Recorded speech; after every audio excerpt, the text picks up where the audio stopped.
fimmtudagskvöldi í upphafi haust. Hérna aftast í þættinum þá koma til mín Elsabet Jökulsdóttir, skáldkona og rithöfundur, og Friðgeir Einarsson sem tilheyrir leikhópnum Kryddbler sem setur upp verk sem kallast Innkaupapokinn í Borgarleikhúsinu. Það vil svo til að verk eftir Elsabetu svona inn í því verki, Mundu töfrana.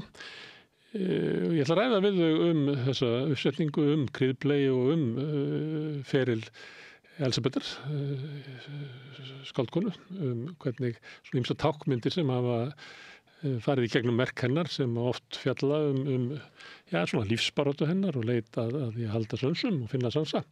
Hvernig það má finna það í þessu verki sem á sér langa sögu í leikhúsinu. Það hefur oft verið reynt að setja það upp en eiginlega aldrei tekist að fullu fyrir en núna, það sem er hluti af uppsetningu Kryddbleis á Innkaupapokkunum. Björn Þorláks ætlar að slá á þráðinn til Sæunnar Guðmundsdóttur sem stofnandi Norðarhjálpar á Akureyri, sem grasrótarsamtök sem deila út milljónum mánaðarlega í mataraðstoð fyrir svöng börn, gamalmenni og fleira fólk sem þarf á hjálp að halda. Þau ætla að ræða svolítið fátækt fyrir norðan og á Íslandi, hver staða fólks á leigumarkaði og öryrkja og annarra hópa sem þrýst niður í fátækt í okkar samfélagi.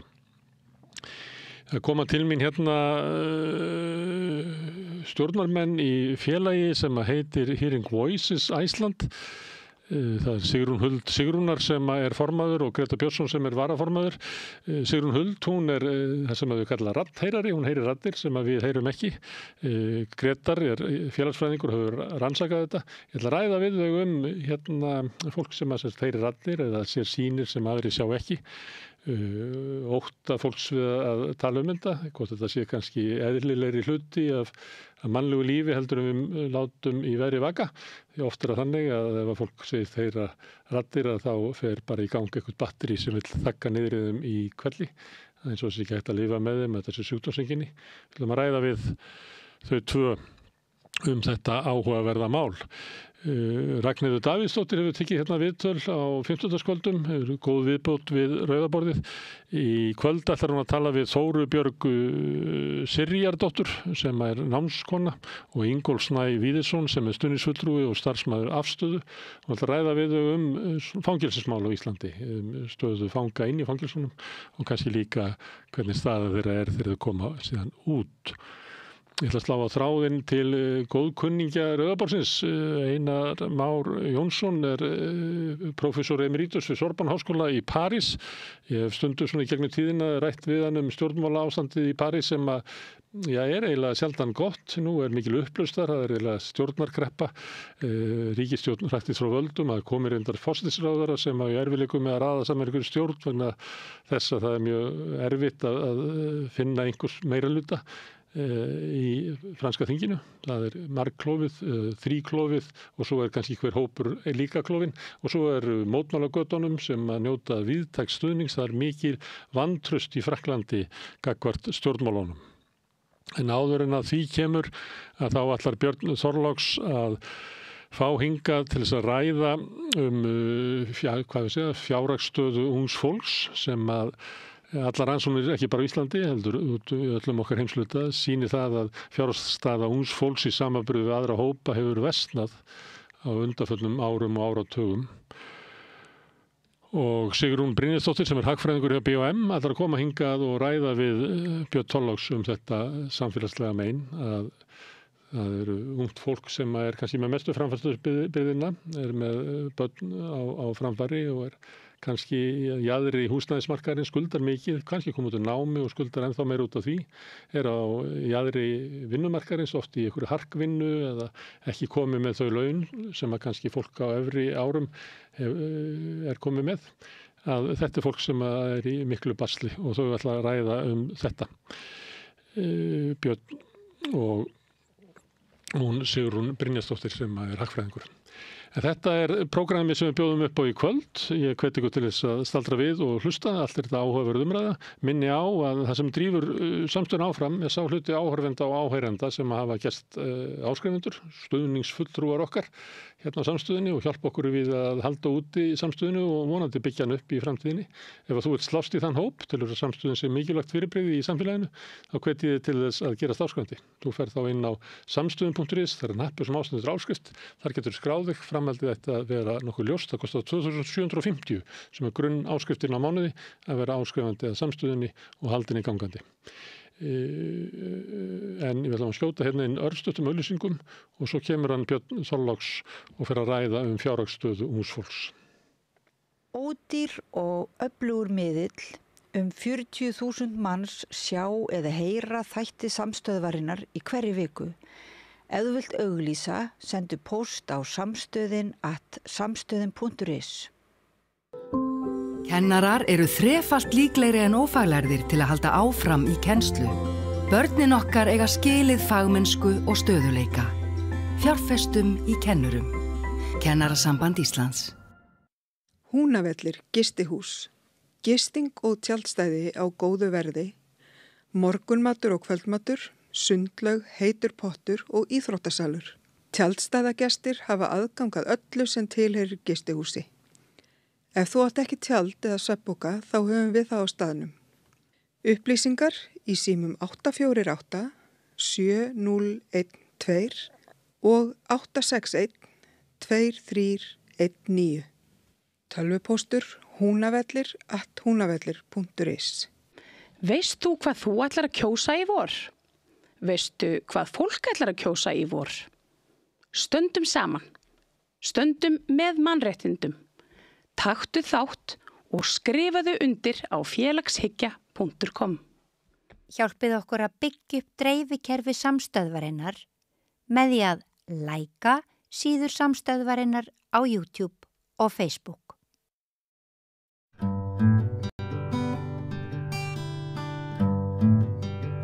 Borgar sig að vanmeta menntun.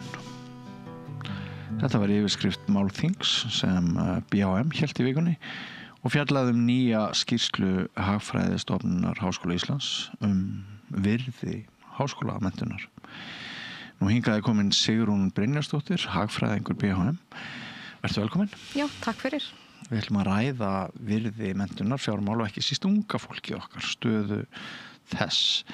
En fyrst svona bara almennt kannski, þú fluttir erindi á þessu málþingi og kannski komum aðeins betur því eftir andartak, en sem sagt það sem að svona vakti athygli mína og margra annara er það sem framkom þarna að þekking sem tryggir framtíð Íslands, eins og þið orðuðu það, hún í hættu og Ísland að dragast aftur úr viðmiðunarlöndum. Hvenær fór að halla undan fæti í þeim efnum?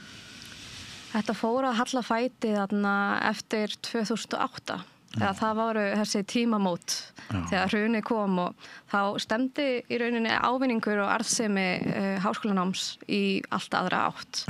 Hún hafði alltaf verið nokkuð stöðug og þessar mælingar í þessari skýrslu að sýna frá 1986 og hún hefur verið nokkuð stöðug eða farið aðeins upp, en fyrsta sinn eftir 2008 þá dróst þetta niður og það heldur áfram að lækka þessi ávinningur.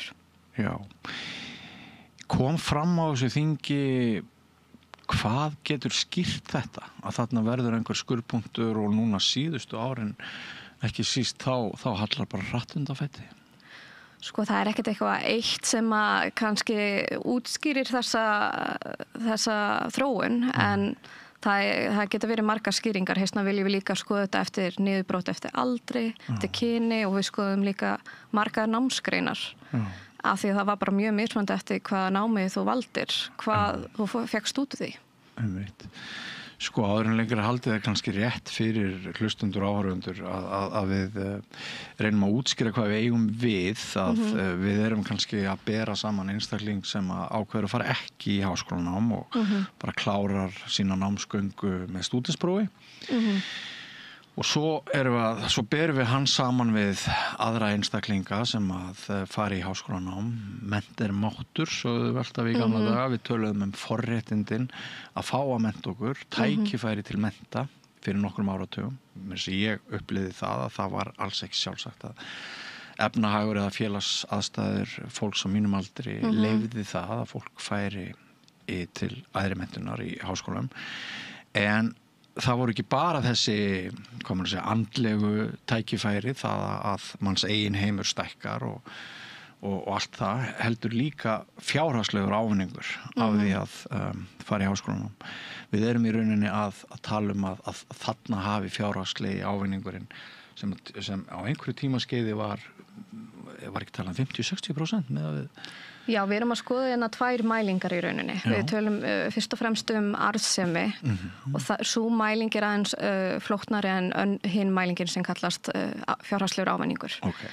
En arðsemi þá það sá ávinningur að við erum að bera saman þá sem hafa lokið stúdentsprófi við þá sem hafa lokið háskólamenntun og við erum að bera saman ævitekjurnar og þá þróun. En það líka tekið tillit til námskostnaðar og tekjum sem hafa tapast á þessum námsárum. Einmitt. Svo ætla ég að segja þarna ávinningin, þá erum við bara að skoða einfaldan launamun. Það bara hlutfallslegu munur á tekjum. Já. Ertu með einhverja svona talnalegar niðurstöður á? Já, jú, ég með það sko. Þegar við erum alltaf að tala arðsemina, það eru svolítið mismunandi tölur þannig að þú spyr bara ef ég að rugla öllu saman hjá þér í hausnum. En við tölum það að árið 2008 þá var arðsemin fyrir meistaragráði 12% og hún 6% í dag eða frá nýjustu tölum, 15 árum síðar. Og að bakkalárgráðan fer úr 10% í 5%. Og það þýðir í einföldu máli að við erum að fá helmingi minna út af því að fara í nám en 15 árum áður. Og þannig eru heildar greiðslur bara til æviloka? Þetta eru svona ævitekjurnar sem við erum að bera saman. En auðvitað eru aðri þættir sem vantar þarna inn í sem við erum ekki að skoða en það sem skiptir máli líka í arðseminni að fyrstu árin skipta mestu máli. Það skiptir mestu máli að fyrstu árin á vinnumarkaði, lífeyrisgreiðslurnar þínar, þú veit að koma þér upp húsnæði, þannig að fyrstu árin skipta svo rosalegu máli og því lengra inn á æviskeiði þá skipta það minna og minna máli. Þannig að ef ávinningurinn kemur ekki strax eða fljótlega, þá orðin enn stærri ákvörðun að stofna til framhaldsmennta að fara í háskóla. Einmitt. Og núna á tímum mjög harðra staðreinda kemur að húsnæðismarkaðinum og bæði hvað verðið hefur þotið upp og svona ekkert allt of mikið félagsleg úrræði, vaxtakerfið eins og það þá gæti þetta verið breyta sem að bara leiði til þess að ungt fólk sem langar í háskólanum, það bara kalkulerar ískalt, nei, ég hef ekki efnaði. Það getur vel verið, af því að það hefur bara lækkað líka rosalega fyrir yngsta aldurshópin. Meira en eldri aldurshópa verið menntunar. En það getur skýrt auðvitað að fyrstu árin á vinnumarkaði reynsla skiptir rosalega miklu máli og með tímanum átt að fá hærri tekjur og með þessa skýrslu og myndir sem að þú getur skoðað þar þá ertu að ná hæstu tekjum 45 eða 50 ára aldurinn og svo fer það eins niður fyrir.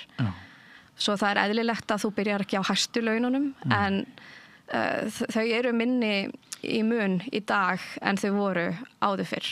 Já.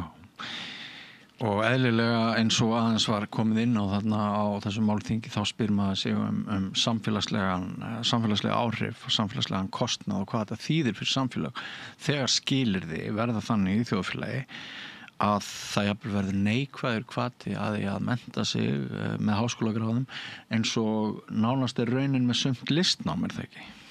Jú, við skoðum ýmsa námsgreinar og það sló bara við að sjá hvað greinar eins og listnám sem fekk bara mestu neikvæðni í tölum og svo var það líka leikskólakennaranámið og meðferð og endurhæfingsgreinar.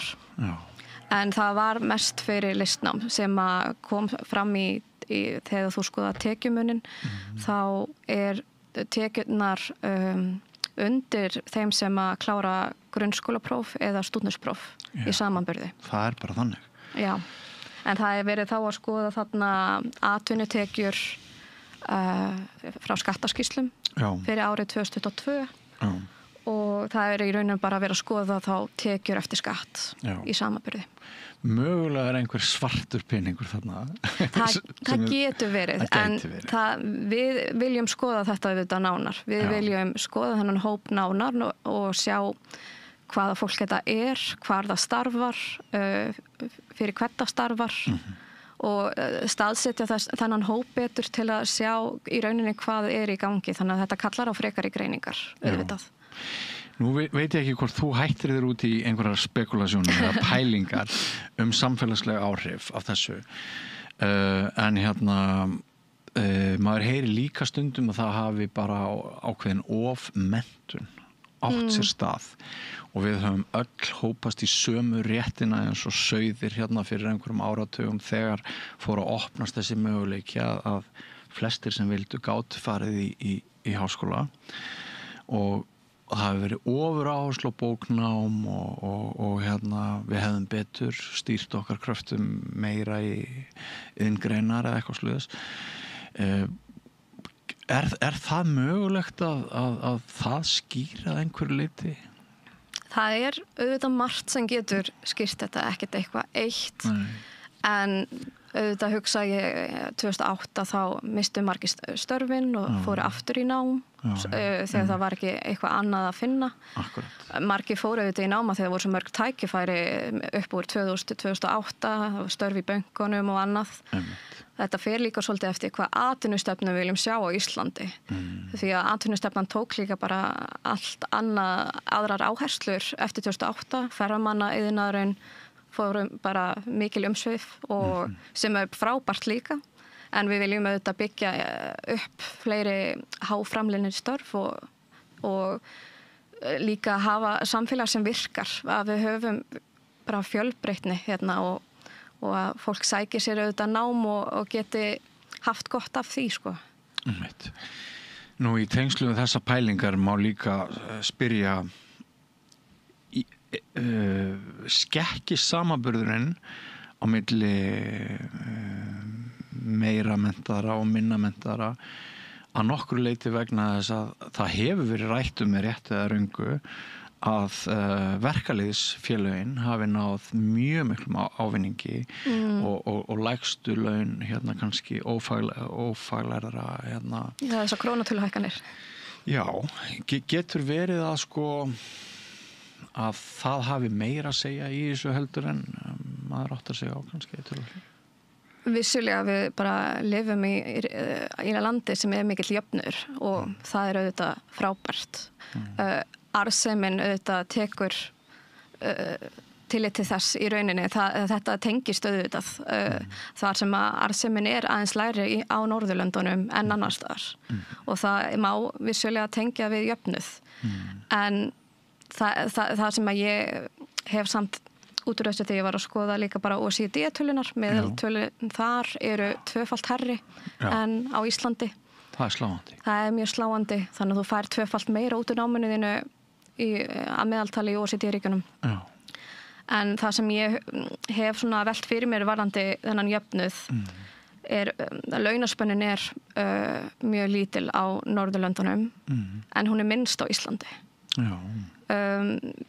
En það margt annað sem að ýmsir þættir sem að mætti skoða líka þegar við berum okkur saman við Norðurlöndin að þessar mælingar taka ekki tillit til húsnæðiskostnaðar eða námslána og stuðningskerfi sem almennt betra á Norðurlöndunum en hér og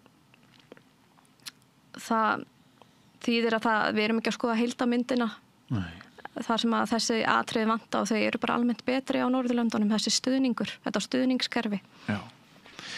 Svo má líka velta fyrir sér sko gild eða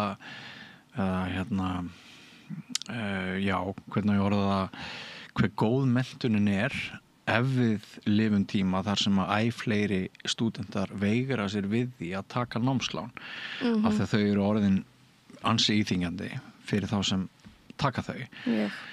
Og við erum kannski með fólk í fullri vinnu en líka í fullri námi og þetta er kannski fólk sem að hefði gjarnan eins og tíðkaðist þetta áður fyrr, oft ger ekki neitt annað en að vera í námi, en það var þetta að hugsa sem full vinna að vera í fullu háskólanámi. Þetta er kannski hópur sem að hefði verið að meðaltali með 8,5 eða 9 eða hefði algjörlega getað sinnt sínu námi, en af því að það er að gera svo margt í einu þá næri það ekki eins miklu út úr náminu, það er með lægri einkunnir, það kannski bara skríður yfir þröskuldana og þar er komin önnur spurning fyrir samfélagið. Þetta er vissulega mjög áhugavert og þegar þú sér tölur til dæmis það hvað það er hátt hlutfall af nemendum sem að vinna með skóla. Það er lítill áhugi í dag að taka námslán og flestir vinna meðfram háskólanámi og við erum með metið því í Evrópu. Hvað það eru margir sem vinna meðfram námi. Svo við erum mjög lengi í námi yfir höfuð líka sem að hefur áhrif á þessa arðsemi. Af því lengur sem við erum í námi þá erum við ekki að byggja upp starfsferilinn og safna fyrir húsnæði og öðru. Sko, ég sagði það hérna í inngangnum að við ætlum ekki síst að ræða ungt fólk. Og það sem að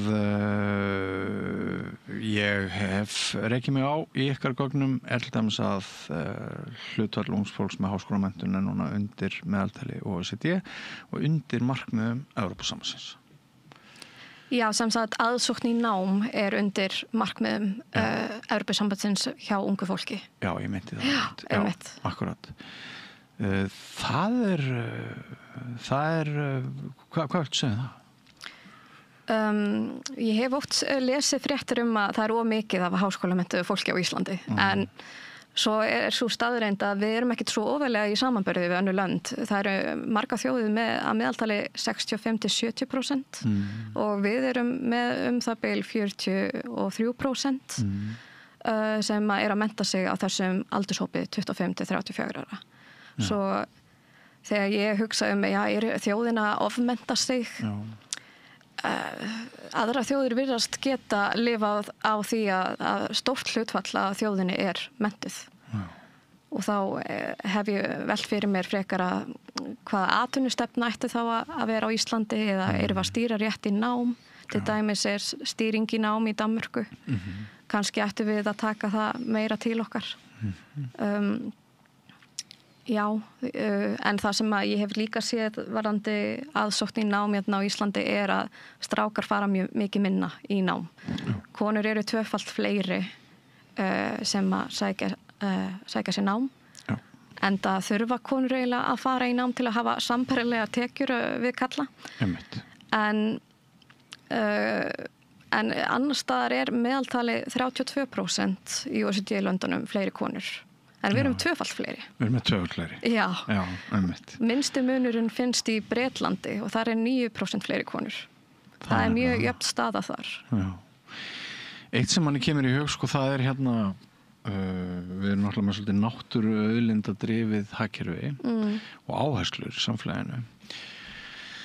Kannski hefur menntageirinn ekki svara því kalli sem skildi, kannski er eitthvað svona þessi gamla embættismanna prestar latína, þú veist, kannski eimur af einhverju úreltu kerfi, kannski þurfum við að breyta námsframboði. Já, bara tala meira saman, hvað er atvinnulífið að kalla eftir? Já. Til dæmis á málþinginu var aðstoðarforstjóri Alvotech. Já. Og þau hafa oft í gegnum árin verið að tala það að þau þurfa að sækja menntað fólk erlendis frá. Og þau eru reynda núna í samstarfi við Háskóla Íslands í samvinnu þar að fá fleiri nemendur í ákveðin fög og fá nemendur til þeirra Íslendinga. En þá hugsa maður, já, við erum kannski að sækja nám sem er ekki endilega eftirspurn eftir. Nei. En auðvitað á fólk að læra það sem það hefur áhuga á, en við getum kannski samt byggt þetta strax í grunnskólunum, þessar STEM-greinar og vakið áhuga nemenda bara frá byrjun. Að það þýðir ekkert endilega að tala um það við tvítuðan einstakling og að það detti í hug loksins að hvað þau vilji gera. Þetta byrjar mjög snemma. En þegar maður velti fyrir sér möguleikum ungra einstaklinga sýnist augljóst að atvinnulífið og menntastofnanirnar þurfi einhvern veginn að reka sitt agenda í sameiningu. Já.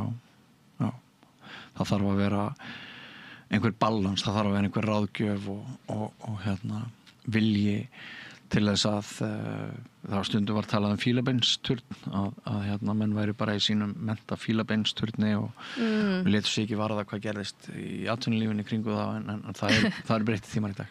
Já, einmitt. Sko það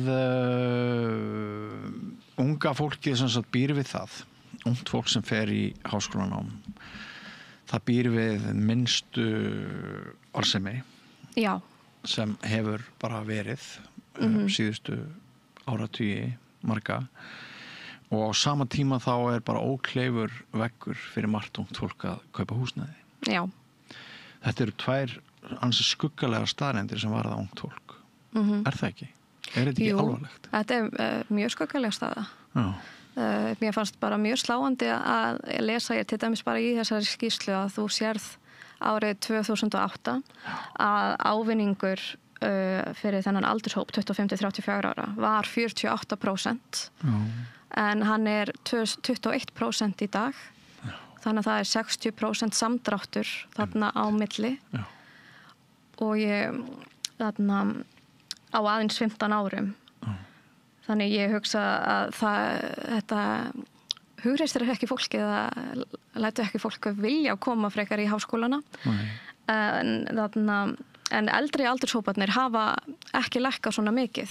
Þeir hafa haldið áfram í kringum 30-35% á meðan þau eru þarna allra lægst yngsti hópurinn.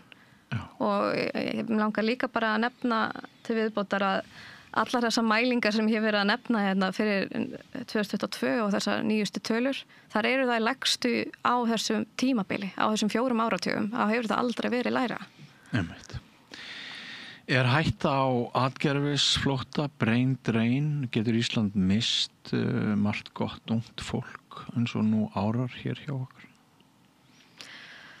Ég veit ekki hvort ég get alveg svara því sko, en auðvitað ef að það er betra að þú færð meira út úr námiðinni erlendis, þá getur það auðvitað sagt okkur að fólk sem að fer í nám erlendis mun mögulega bara ekki koma aftur heim.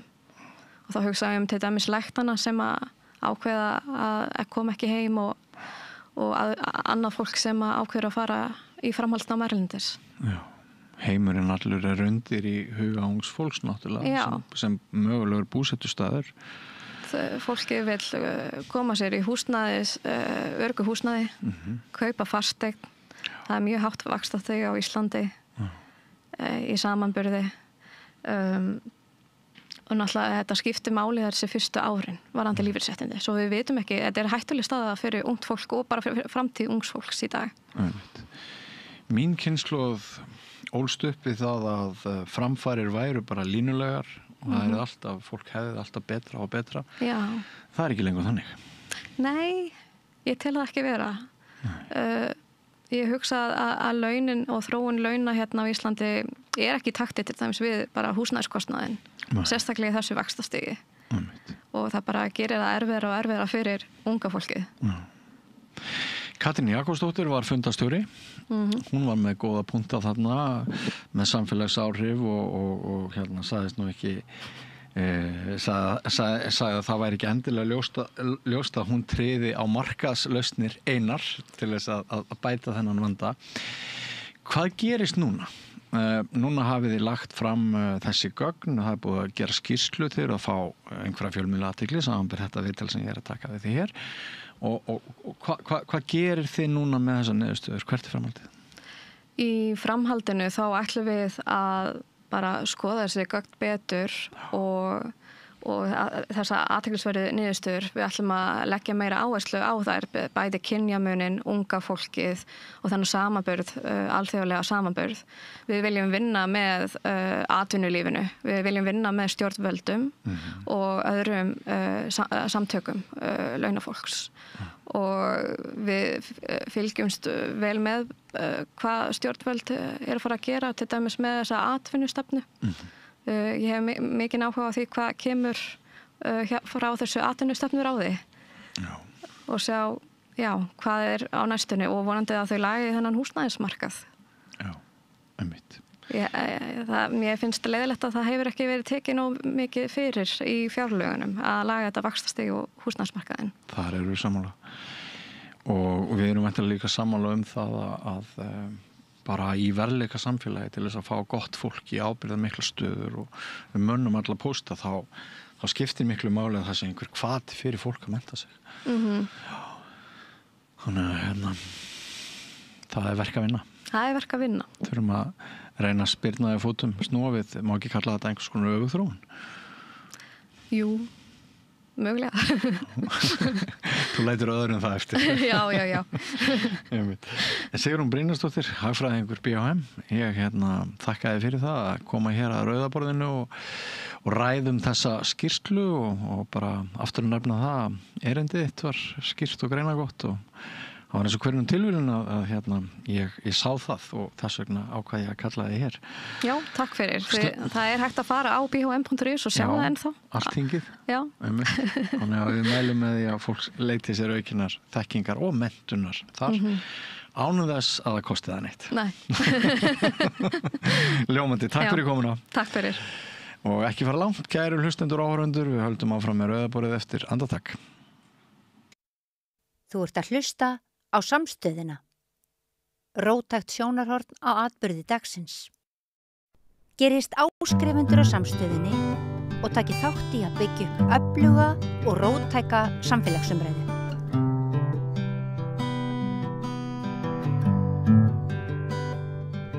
Það er allt í steik í Frakklandi, það fjall ríkisstjórn og reynda búið að velja nýjan forsætisráðherra, það eru mótmæli á götunum. En kannski er þetta bara venjulegt ástand. Hvað segir þú, Einar Már Jónsson, sagnfræðiprófessor í Frakklandi? Er þetta eins og Frakkland er alltaf eða er sérstakur vandi? Nei, þetta er alls ekki venjulegt ástand. Við talaðum það spurningin svo þetta stjórnarkreppa eins og oft hefur verið, en það er ekki. Men þetta sé bara kreppa í 5. lýðveldinu. Að hún hrikti í stóðum þess. Þetta er miklu meira en venjuleg stóðakreppa. En af hverju segirðu það? Er ekki staðan svo að forsetinn hefur raunverulega ekki stuðning þingsins? Hann hefur ekki stuðning þingsins og sennilega hefur engin stjórn sem hann kann að nefna stuðning þingsins. Það er afskaplega litlar líkur á því að þessi nýji forsætisráðherra sem reyndar ekki búin að mynda stjórn en hann geti ráðið við nokkuð meira heldur bærum og undan honum.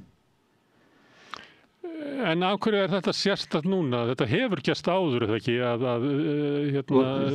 Forsetinn hafi ekki meirihluta. Það er ekki hægt að finna nokkuð meirihluta á þingi. Það klofið í þrennt og það eru vinstrimenn sem reyndar klofnir líka innbyrðis, svo það þeir sem styðja stjórnin og það eru margir flokkar og ekki endilega sammála og loks lengst til hægri það Marine Le Pen og hennar þjóðernissinna flokkur sem sá eini armurinn, það eru 3 armar og þannig armur Marine Le Pen sá eini sem ekki klofinn.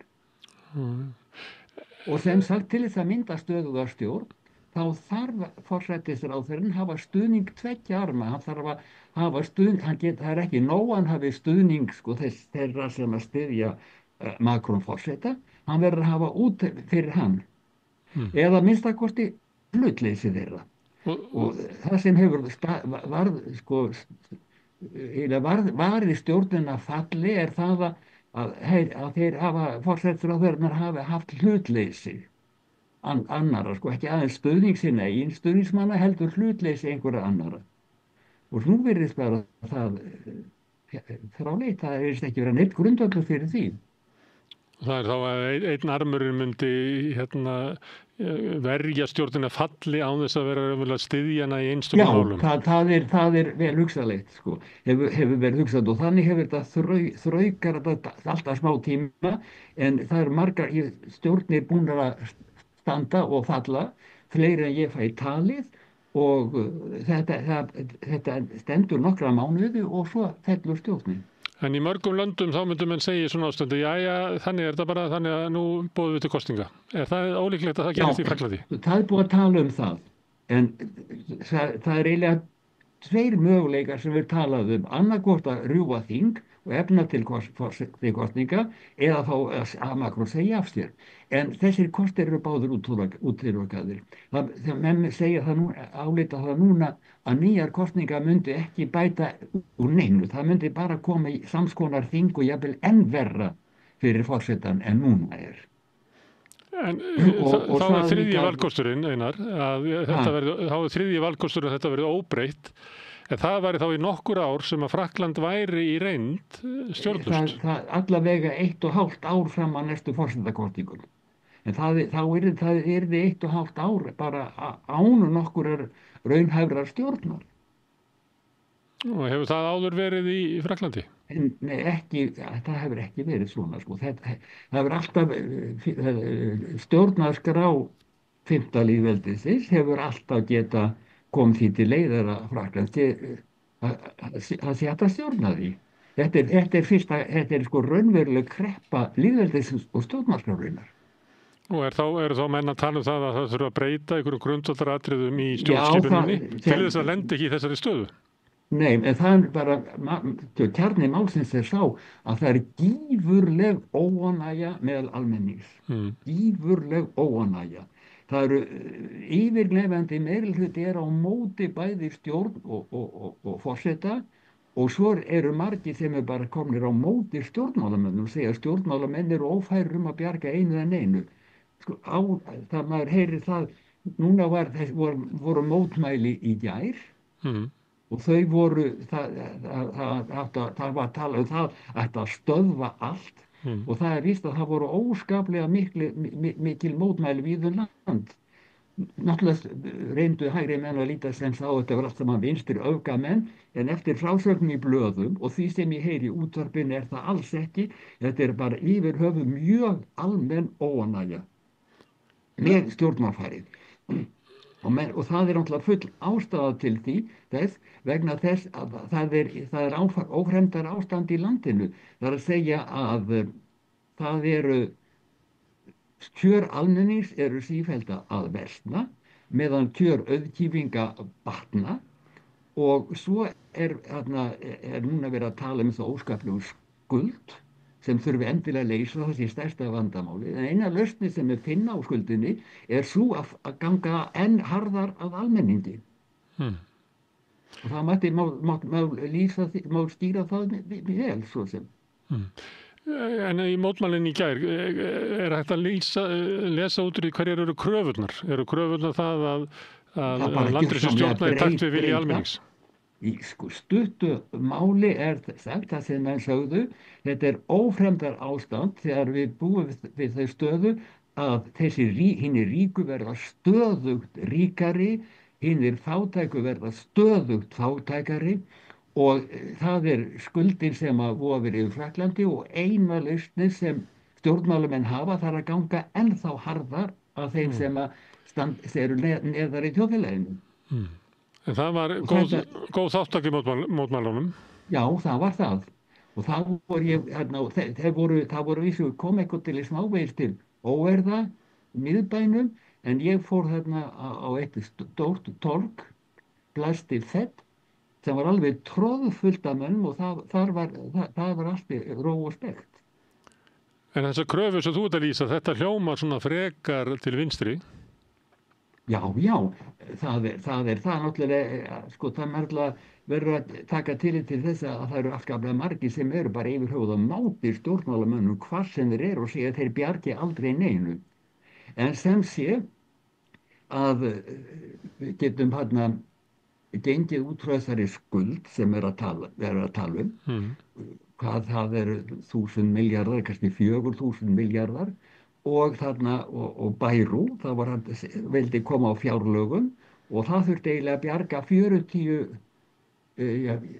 40 milljörðum eða meira. Ég man ekki nákvæmlega hvað talan var, kannski 100 milljarðar, en það eina sem hann kunni, það var að ganga að öllu félagsmálum. Það er að segja að náttúrulega var einn hálfgerður brandari sem sló menn mikið, hann vildi fella niður 2 frídaga á ári og hélt því fram að þá myndi koma eitthvað inn af peningum með því að láta menn vinna í raun og veru kauplaust í 2 hefðbundna frídaga og það fór afskaplega illa í menn. Þetta var gjörsamlega fáránleg hugmynd. Þessir frídagar sem átti að fella niður, það var annar í páskum og svo 8. maí sem þá þegar þess minnst að á þeim degi gáfu Þjóðverjar upp. Og sem sagt, en það sem þetta er náttúrulega varst í aukaatriði, en aðalatriði það allstaðar eru að ganga á móti félagsmálum, allstaðar. Það er verið að draga úr peningum til skólamála, það er að draga úr peningum til heilbrigðismála, draga úr peningum til menningarmála, það er það sem er fyrst og fremst. Og ég var í borginni Abt í sumar og þar hengu alls þar upp auglýsingar þar sem það voru að verða að mótmæla því að loka skurðdeild sjúkrahússins í bænum. Fyrir nokkrum árum voru þar álíka mótmæli og þá var verið að mótmæla því að loka skyldi fæðingardeildin staðarins og þetta var víða land að vera að loka fæðingardeildum. Og þetta var alveg stór skaðlegt fyrir almenning, allt þetta, og það svo allstar hér í París hanga upp í mótmælastöð allstar á skólum þar sem verið að mótmæla því sem verið að fækka bekkjum í skólunum, draga úr kennslu og allstaðar verið að tala að vera að fella niður tónlistarhátíð því að nú ekki lengur þetta styrkja og svo framvegis. Það er eina sem þessi menn kunna, það er að ganga lengra í að það átt að berja á almenningi. Hins vegar, og það er nú stór sluti í þessu máli, að það má alls ekki skattleggja auðkýfinga. Nú talað það að auðkýfingar og fyrirtæki hafa fengið alls til styrki og ívilnanir sem að nema núna á árið 270 milljörðum. Það byrjaði á 100 milljónir árið 2001 sem að byrja á því að veita þessum auðkýfingum og stórfyrirtækjum skatta ívilnanir. Og hvað fyrirtækin snertir, þá var alls ekki verið að athuga hvort þau þurftu eitthvað á þessum peningum að halda. Né heldur hvað fyrirtækin gerðu við þessa peninga. Þetta var bara hreinn fjáraustur. Þetta risastór, þetta kannski megin þátturinn sem miklum skuldum. Náttúrulega hægri sinnaðir menn segja að þetta sé af því að almenningur hafi lifað efni fram, það eru háir styrkir, til dæmis að mikið peningum varið í miklum peningum varið í heilbrigðismál, miklum peningum varið í skóla og svo framvegis, en þetta er náttúrulega gjörsamlega rangt. Megin atrið þetta nánast í skattfrelsi sem að auðkýfingar búa við. Og það alltaf að á nokkrum kannski 20 árum hafa auðkýfinga 14-faldast. Og nú hefur komið fram tillaga, kennd við franska hagfræðing sem heitir Zuckman, og hann vildi leggja 2% skatt á eigur þeirra sem ættu meir en 100 milljónir. Og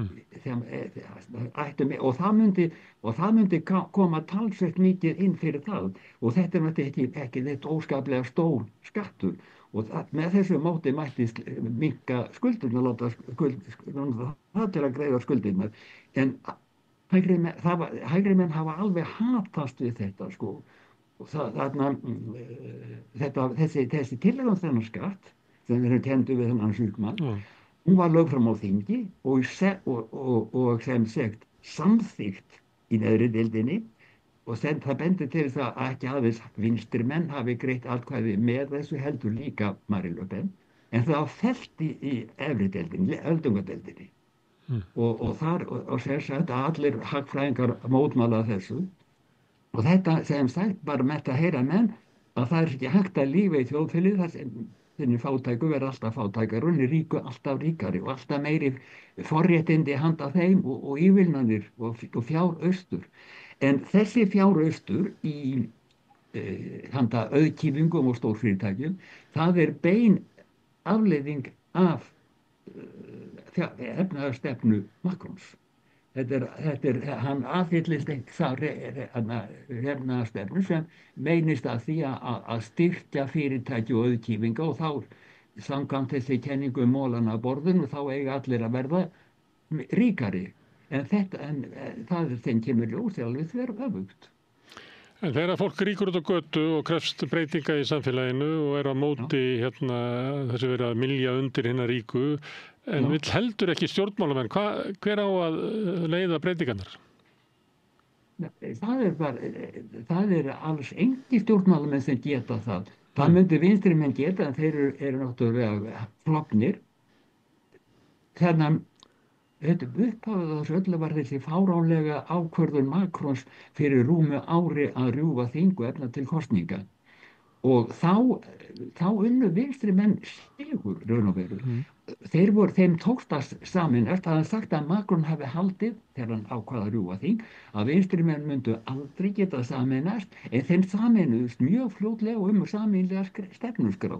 Og þeir unnu sigur, þó þeir næðu ekki meirihlutanum.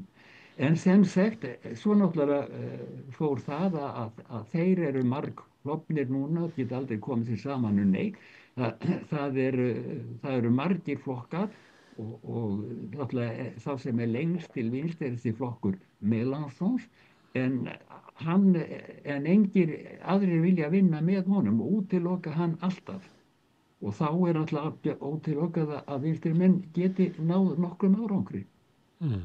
En hvernig líta þessi mótmæli út frá sjónarhóli þjóðfylkingar Le Pen? Þetta litið á þetta sem svona dæmi kröfu almennings og breytingar? Já, ég held að, en það ekki hún sem á bak við þetta. Reyndar hafa stjórnmálamenn, stjórnarsinnar haldið því fram að þessi einhver öfgafi vinstri menn sem standa á bak við þetta. En ég held að þetta sé bara mjög almennt. Það geti vel trúa því að Le Pen líti því ákveðum augum á þetta allt saman, en það bara verður þá aðferð fyrir hana til að reyna að komast að völdum og hún stefnir markvisst að. Og hver eru líkur á því? Það eru forsetakosningar eftir 1,5 ár, segirðu? Já, þá annað kemur. Marine Le Pen var nýlega dæmd fyrir einhvern svindilbrask, gagnvart Evrópuþinginu og nota peninga sem átt að fara til að borga einhverjum aðstoðarmönnum hennar á þinginu og hann hafi notað þessa peninga til að greiða laun starfsmönnum flokksins í Frakklandi. Og hún var dæmd og hún var sem sagt ekki kjörgeng. En þetta mál og það hún skulle ekki vera kjörgeng, það nokkuð sem tekur gildi strax. Þó málinu hafi verið áfrýjað. Þannig að hún náttúrulega vildi fyrst og fremst verða frambjóðandi í forsetakosningum, en það getur hún ekki svo máli standa núna. Þannig að þetta allt mjög óvíst. Þá það sá sem númer 2 í flokknum, Bardella, sem geti verið frambjóðandi, en hann eiginlega of ungur en þá. Þannig að það allt óvíst hvernig það verður, en hún náttúrulega stefnir að því náttúrulega verður málinu áfrýjað og það verður tekið til dóms aftur í byrjun næsta árs og úrskurðin kveðin upp í mars 2026, segir man rétt, og hún vonast til þess að fá það aftur það kjörgengin. En þetta allt mjög óvíst. En hún ekki stærsta stjórnmálaflið í Frakklandi í dag? Það má segja það, náttúrulega það eru fleiri, sko, það er alltaf Mélenchon sem er mjög sterkur í sínum flokki, en mjög óvissall utan flokksins og óvissall meðal annarra vinstrimanna sem vilja helst ekki vinna með honum. Nú svo er það Olivier Faure sem er leiðtogi sósíalistaflokksins og hann hefur haldið því fram að sósíalistar ætti að mynda stjórn. En með hverju? Þeir hafa ekkert afl til þess að mynda stjórn? Hann vonast til það að fá stuðning annarra vinstrimanna svo og hlutleysi einhverja sem eru kannski einhvers konar miðflokka sem að hinga til hafa stutt Macron meira og minna. En það virðist alveg útlokkað að Macron mun aldrei útnefna Olivier Faure sem forsætisráðherra. Þetta virðist alveg lokuð staða eins og nú er. Og náttúrulega fyrst og fremst grundvöllurinn er þessi geigvænlegi óánægja almennings sem horfir upp á það hvernig kjörin versna og hvernig sífellt er verið að berja og öllu því heita félagsmál og það er reyndar stefna það hægri manna að brjóta allt þetta sem kallað var velferðarþjóð, þeir brjóta það niður gjörsamlega og þetta velferðarþjóðfélag komst á laggirnar eftir síðustu heimsstyrjöld og þá var meðal annars þessi stefnuskrá andspyrnuhreyfingar gegn Þjóðverjum og þetta hélt áfram og náttúrulega áttu kommunista stóran hluti í því en nú vilja menn brjóta þetta niður með öllu. Hafa Frakkar verið að verja meiru til varnar og hermála eins og mörg Evrópuríki eða? Ég veit það ekki nákvæmlega, ég held að þeim allavega hvort sem eru búin að verja meira eða ekki þá var stefnan að styðja sem mest undir hermál. Nú líta Evrópum ekki lengur svo á að Bandaríkjamenn séu þeirra bandamenn, þannig að þeir þurfa að standa á eigin fótum. Og þá er náttúrulega talað það að auka styrkja herinn sem allra mest. Og þá ekki líkur á því að þá verði velferðarkerfin enn meira hokki niður? Nema það sé hægt að koma loksins að skattleggja ofurauðkýfinga og auðkýfinga yfirleitt. Afnema þetta skattafrelsi sem þeir hafa búið við. Er of snemmt að fara að ræða það hverjir væru líklegir til þess að fara ná árangri í forsetakjöri? Já, það er allt of snemmt að gera það, sko. Sem sagt að nú er það alveg ljóst að þótt að almenningur sé mjög óánægður með stjórnmálamenn, þá beinist reiðin fyrst og fremst að Macron. Þessi stjórnmálamenn, það voru að vísu menn sem hrópuðu á þessum útifundum Bayrou, en Bayrou var nánast gleymdur annars og enginn tekur mark á þessu nýja forsætisráðherra Le Cornu, Sébastien Le Cornu. Hann er litlaus, hann er ungur, 39 ára gamall, hann er alls ekki líkur til að það er enga líkur til á því að hann ætla að fara í forsetakjör og það maður sem gekti stuðnings við Macron strax í byrjun hefur alltaf verið stuðningsmaður hans og þess vegna verið ráðherra held í öllum stjórnum á tímum Macrons en hann er litlaus og menn þekkja hann ekki og taka lítið mark á honum. Hann er ekki búinn að binda stjórn að svo stöddu, heldur er hann að ráðfæra sig við leiðtogarna ýmsu stjórnmálaflokka. Eins og nú er komið. Þannig að það verður okkur tími á þess að hann myndi stjórn. Þetta hljómar nú ekki vel, þú ert til að lýsa eins og að Frakkar séu hálf bara ráðalausir frammi fyrir vanda sínum. Það því miður. Ég held að það sem ég alveg segja það sé ráðaleysi algjört, sko. Kannski tekst Le Cornu að mynda stjórn og fá hlutleysi, það er alltaf hún vil að vita hvað hann þarf að borga til þess og þá getur hann haldið sér nokkra mánuði en ég spái því ekki að hann sitji lengi. Það væri mikið grátt að verka svo gerðist. Og þetta er náttúrulega afskaplega mikið vandamál fyrir Frakkland því að nú er það eitt sem er framöndan, það eru fjárlögin. Og það var eitt af því sem náttúrulega var til þess að Bærú varð að fara. Hann náttúrulega, kom ekki fram vantrauststillaga á hann, heldur fór hann sjálfur fram á stuðningsþingsins sem fyrirsjáanlegt var að hann fengi ekki. Þannig að mann kölluðu að hann hefði framið harakýri. Hann gekk í höggstokkinn, var hann? Hann gekk undir fallöxina? Já, hafi gengið undir fallöxina fúsum vilja. Menn botna ekkert í því hvað vakti fyrir honum, en það segja menn að hann hefði fyrir fram vita að hann myndi verða fyrir vantrausti á næstu vikum og hann hafi viljað verða fyrri til. En það er það sem hann segja. Það eru víða á Vesturlöndum að merkja svona skautun, klofning í samfélögum þar sem að hópar eiginlega heyrast ekki og ræða ekki saman og það er oft byggt á því að fjölmiðlarnir eru tvístraðir og það er eiginlega engin vettvangur þar sem að fólk getur talað saman yfir gjána. Er slíkt ástand í Frakklandi? Já, kannski með versta móti. Ég held að ástandi sé þó skárra til dæmis í Þýskalandi eða Bretlandi. Þar er ekki einn grundvallarkreppa, í Frakklandi er það sjálft lýðræðið sem er í kreppu og það enginn veit hvernig er lausnin á því. Það finnst fáum að ríkið sé fyrir sig í Frakklandi? Það finnst fáum að ríkið sé fyrir mig? Já, það er náttúrulega alveg augljóst mála að mönnum finnst að ríkið sé fyrir þessa ofurauðkýfinga og þetta er náttúrulega framhaldið af frjálshyggjunni. Þetta er afleiðing af henni í Frakklandi sem sagt. Alltaf að hlaða undir auðkýfinga og ganga hart gegn almenningi. Þegar að frjálshyggjan kom til Bretlands 79-80 þá stóðu Frakkar svolítið gegn henni sinn. Já. Af hverju eru þá svona illa komið fyrir Frökkum í dag? Já, og það sá sem ber náttúrulega fyrst og verið ábyrgð á því það var Sjóstan, líflega Sjóstan, sem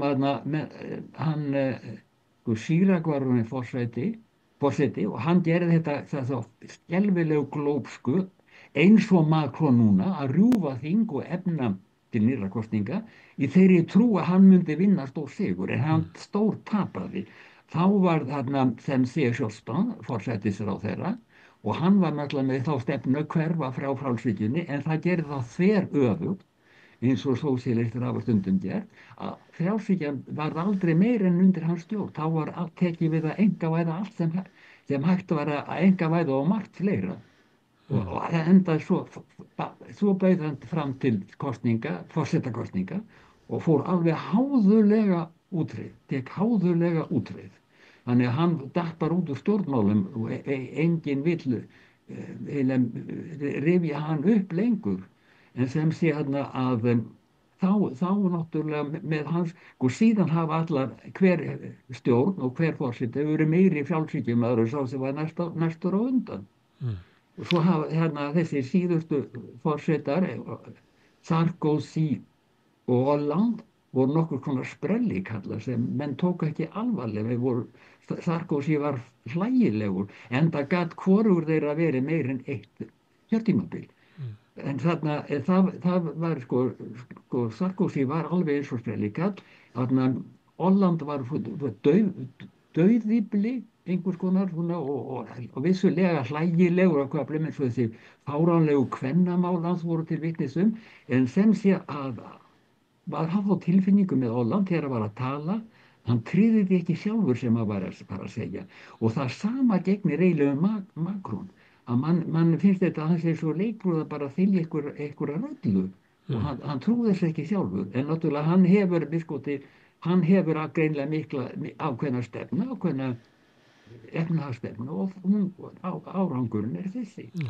Einar, þú hefur skoðað nýfrjálshyggjuna og nú er víða má sjá merki svona uppgang einhver svona fasisma bæði vestanhafs og austan og maður hefur heyrt svona af æmeira undanfarið að þetta sé raunverulega afleiðing af veikingu samfélagana á nýfrjálshyggjutímanum sem að brýtur niður svona grunnkerfin og skapar traust inn í samfélaginu. Það eru færri sem að upplifa að ríkið sé fyrir mig og þar fram til göttunum sem að eiginlega býr til jarðveg fyrir fasismann.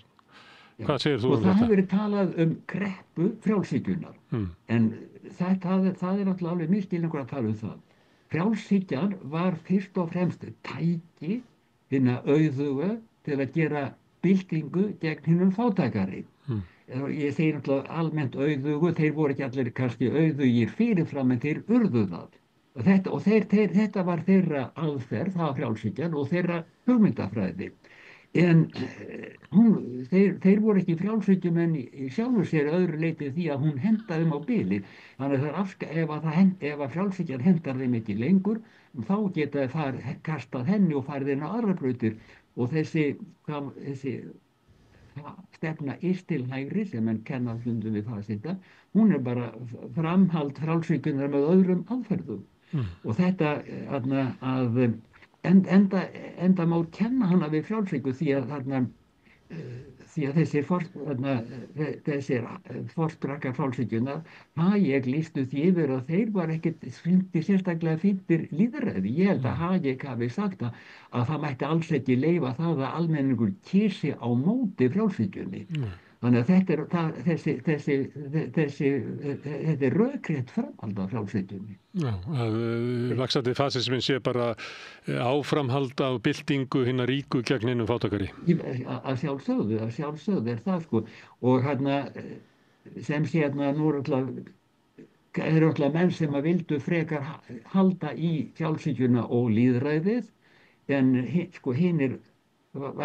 hinum vex alltaf fiskur hrygg allstaðar. Þannig og hvort sem allavega í Frakklandi eða þó Þýskalandi, maður veit ekki hvernig með England þá, en þegar verkamannaflokkurinn fékk tók stjórn, var myndað í stjórn, þá virðist hann hafa farið mjög út af þessar hægri stefnu. Og á allt öðru sviði kemur það í ljós hvernig forsætisráðherra Englands hefur stutt við Ísrael og fangelsar þá sem að mótmæla því sem er að gerast í Gaza. En er það ekki þannig í Frakklandi að ef það er vaxandi svona vantrú á ríkisvaldið og stjórnmálafólk og svona, þetta er góður jarðvegur fyrir svona hugmyndur fasisma, eða ekki? Já, einmitt sko. Mér hef alltaf fundist Frakkland vera svona hálf klofið land, það annars vegar er það hálf fasíst og öðru megin, en svo hinum megin getur það verið ótrúlega opin og kröftugt samfélag, en það er alltaf stutt einhvern veginn í legustífilinn. Já, sko, nú hefur tekist að æsa upp einhverja hysteríu gegn innflytjendum, þetta sé allt saman glæpamenn og óþjóðalýður, en það er með sama í Frakklandi og Þýskalandi og ég held Íslandi líka, að efnahagslífið geti ekki staðið án þess að hafa innflytt vinnuafl. Það gildir alveg sama. Og svo annað þessi vandamál af innflytjendum sem í Frakklandi í raun og veru, þau stafa því hvernig þessi mál hafa verið vanrækt, að það hefur ekkert verið unnið að því að fella þessa menn að frönsku þjóðfélagi. Þeim innfluttu verkamönnum var hrúað upp í úthverfum sem talið voru meistaraverk arkitektúr, en eru alveg hryllileg að búa í, hryllir þessi risastóru hús og turnar, og þannig hafa skapast vandamál, þjóðfélagsvandamál sem voru óþarfi. Það er alltaf að laga þau fyrirfram með því að efla skóla og efla búa til úthverfi sem hægt var að búa í. En það var allt gert til þess að hafa þetta sem allra ódýrast, og þannig að þjóðfélagsástandi var miklu verri en nokkur staðar annar staðar, og nú súpa þessi yfirvöldin segði það því. Og þá er alltaf hægt að æsa sko það hennar að telja mönnum trúum að öll vandamálin stafi af þessum innflytjendum. Einar, gaman að tala við þig og alltaf langt síðan síðast. Ég fæ að heyri þig bara fljótlega aftur stöðuna í Frakklandi. Já, mikil óskap. Kæra þakkir. Við skulum allt í lagi, ertu blessaður. Og við höldum hérna áfram við rauðaborðið, nú tekur eitthvað allt annað við. Alþýðufélagið er frábær hugmynd. Félagsgjöld í Alþýðufélagið eru krónur 2.750 á mánuði og renna óskipt til dagskrár og útsendinga samstöðvarinnar. Samstöðin.is.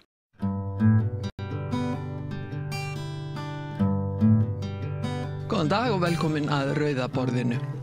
Í dag ætlum við að fjalla málefni sem er pínlítið viðkvæmt og eitthvað sem snertir fáa sem betur fer kannski. Hingað eru konir 2 góðir gestir sem báðir eiga það sameiginlegt að hafa þurft að afplána dóma og þeir eru Þóra Björg og Ingólfur Freyr. Verið velkomin. Ingólfur Snær, fyrirgeðu, Ingólfur Snær. Verið hjartalega velkomin. Takk fyrir. Mér datt í hug að skyggnast aðeins inn í þennan heim og vita hvaða áhrif þetta hefur á líf fólks. Þóra, ef þú vildir kannski byrja og segja mér svona aðeins frá þinni barnæsku uppvexti. Já, ég fæddist 1989 í Reykjavík og flytt fljótlega norður í land og ólst þar upp. Ég flytt svo aftur í bæinn þegar mamma mín skilur við mannin sem hún bjó með, sem ól mig upp og þá var ég 11 ára að vera 12 ára og þar ég var lögð í einelti fyrir norðan og ég var ótrúlega óþekk, ég var seint greind með ADHD, þannig að ég var rosa svona, já, ég var í þá dag talin alveg rosa frek og óþekk en var í rauninni bara með ógreint ADHD. Já, sem tíðkaðist ekki þá að greina? Bara, nei, enga veginn. Ég er ekki greint fyrir en ég er 11 ára, sko, sem talið í dag mjög seint. En þannig þegar ég kem í bæinn þá svolítið svona, já, dýrið gengur laust, sko. Ég, fer að hanga bara með, þú veist, já, vitlausum félagsskap kannski, ef maður má segja svo. Ég var kannski bara vitlaus félagsskapur sjálf og einhvern veginn, já, pröfa að drekka og þú veist, það vindur bara einhvern veginn upp á sig og 16 ára gömul þá bara alls konar búið að gerast. Ég búin að vera á stuðlum, ég búin að vera í langtíma meðferð og svo 2011 að þá einhvern veginn ég bara tekin úr umferð. Ég bara einhvern veginn búin að vera þarna úti og búin að vera að brjóta af mér og það safnast einhvern veginn bara upp og svo ég bara tekin og ég bara sett inn og á þeim tíma var það klálega bara það besta sem gat komið fyrir mig, sko. Ég var bara að deyja þarna úti í neyslu. Ingólfur Snær, er þín saga svipuð? Ekki alveg, en þú veist, jú, ákveðnum, þú veist, pörtum. Ég svona, búin að bjó í Hlíðunum bara síðan að ég man eftir mér. Ég missi móður mína þegar ég 3 að verða 4 ára og þú veist, og það kannski svona myndar mína líðan sem barn meira heldur en ég gerir mig grein fyrir af því að þú veist, ég man ekkert endilega eftir að hafa fundið sko að vantaði móður en ég man alltaf eftir að hafa fundið að vantaði eitthvað og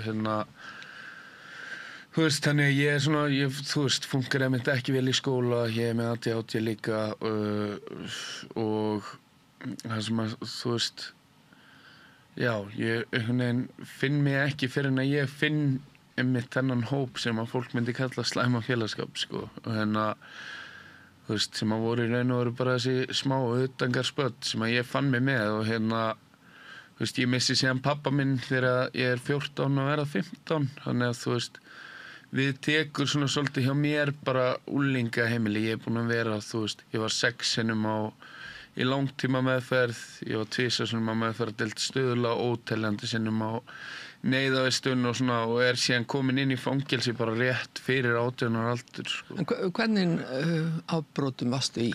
Þú veist, ég var bara mest í ykkur svona, þú veist, að fjármagna vímuefnaneyslu, sko. Ég var bara að stela, brjótast inn, þú veist. Já, það mín brot, sko. Og varstu orðin illa haldin af neyslu? Já, ég var bara mjög fljótt búin að þróa með mér mikinn alkóhólisma, skilur, mikið að nota efni og leitaði mikið í það að fylla þetta tómarum innan með mér, sko. Hvað varstu gamall þegar þú fórst í þína fyrstu afplánun? Ég var 17 að verða 18 ári og það var mér kippt svona umferð og þetta var pínu svona fjadrafóka því að það var búið að setja þarna barnasáttmála Sameinuðu þjóðanna í lög á Íslandi og það kom hann eitthvað grein og fólk fór í svona pínu panika því að ég átti ekki að vera í fangelsi með fullorðnum mönnum sko. En já Varst þú á svipuðum aldri, Þóra? Nei, ég var aðeins eldri. Ég var 20 held ég. Nei, ég var 21 í fangelsi. Fyrsta skipti. Og hvar lentur þá? Þá er ég bara í kvennafangelsinu í Kópavogi. Og ég er þar í, ég byrja sem sagt afplána þar. Hvernig fannst þér að koma í fangelsi, ef að hægt að spyrja það? Fyrst sinn þá fannst mér það mjög erfitt, af því að ég áttaði mig fljótlega á því að ég væri ekkert að fara út. Og það er kannski svolítið svona, það er svolítið skrítin tilfinning. En svo bara aðlagast ég ótrúlega vel. Ég er rosa svona fljóta aðlagast og setja mig einhvern veginn inn í aðstæður og svona. En á þessum tíma þá var húsið, eins og maður segir, kannski á hvolfi. Það voru allir í neyslu og fyrsta sem ég geri var bara að ná að smygla fíkniefnum að inn. Og var það ekkert vandamál? Nei, það virtist ekki vera svo. Ég náði bara að láta strák sem ég var að hitta fara og sækja einhverja málningar eða svona meikdollu og hann setti fíkniefnin í það og það komst inn og en af því að það voru allir á svipuðum stað, það voru allir að fá sér, þá einhvern veginn fann maður ekkert, þá leið tíminn rosa hratt og áður en ég vissi að var ég bara komin út. Ingólfur, var svipað sögu að segja í þinni afplónu? Ég man bara sérstaklega eftir að hafa verið mjög hræddur bara fyrsta, ég man þetta augnablik þegar það var verið að setja mig inn í fangelsi í fyrsta sinn og ég man að, Hvert fórstu þá? Þá fór ég á Skólavörðustíg og ég man bara eftir þessu að ég er hann inn í fangaklefa og mér er sagt bara að ég sé að fara í fangelsi og þetta átti ekki að vera hægt, ég vissi á þessum barnasáttmála, ég var búinn að safna upp dóm og svona, og svo rann þetta bara einhvern veginn upp fyrir mér þegar ég stíg inn á Skólavörðustíg og mann er sagt að afklæðast úr öllum fötunum, sturta sig fyrir fram að fangaverði, beygja sig niður og hósta og svona, og ég gerði mér svona smá grimm fyrir, ég var bara komin á eitthvað, annað plan einhvern veginn, og þetta var bara nýr umveruleiki og ég vissi ekki hvað beðið mín inn í fangelsi, hvernig menn væri þarna, hver staðan var, en það var samt sem áður tekið mjög vel á móti mér af föngum og ég var alveg heppinn með það var bara mjög vel tekið á móti mér og ég varði ekki fyrir eitthvað svona aðkasti eða eitthvað, en Hvað varstu lengi þarna? Þetta er svona pínu óskýrt fyrir mér þarna. Ég var þarna í einhverja mánuði þangað til að var að vera að reyna að finna, úrlausn á því hvað er þið gert með mig, því að ég mátti náttúrulega ekki vera þarna samkvæmt lögum og fer síðan einmitt á unglingaheimili eftir einhverja mánuði og klára að taka út þar. En þetta var kannski bara byrjuninn hjá ykkur báðum, Þóra, þú varst þarna í einhvern ákveðin tíma og hvað tók við þegar þú komst út? Ég var þarna í einhverja 10 mánuði minni mig. Ég kem út og held bara áfram í neyslu og þetta bara, samdægurs held ég í það og í kjölfarið þá fæ ég 5 blóðtappa við heilan og sýkingu í hjarta og lungun og er bara varthuga lífin og spítala og bara þarf að læra rapp upp á nýtt og ég var bara, ég held ég geri mér aldrei nógu mikla grein fyrir hversu hætt ég var komin en það hefur ekki orðið til þess að þú hugsaði því tvisvar Nei, ég einhvern veginn, ég var inn á spítali einhverja 6 vikur og svo í kjölfarið þá fer ég í meðferð og fer upp á Krýsuvík en ég var ennþá bara ekki tilbúin að breytast og ég fór bara út af Krýsuvík og hélt áfram. En hvernig var baklandi hjá þér? Ég hef alltaf átt rosa gott bakland en þau eru bara búin að setja mér skilyrði. Þú þarft bara að fara í meðferð og þá erum við tilbúin að opna aftur En ég gæti notað ömmu og afa alveg ótrúlega lengi bara því að amma var svo rosalega meðvirk með mér og ég tala oft það að ég fekk alltaf pening frá ömmu þangað til hún fór á meðvirkninámskeið þá einhvern veginn bara þá var hún bara til ég að fara í búðina með mér en ég fer sem sagt og detti í það aftur og enda svo bara aftur inni þannig að það leið ekki ár, já, ég held að það hef ekki liðið árs á milli, sko, þangað ég kem aftur inn, sko. Og hversu langt leitt varstu þarna á þessu tímabili sem þú varst að? Ég var náttúrulega 16 ára þegar ég pröfa að sprauta mig í fyrsta skipti og ég er bara í þannig neyslu þangað til ég verði edrú, sko. Þannig að ég var mjög langt leitt, sko. Og varstu heima hjá foreldriðin eða skiptinni? Nei. Ég fór að heiman, sko, bara því ég var 15 ára eða eitthvað. Og hvar gistirðu? Bara hér og þar og ég man ekki alveg hvar ég var á þessu tímabili, en þú veist, ég er búin að þurfa að vera í konukoti og ég er búin að vera, þú veist, ég var heimilislaus í 8 ár og þú veist, bara hjá vinum og félögum og sofandi á sófum, leigjandi herbyggi, hótel, eitthvað. Þú veist, maður rettaði sér alltaf einhvern veginn. Hvernig er þín saga, Ingólfur, þegar þú kemur út af skólaörustignum? Ég held að það sé svona kannski rauði þráðurinn í þú veist, þessu að það er yfirleitt ekkert sem að grípur einhvern sem er að koma út úr fangelsi, sérstaklega ekki ef hann á ekkert bakland og eins og ég talaði ég var munaðarlaus þarna og þú veist, við tók bara það sama, þú veist, það var ekki, þú veist, mér finnst ekki mikil vinna unnin í fangelsi til þess að undirbúa einhvern til þess að koma út og brjóta ekki aftur á sér og Lentir aldrei á svona áfangaheimili?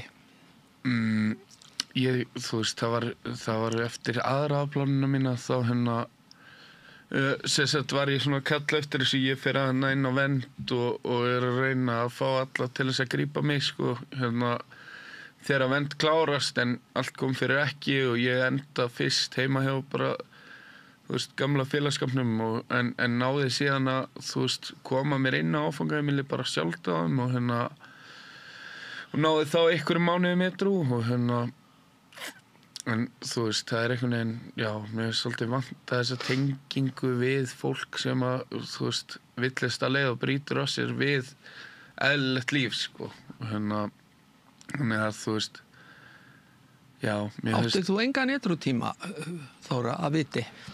Nei, ég get ekki sagt það. Ég næ fyrst árangri, sko, 2013. Þá var ég búin að fara 25 sinnum inn á Vog og þú veist, og það var, ég satt og ég hugsaði hvað ætlar að gera öðruvísi núna. Þú veist, þetta er bara enn ein meðferðin þar sem þú ert ekki að fara að hlusta á neitt og þú veist, en það var eitthvað sem breyttist og ég, ég fer inn í þessa meðferð og ég í kjölfari næ árangri og ég er edrú í næstu í 5 ár. En edrú og í bata, þú veist, þetta er alveg tvennt ólíkt. Já. Í svona 2,5 ár. Restina tímanum var ég bara mjög óheiðarleg og að gera mjög óheiðarlega hluti sem að gætu leitt til fangelsisrefsingar, skilur við. En þú talaður að amma þín hefði hjálpað þér svona peningalega séð. Er mikil samheldni meðal þeirra sem eru á götunni, eins og maður kalla það? Er fólk að hjálpa hvort öðru? Já, ég veit það. Jú, er það ekki? Er það ekki alveg... Svona upp á ákveðnu marki, auðvitað, skilur við. En það er samt sko, í endan að þá er alltaf bara að vera að hugsa sjálf á sig. Já. Það er bara svoleiðis. Já. En fyrir utan þessa peninga sem að amma þín hjálpaði með, hvernig fjármagnaður í neysluna? Bara svipa á Ingólfur, bara með því að stela og brjótast inn og eitthvað svoleiðis, sko. Ég sem betur þurfti aldrei að fara þá leið að þurfa að selja líkama minni eitthvað svoleiðis. Ég bara þurfti þess aldrei, sko. Sem betur fer, að því að ég hef alveg séð margar stelpur sem hafa þurft að gera það og eru bara mjög stórt bara öra sálinni sinni, sko. Þetta svipa hjá þér? Já, þetta er bara, þú veist, mjög svipað, sko. Þetta er bara, þú veist, ég var mjög fljótt byrjaður að svona, þú veist, stunda eitthvað svona afbrot og þú veist, það var bara mín leið til þess að fjármagna, sko. Og líka náttúrulega bara setja sig í skuldir og þú veist, það er bara í raun og veru öllum bröðum beitt, sko. En fangarnir sem voru með ykkur í fangelsinu sinna á afplánun á sínu tíma, hafðu þeir slæm áhrif á ykkur eða það var ekki það? Nei, það held ég ekki. Þú veist, þetta er náttúrulega, þetta er alls konar, skilur, þú veist, þegar ég er 17 þá er tekið mjög vel á móti mér en það er bara annar raunveruleiki í gangi inn í fangelsi, þú veist, staðan er bara svo að þú veist, manneskjan almennt á mjög erfitt með að gangast við, þú veist, mistökum sem þau gera og það getur verið mjög erfitt og og þú veist, ég upplifi það svoleiðis að eiginlega allir sem sitja inn í fangelsi eru hræddir, sko, og þeim líður mjög illa og brjóta af sér vegna þess að þeir eru veikir og og þegar þú ert komin inn á einhvern stað sem að þú ert hræddur þá viltu ekkert endilega gangast við því þú sért veikur og og þá eru svona settar upp eitthvað svona grímur til þess að komast af og þannig að þú veist fangelsis umhverfi getur alveg verið mjög, þú veist, toxískt, sko, og Er þetta ekki svona svipað að maður sér í bíómyndunum, svona ákveðin goggunarröð? Upp á ákveðnu marki, jú, það er það, skilur. Það auðvitað goggunarröð inn í fangelsunum og yfirleitt tengist það bara hver kemur með efnin inn í fangelsið, hver hefur beitt mest ofbeldi utan fangelsis og svona alls konar aðstæður og en almennt séð þetta ekki vonda manneskjur sem eru inn í fangelsi og þú veist, í mínu starfi með afstöðu sé ég það alltaf meira og meira, þú veist, að raunveruleikin bara sá og fólk bara, þú veist, að reyna að komast af, sko, þetta bara svona, þetta í raun og veru bara, þú veist. Það er sér heimur. Já, það virðist vera oft að fólk fari svona kannski meira í svona grunninn, þú veist, það talað bara, ég hef verið mikið að vinna í alls konar prógrami, bæði með sjálf og mig og aðra og þú veist, það alltaf þetta, þú veist, flýja, frjósa, þú veist, eða berjast, þú veist, sem að gerist þegar þú ert í einhver svona paníkástandi og fangelsi á það alveg til að verða pínu svona paníkástand og þannig að þú veist, fólk yfirleitt gerir, þú veist, þetta mitt, þú veist, það brest, það bara frýs, flýr inn á klefa eða beður að láta flytja sig í einangrun eða berst á sinn hátt. Talandi aðstæður innan fangelsis, hvað er fólk að gera þannig allan daginn? Þú veist, það náttúrulega alltaf verið að reyna að hafa sem mest starfi í gangi. Einhverja betrun eins og það kallað? Já, ég finnst kannski betrun, þú veist, jú, það er rosalega vilji fyrir því að búa til betrun og gera þessa hluti, en þetta stoppar mjög oft á fjármagnin bara, þú veist, það bara þannig, við erum bara að berjast við undirmönnun, það eru of fáir að vinna innan fangelsana með hvað eru margir í fangelsi og þá kannski bara takmarkaður tími fyrir hvern og einn og við finnum það að allt sem að bæði afstæða hefur til dæmis verið að koma með alls konar prógram inn í fangelsin og það rosalega velvild að taka þátt í því, það rosalega velvild að þú veist, gera allt, skilur, það tekið vel í allt sem í boði inn í fangelsunum sem gott, en það bara takmarkað sem í boði þar og og ég meina, þú veist, það nú eitt af því sem fellir veikt fólk, þú veist, aftur í neyslu bara að leiðast og yfirleitt eru þetta einstaklingar sem að eiga lítið eða kannski bara ekkert bakland og hafa ekki að neinu að snúa sér þegar þeir koma út nema bara götunni. Algjörlega, og það líka svona held ég það sem sko hvað, þú veist, mikilvægast og alvarlegast í þessu að mínu mati bara hvað tekur við, þú veist, ég get sagt að í mínu tilfelli, ég núna búin að fá að vera edrú í rúm 9 ár og ég að vinna bæði fyrir Landspítalann, borgina, ég að vinna fyrir Ástöðu, ég að gera alls konar, ég vinn mjög mikið og ég gef mjög mikið af mér í mínum frítíma til þess að hjálpa samfélaginu og hjálpa öðrum og Finnst þið það hjálpa þér sjálf? Já, það náttúrulega hjálpa mig gífurlega og en þú veist, en ég bara heppinn að því að það var ekkert sem greip mig þegar ég kom út úr fangelsi. Það 9 ár síðan og þú veist, það sem að greip mig var bara það að ég kynntist konu sem átti foreldra sem gátu hýst okkur, sko. Annars hefði ég bara gert það sama, ég var búin að gera í hin 2 skiptin. Leitað í gamla hópin, eina fólki sem ég þekkti, eina fólki sem ég hafði og þú veist, þess vegna finnst mér þetta mjög mikilvægt og ég ekkert einsdæmi í þessu, flestir sem að eru að koma út úr fangelsi hvort sem eru edrú eða ekki, þeir hafa ekkert að fara, skilur. Þóra, þegar þú varst að afplána oftar en einu sinni, var þetta mikið sömu stelpurnar sem að afplánaði með þér? Já, það var einhver breyting, sko, en nokkrar með langa dóma, þannig að ég var að hitta þær oft, sko.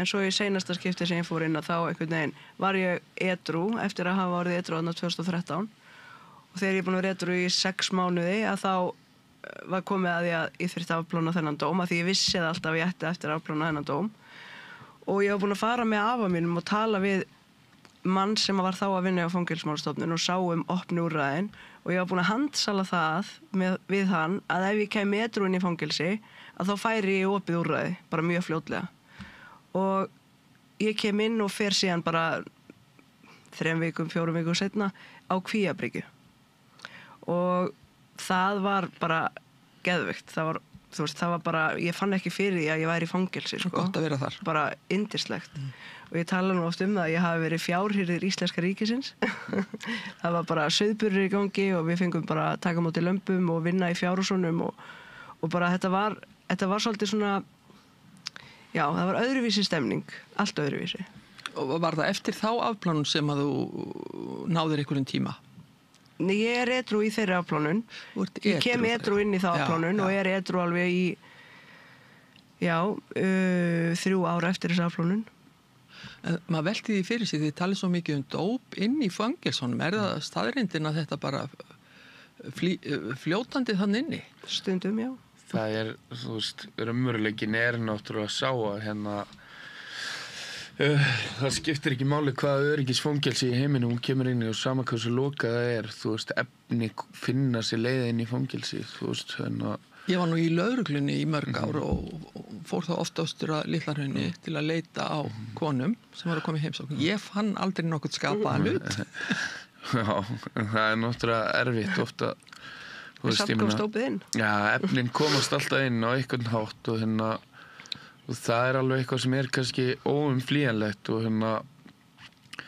ég held að besta leiðin til þess að þú veist, stöða efni í fangelsum sé bara að hafa nógu mikið að vera og nógu mikið í boði annað heldur en að leita í efni sko. Þú veist, það ekkert sérstaklega gaman að nota efni í fangelsi, þú veist, maður lokaður inn í klefanum sínum klukkan 10 á kvöldin og þá bara einn með sjálfu sér og þú veist, þannig að þetta ekkert einhverja kjöra aðstæður og ég held að, þú veist, einmitt lausnin á þessu sé bara að, þú veist, það engin leið að stoppa að efnin komist inn en það kannski þetta bjóða upp á eitthvað meira og betra í staðinn, sko. Fóru annarkvort eitthvað í nám í afplánun? Já. Já, ég fór eitthvað í nám en ég náði ekki að ljúka því. Nei, ekki heldur, ég bara var að taka einhverja svona einingar í menntaskóla. En þegar að þú segist hafa átt gott bakland hjá fjölskyldunni, varstu alltaf gripin þegar þú komst út? Eða þú segist að vera á konukoti, eða ekki? Sko, náttúrulega fjölskyldan gefst upp á einhverjum tímapunkti sem bara mjög eðlilegt og það var brugðið á það ráð að sko loka á mig bara algjörlega af því að ég var bara orðin það lasin í neyslu. En ef ég var búin að fara í meðferð að þá var ég alltaf velkomin aftur. Það var bara, en mér minnir nú samt að alltaf þegar ég losna á fangelsi þá hafi ég nú verið sótt eða gripin sko. Það var nú, já. Mér langar að spyrja dálítið hvað ég segja, afstöðu fólks í kringum ykkur. Hvernig er litið á fanga sem hafa afplánað? Mætið þið miklum fordómum? Nei. Mér finnst, ég meina ef við horfum bara á, þú veist, raunveruleikann, ég meina, þú veist, öll umfjöllun, það það eru ákveðnir fordómar, við erum bara kannski það heppin að við erum með fólki í kringum okkur sem að, þú veist, mest af því fólki sem ég er með í kringum mig bara fólk sem er búið að stíga upp úr þessum heimi og hvort sem að það sitið inni eða ekki, þá eru þau bara, ég er yfirleitt bara með fólki í kringum sem er í mikilli sjálfsvinnu og búið að vinna mikið í sjálfum sér, en ég finn alveg fyrir því í samfélaginu og þú veist, þetta er ekki að fyrsta sem ég segi við eitthvað þegar ég kemur á nýjan vinnustað eða, þú veist, að ég hafi sitið inni, en sko... Þessir aðilar sem þú ert að hjálpa, hvernig gengur þeim til dæmis að fá atvinnu með þessa fortíð? Það getur bara verið mjög strempi verkefni og ég þekki það bara eigin raun, skilur, þú veist, það allstað bara að grafa hreint sakavottorð og það tekur 5 ár frá því að dómi afplánunin lýkur og frá því að reynslust lýkur tekur það 5 ár. Þannig að þú getur ímyndaði það, þú veist, ef að ég fæ 8 mánuði fyrir að stela myndi matar sem hefur gerst, skilur, við fólk, af því að vera ítrekka stólið og þú veist, og vera svona ítrekkunar áhrif og það getur bara gerst að næst þegar einhver rænir samloku og kókumjólk og fara 8 mánuði. Hann fer kannski inn í fangelsi og afplánar af því helming til 2/3.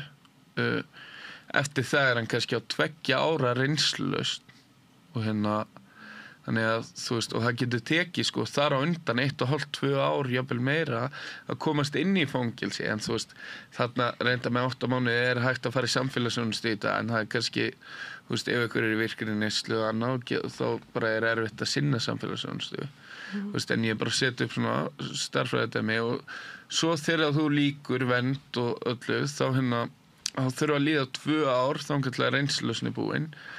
Og svo tekur það ykkur ár eftir það til þess að, já, ég held að sé 5 ár til þess að sakaskráin hreinsist loksins, sko. Nú reikna ég með að þú hafur ekki verið í mikilli vinnu meðan á þessu öllu saman stóð. Þegar þú ert orðin edrú, hvernig gekk þér að fá vinnu? Ég öryrki í dag, sko. Ég varð öryrki bara í þessu rugli öllu, en ég bara búin að vera að mennta mig og hef svo sem ekki. Ég hef alveg byrjaði að vinna, sko. Það alveg gengið vel. Já. En hvað gerirðu til þess að halda þér edrú? Sækirðu fundi? Já, ég sæki fundi og svo bara einmitt ég alltaf með fólki kringum mig sem að gera sömu hlut og ég og allir mínir vinir eru fíklar eða alkoholistar og eða þú veist, óvirkir klárlega og þannig að maður sífellt einhvern veginn að ræða þessi mál og þér finnst það hjálpa þér í þinni baráttu? Bara mjög mikið. Já. En nú spyr ég svona hálfpartin eins og fávískona, aldrei neitt púki sem sest á öxlinn á ykkur? Nei, hann hefur ekki gert það bara í lengri tíma, sko. Þetta tekur tíma og vinnu til að byrja með, þá var alltaf verið, þú veist, einhvern veginn upplifði maður þetta, en þú veist, þetta gífurleg vinna að stíga upp úr þessu, skilur, það eins og, þú veist, þú heyrir kannski hjá okkur báðum, þú veist, það mikil áföll og kannski ekki komið fram að við erum búin að, sko, jarða grúa vinn okkar og þú veist, það er bara búið að vera hálfgerð stríðsástand á undan, þá til neysla hættir og þú veist, þannig að þetta gífurleg vinna og oft kemur fresting að flýja bara raunveruleikann, það erfitt að takast á við þetta, ekki með bestu spilin á hendi og en eftir, þú veist, ákveðin tíma og eftir ákveðina vinnu, það eru mörg ár síðan að ég fengi hugmynd að detta í það eða, þú veist, það eru mjög mörg ár í dag. Að það sé einhver lausn. Að það sé einhver lausn eða, þú veist, ég alveg búin að öðlast algjört frelsi núna en það þarf að leggja á sig og þetta ótrúlega erfitt og ekki sjálfgefið að komast á þann stað, sko. Þetta svona eilíðar vinna. Þetta eilíðar vinna. Já. Maður alltaf að halda sig við og alltaf að reyna að bara verða betur og betur í manneskja með hverjum deginum. Það uppskriftin. Það getur aldrei numið staðar, sko. Nú reikna ég með að einu vinirnir þínir, Þóra, í þessu öllu saman hafi verið fólk í neyslu meðan þú varst sjálf í neyslu. Hvernig var að losna við þessa vini? Sko, ég bara einhvern veginn, ég hafði aldrei gert allt sem mér var sagt að gera, en í þetta skipti sem ég varð edrú, að þá einhvern veginn ég lokaði Facebook og ég notaði ekki Facebook í 2 ár.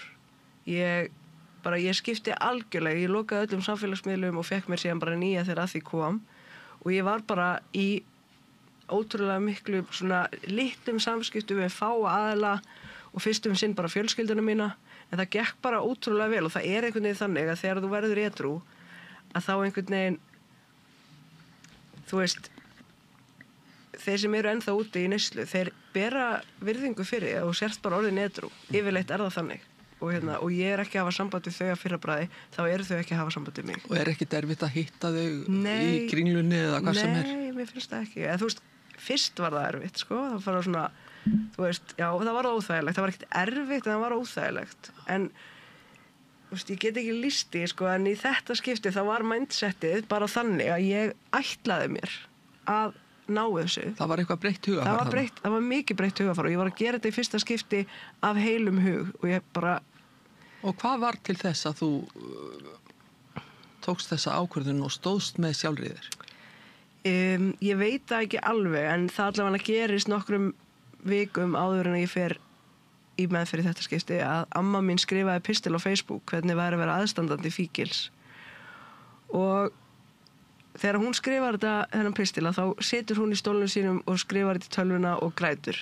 Og þegar ég les þennan pistil að þá bara einhvern veginn grímurnar sem Ingólfur var að tala áðan sem að við þurfum oft bara að velja okkur til að komast af að það passaði enginn þeirra á mig lengur og ég bara grét og það var ekki minn karakter í neyslu að gráta, það var einhvern veginn bara harkan sex tekin og allt sko og ég grét bara alveg þangað til ég komst í þessu meðferð og þetta voru einhverju 10 dagar, það skipti engu máli hvernig ég var að hitta með hverjum ég var, hvort sem var dópsali eða hvað, ég bara grenjaði og ég held að þetta hafi haft áhrif vegna þess að þegar ég var edrú 2013 að þá gifti mamma mín sig miðjan júlí 2013 og ég verð síðan edrú 5. ágúst og mér var ekki boðið í brúðkaupið hennar mömmu og hún reyndi allt áður en hún þurfti að segja mér að sjálf og mér var ekki boðið. Hún reyndi meiri segja að láta loka mín í fangelsi, tjekka á því hvort ég ætti eitthvað dóm sem ég geti bara farið að taka út en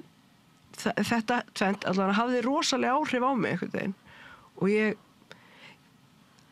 veit ekki, þetta kannski hafði eitthvað með þetta að gera en í fyrsta skipti þá ég ekki að gera þetta fyrir einhvern annan, ég ekki að gera þetta til að fá að flytja heim til mömmu til að flytja heim til ömmu fresta einhverju fangelsisdómi eitthvað þannig ég bara að gera þetta algjörlega af heilum hug og ég einhvern veginn bara gafst upp fyrir mínum hugmyndum og það er bara eitthvað sem ég hef aldrei gert áður. Frábært. Ingólfur, hvað olli straumhvörfum hjá þér? Þetta var svona, þú veist, fyrir mér sko, þetta er ekki alveg svona, þú veist, ég á hana eitt augnablik, þú veist, eftir aðra afplánuna mína sem að var í raun og veru upphafið á þessu, þú veist, í annarri afplánunni þá var mér gefið séns að fara inn í meðferð og inn í þessari meðferð þá gerist svona einhvers konar þú veist, bara vakning þú veist, ég gerir mér algjörlega grein fyrir því að sama hvað ég reyna að telja mig trúum þá hafi ég enga stjórn á eigin lífi og og ég bara viðurkenni það þarna heilsögur og ég sé bara algjörlega stjórnlaus bæði þegar kemur af vímöfnum og ég gerði mig líka grein fyrir því að ef ég færi mína leiðir þá sama þó ég tæki ákvörðun að fá mér ekki þá færi ég aftur að fá mér og þá náði ég, þú veist, hálfu ári fyrst og þú veist, og ég man að þarna þá rann upp fyrir mér að ég myndi ef ég myndi ekki verða edrú þá myndi ég bara vera inn og út meðferðum enda síðan í fangelsi og það er sem hann gerðist þegar ég dætti eftir þessu 6 mánuði og það er síðan, þú veist, það sem að breytti þessu öllu þarna, skilur, að inn í þessari afplánun og kynnist ég þessari stelpu þarna sem ég ennþá með í dag og við hefum 2 börn saman og svona og þú veist, ég fæ einhvern veginn séns, skilur, fjölskyldan hennar tekur séns á mér og þú veist, og það sem að gerist er bara að mér gefið eitthvað traust, mér gefið eitthvað tækifæri á einhverjum, þú veist, einhverjum fallegum tengslum og ég, þú veist, lagði mig allan í þetta og þetta tók tíma fyrir mig, ég tók ekki svona algjöra ákvörðun á staðnum, þú veist, ég hafði enga trú á sjálfum mér, ég tók bara ákvörðun mánuð, skilur, svo vildi ég vera edrú yfir afmæli systur minni og svo vildi ég ná að vera edrú yfir afmæli mitt og svo vildi ég ná að vera edrú yfir jólin og svo svona fór ég að hafa trú á verkefninu og ég náði einhvern veginn svona að færa mig í rétt átt og þetta tók alveg tíma, skilur, ég náði ekki að slíta öllum samskiptum strax að því að þú veist, ég hefði náttúrulega bara upplifið mikið tengslarof og svona eftir að missa fjölskylduna mína þannig að ég var ekki alveg tilbúin að segja við vinina bara herðu glemt þessu eða þú veist og þetta tók bara, þetta var aðeins erfiðara tímabil fyrir mér og ekki þessi gaggjera leið sem er best að fara, skilur það. En nú ert þú að vinna heilmikið með föngum sem að hafa afplánað. hvernig gengur það? Ég meina, þetta, hvað aðal vandamálið? Þegar fólk kemur út úr fangelsunum? Sko, það gengur ofboðslega vel. Við erum bæði starfandi mikið innan afstöðu og og erum að gera rosa mikið þar og erum að taka bæði, þú veist, við byrjum að vera í samskiptum við fólk innan veggja fangelsana og og reynum að fylgja þeim út ef þau sækjast eftir það á því. Það gengur mjög vel, þetta náttúrulega mjög flókið verkefni, þú veist, það eitt áfangaheimili sem sérstaklega hugsað fyrir fanga og það bara erfitt að komast þangað inn. Þetta eitt áfangaheimili, að komast færri aðeins vilja og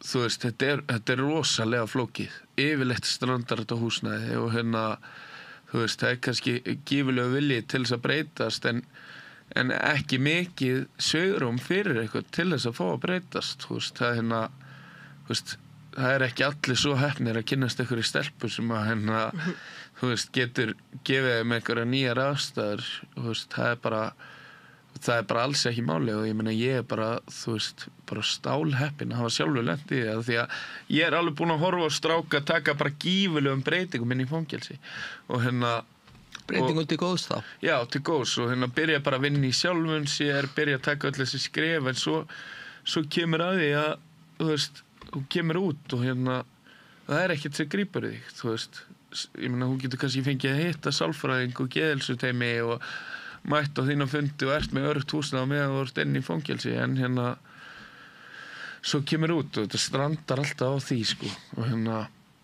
og þá ertu kannski ekki með öruggt húsnæði og þú ert ekki með aðgang að sálfræðing einu sinni í viku eða pening eða vinnu eða neitt og þetta þú veist það það sem að ég tel að við þurfum svolítið mikið að setja fókusin á og við þurfum að geta tekið á móti fólki sem að koma út og við þurfum að ná að setja upp eitthvað plan með föngum þegar þeir koma inn og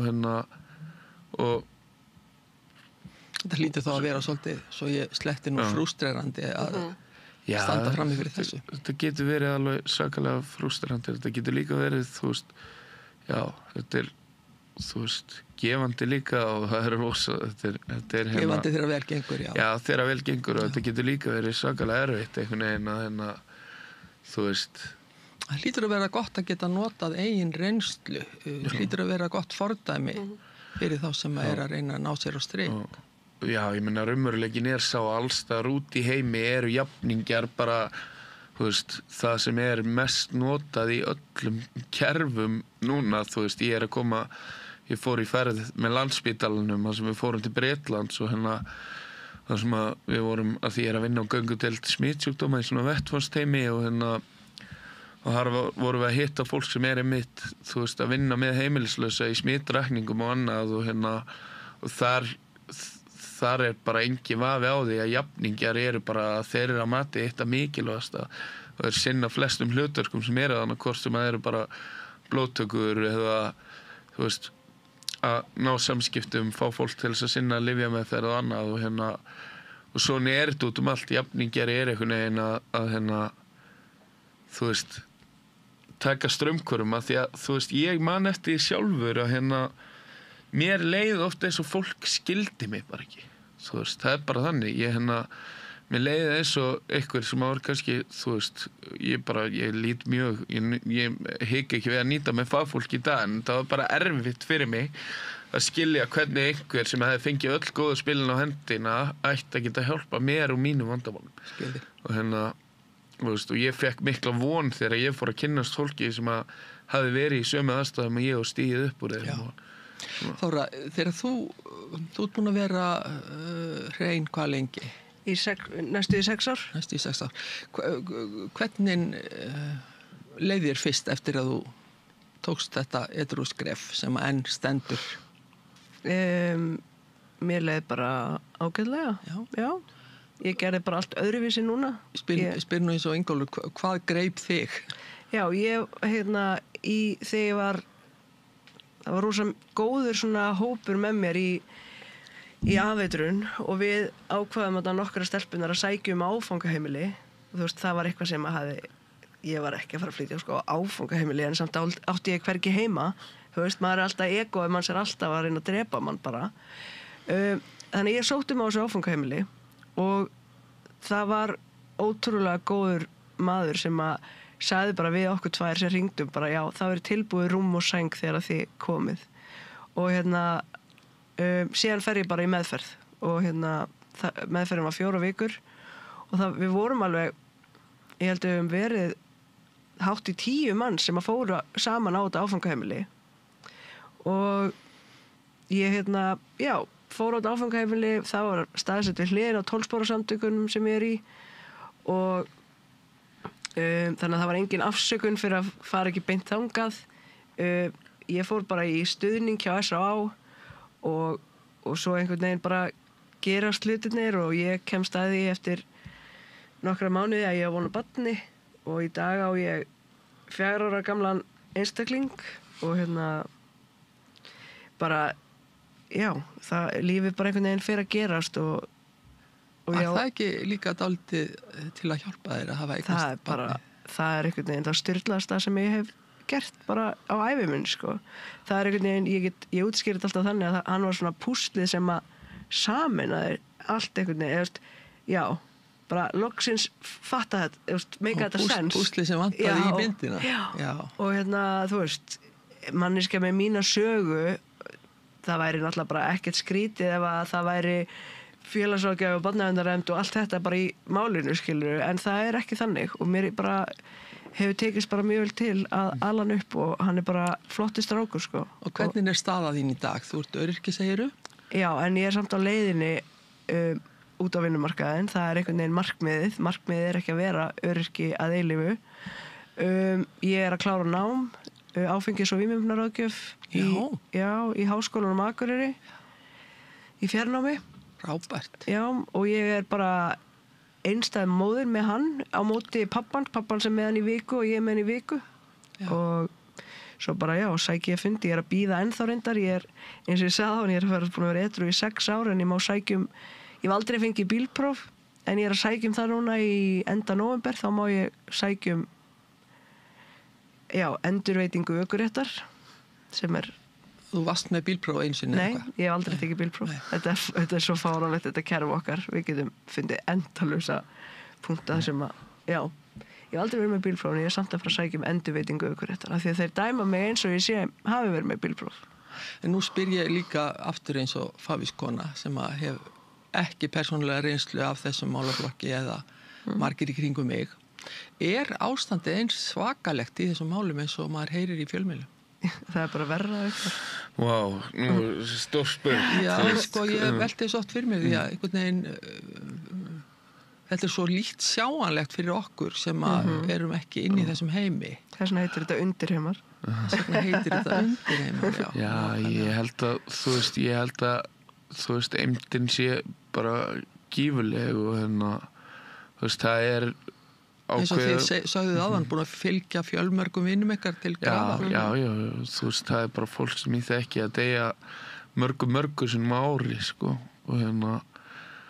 og annarkort bara falla fyrir eigin hendi vegna úrræðaleysis líka, skilur. Það er tilfelli. Já, það gerist líka að fólk hefur enga stað að venda og enga meðferð og það er vilji fyrir því, en það eru bara biðlistar allstaðar og kerfið er bara ekki að grípa og það er bara mjög harður raunveruleiki, skilur. Og þú getur jafnvel komið þér inn í meðferð, en það er alls ekki víst að komist inn á áfangaheimili þegar því lýkur. Það er bara raunveruleikin. Það er ekki áfangaheimili fyrir alla sem vilja. Það eru sko margra mánaða biðlistar eftir öllum meðferðum. Þú veist, þetta er svakalegt og Svo ég vitni nú aftur í eigin reynslu þá ég var í lögreglunni á tímabilinu 76 til 85 og það var ekki mikið svona hörð fíkniefni þá. Það voru bara venjulegir drykkjumenn og rónarnir okkar og maður flytja það inn en við erum ekki svo mjög vörf í þessi hörðu fíkniefni. Þetta hefur stóru aukist undanfarin ár. Algjörlega, þú veist, með komu bara alls. Þetta er, þú veist, við erum að sjá þetta, sko, og þetta er að breytast með hverju mánuð, sko, þú veist, tæknin er bara svo mikil áður fyrir, ég meina, við þurfum ekki að horfa langt aftur í tíman til þess að sko menn þurftu bara að hafa tengingu við mann út í Evrópu, þú veist, þetta var allt öðruvísi. Núna getur bara farið á interneti, þetta bara ekkert flóknara það og hérna var þetta að kaupa sko bara mjög banvæn efni bara af verksmiðjum í Kína með heimsendingu, skilur, þú veist, þetta allt orðið mjög, þú veist, mikið og erfitt og hérna og þá þurfum við að bregðast við líka, þú veist, þú ert að segja hérna við mig að hérna, hvenær varst þú í lögreglunni? 76 til 85. Og hvað vorum við þá með? Hvað vorum við marga meðferð? Við vorum með Vog? Já, við vorum eiginlega með Vog og svo var þarna... Silungapollur? Já, og... Nei, Silungapollur kom eftir Vogi. Og Landspítalinn var með einhvers konar meðferð þarna í Garðabænum eða þar. Já, Vífilsstaðaspítala og svo var náttúrulega bara geðdeildin á Landspítalanum. Það var ekki komið Hlaðgerðarkot eða Krýsuvík. Já, var eitthvað aðeins byrjað Hlaðgerðarkot, Krýsuvík var ekki byrjuð þá. Sko. En raunveruleikin sá að hérna, þú veist, þróunin í efnum, þróunin í notkun hefur stór aukist en sko forvarnir, viðbrögð og annað hafa ekki aukist á móti. Það er mín upplifun og hérna úrræðum hefur ekki fjölgað. Úrræðum ekki að fjölga, plássum fjölgar mjög hægt og hérna og þetta rosa, þú veist, þetta svolítið erfitt efni að ræða. Svolítið, já, þú veist. Líka að maður segir svolítið dálítið vonlaus barátta sem þú ert að þetta bara pínuð þannig, ég meina við þurfum að bregðast við og hvað gerðum við í COVID, skilur? Já, akkurat. Það var hérna, við gerðum okkur grein fyrir því að það væri að stóra aukast hérna, eitthvað svona flensa og eitthvað svona veikindi og hérna og við bröðumst við alveg bara eins rætt og við gátum að því að fólk var að deyja sko og hérna nú fólk að deyja, af hverju bröðumst við ekki eins við? Það var einhver sem sagði í fréttaviðtalum daginn að það væri þetta margir sem færust í umferðarslysum og þá væri allt gert til að reyna að koma í veg fyrir þau en það jafnvel enn fleiri sem deyja af völdum fíkniefna. Algjörlega, þetta alveg skilur. Þetta ótrúlega sorglegt og maður hugsa svona bara, eru þau lífi einskis virðið það? Já, ég meina, við erum alveg komin lengur en þetta og ég held að sko eigi flestar fjölskyldur einhvern sem að hérna að berjast við þetta eða hefur verið að berjast við þetta og hérna og ef við förum bara út í, þú veist, kostnaðin í þessu, ég meina, þú getur rétt ímyndaðir, ég búin að vera sko frá því ég ungur, þá var ég inn og út á úlingaheimilum, þá kallar fangelsi taka við, ég var stanslaust að komast í kast í lögin og annað sko, þú veist, ég kostaði ríkið gífurlega peninga, ég varð valdur á alvarlegu umferðarslyssi sem betur fyrir slasaðist ég mest í því en þú veist, þið getið svona ímyndað ykkur allt sem að hérna var í gangi og þú veist, í dag ég nýti mér mjög lítið spítala, ég vinn fyrir spítala, ég hérna þú veist, borgin þarf ekki aðstofa mig, ég aðstofa borgina, ég er að vinna, ég með bara mjög háa tekjur af því ég vinn rosalega mikið og ég að borga mjög mikið í skatt og ég að skila mjög miklu til samfélagsins og hérna, þú veist, bara ef við horfum á þetta frá þessu sjónarhorni, ef við setjum svo alltaf peningi að hjálpa fólki, þá þurft að hjálpa mér í smá tíma, nú get ég verið út að hjálpa öðrum, skilur. Nú get ég verið út að skila til samfélagsins og ég þarf ekki þess að hjálpa lengur og hérna, ég verði ekki lengi að borga hann tilbaka. Ef mér hefði ekki verið, ef fólki ekki hjálpa, þá þurfum við að borga með þeim þangað til þau fara, skilur. Það bara raunveruleiki. Já, þú ert að hjálpa fólki og innan tíðar verður Þóra líka að vinna við að hjálpa fólki. Já, hún að gera mjög mikið, sko. Hún hérna þú veist, virkilega virkja á afstöðu og hún í 12 spora samtökum að hérna hjálpa fólki út í gegn og hérna, og ég veit að ég þekki Þóru mjög mikið og hérna, hún strax að gera mjög mikið, sko, og hérna.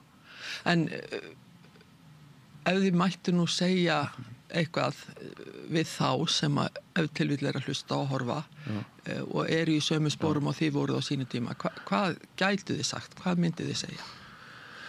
Sem í sömu sporum eða voru í sömu sporum? Já, sem eru búnir að missa vonina. Ég held, þú veist, það hérna sé mikilvægast bara að reyna að segja við fólki að það alltaf möguleiki, sama hversu djúpt við erum sokkin, sama á hvaða stað þú ert, sama hversu grund eða djúpt þú ert sokkin, þá hægt að snúa við.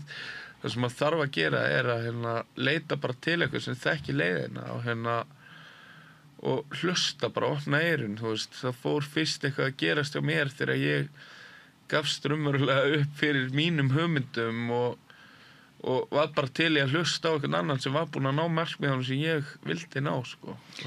Er það staðreynd eða einhvern veginn virðist mér eins og fólk þurfi að ná botninu til þess að rísa upp? Ja, þú veist, við finnum bara okkar botn þegar við hættum að grafa, sko.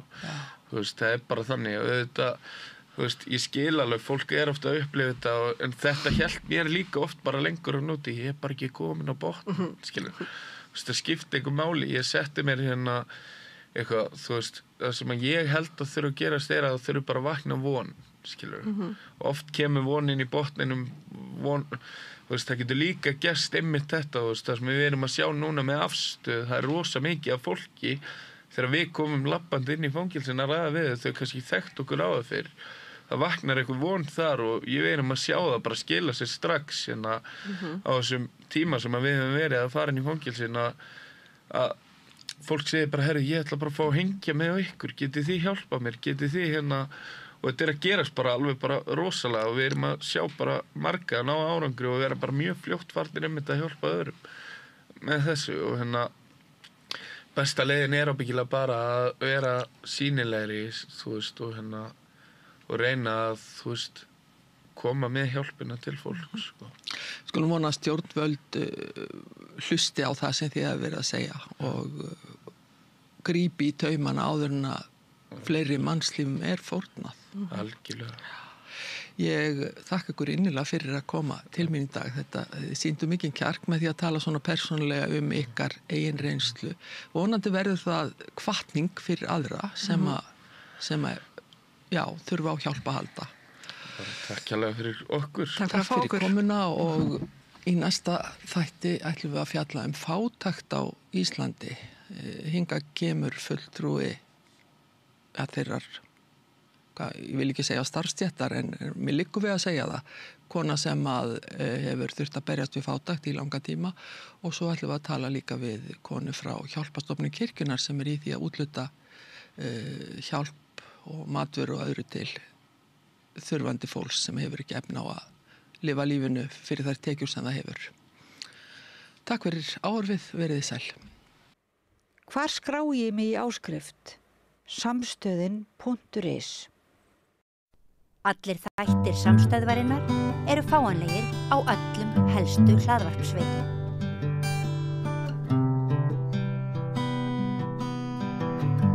Já, nú ætlum við að ræða fólk sem að heyri raddir og sér kannski sýnir og þau eru hingað komin Sigrún Huld Sigrúnar sem leikari og raddheyrari, heyri raddir.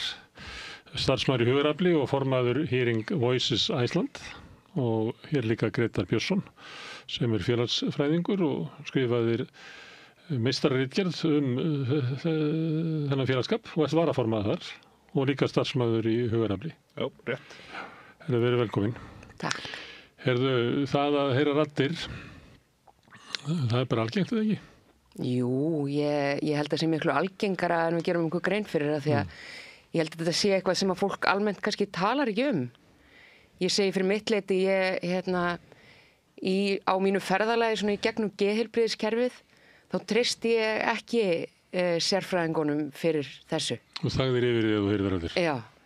Já, ég trúi að þetta sé bara raunveruleiki margra. Já, einmitt. Þegar ég var að maður nógu miklu vesinu þótt að maður sé ekki að blanda þessu inn í. Já, einmitt. Já, maður vill ekki fá það stigma nefnilega, sko. Já, ekkert bara endilega frá heilbrigðiskerfinu, heldur líka bara almennt. Þannig út í samfélaginu, við erum búin að sjúkdómsvæða þetta fyrirbæri sem hefur náttúrulega fyllt mannskepninni eins lengi og hún hefur verið til.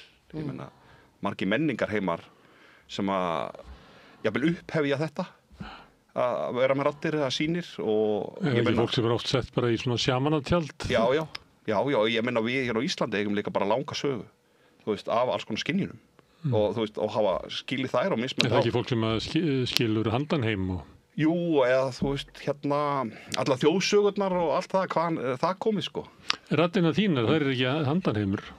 Sko, já, þetta einstaklingsbundin alltaf. Mér langar að vita hvernig raddina þínar eru. Mínar eru nefnilega alls konar og ég svo skemmtileg að ég með heilt samfélag, ég segi, sko, ég ekki einstaklingur, ég heilt samfélag og þegar ég útskýra þetta fyrir fólki og spyrja stundum fólk hefur séð Inside Out þarna Pixar teiknumyndina. Já, teiknumyndina. Já, ég með svona parta eins og Inside Out. Veiðakallinn og... Já, en ég heyri í þeim.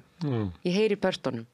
Það er eins og verður með svona púka á öxlinni? Já, ég er mitt með svona týpur sem kom á öxlinu og tala við mig. Og sko... En er það ekki fristandi að segja við einhvern veginn að góði þegið þú? Þessu röddum. Jú, auðvitað. Guðs bænum láttu mig í friði. Það er ekki eins og að þú hefur nú slagt alltaf eitthvað gott til málana hérna. Er þetta svoleiðis? Sko, þetta hefur alltaf fylgt mér. Ég hef alltaf verið svona, skilur, og þegar ég var lítil þá átti ég huldustrák sem vin og svona. En fyrir mér er þetta fjölbreytt. Þetta eru bæði sko partar af mér sem eru að tala við mig. Svo er þetta líka bara alls konar kynjavörur. Og svo er þetta líka amma Hulda, sko, sem er alltaf að tala um mig og með mér. Hver er munurinn á þess að þú heyrir í þeim eða í mér núna? Sko, núna er munur að því ég er svo miklum bata. Þannig að þessar raddir þær hafa ekkert stjórn á mér. Nú hef ég bara stjórn. Ég er framkvæmdastjóri þessar fyrirtækis eða bæjarstjóri þessar samfélags og þannig ég tek ákvarðanirnar. Þannig að það er ekki lengur þannig að þær taki stjórn, en það var þannig. Ég hef átt tímabila sem að ég var í neyslu og raddirnar urðu mjög aggressívar. Þannig að reiðikallinn sest við stýrið og stjórnar þér, svo við vitnum hann í Inside Out, það er einhver af þessum karakterum. Nákvæmlega. Og þú ert komið bara aftur í skott eða Já, og líka lífi. Bara maður heldtekin ótta vegna þess að á þessu tímabili á mér, þá voru þetta var bara nákvæmlega svo við erum að tala saman. Skilur, ég heyrði þær utan við mig og ég skildi ekki hvað var að gerast. Þetta var öðruvísi en þegar ég var lítil. Svo ólst ég upp og ég fekk fyrst kvíðaröskun, ég með nokkrar greiningar sem ég er búin að sturta niður í klósettið. Og hérna, sko, þá fór ég að trúa þetta snýst allt með trú og hugafar. Ég fór að trúa að þetta var afbrigðilegt, hvernig ég væri. Right?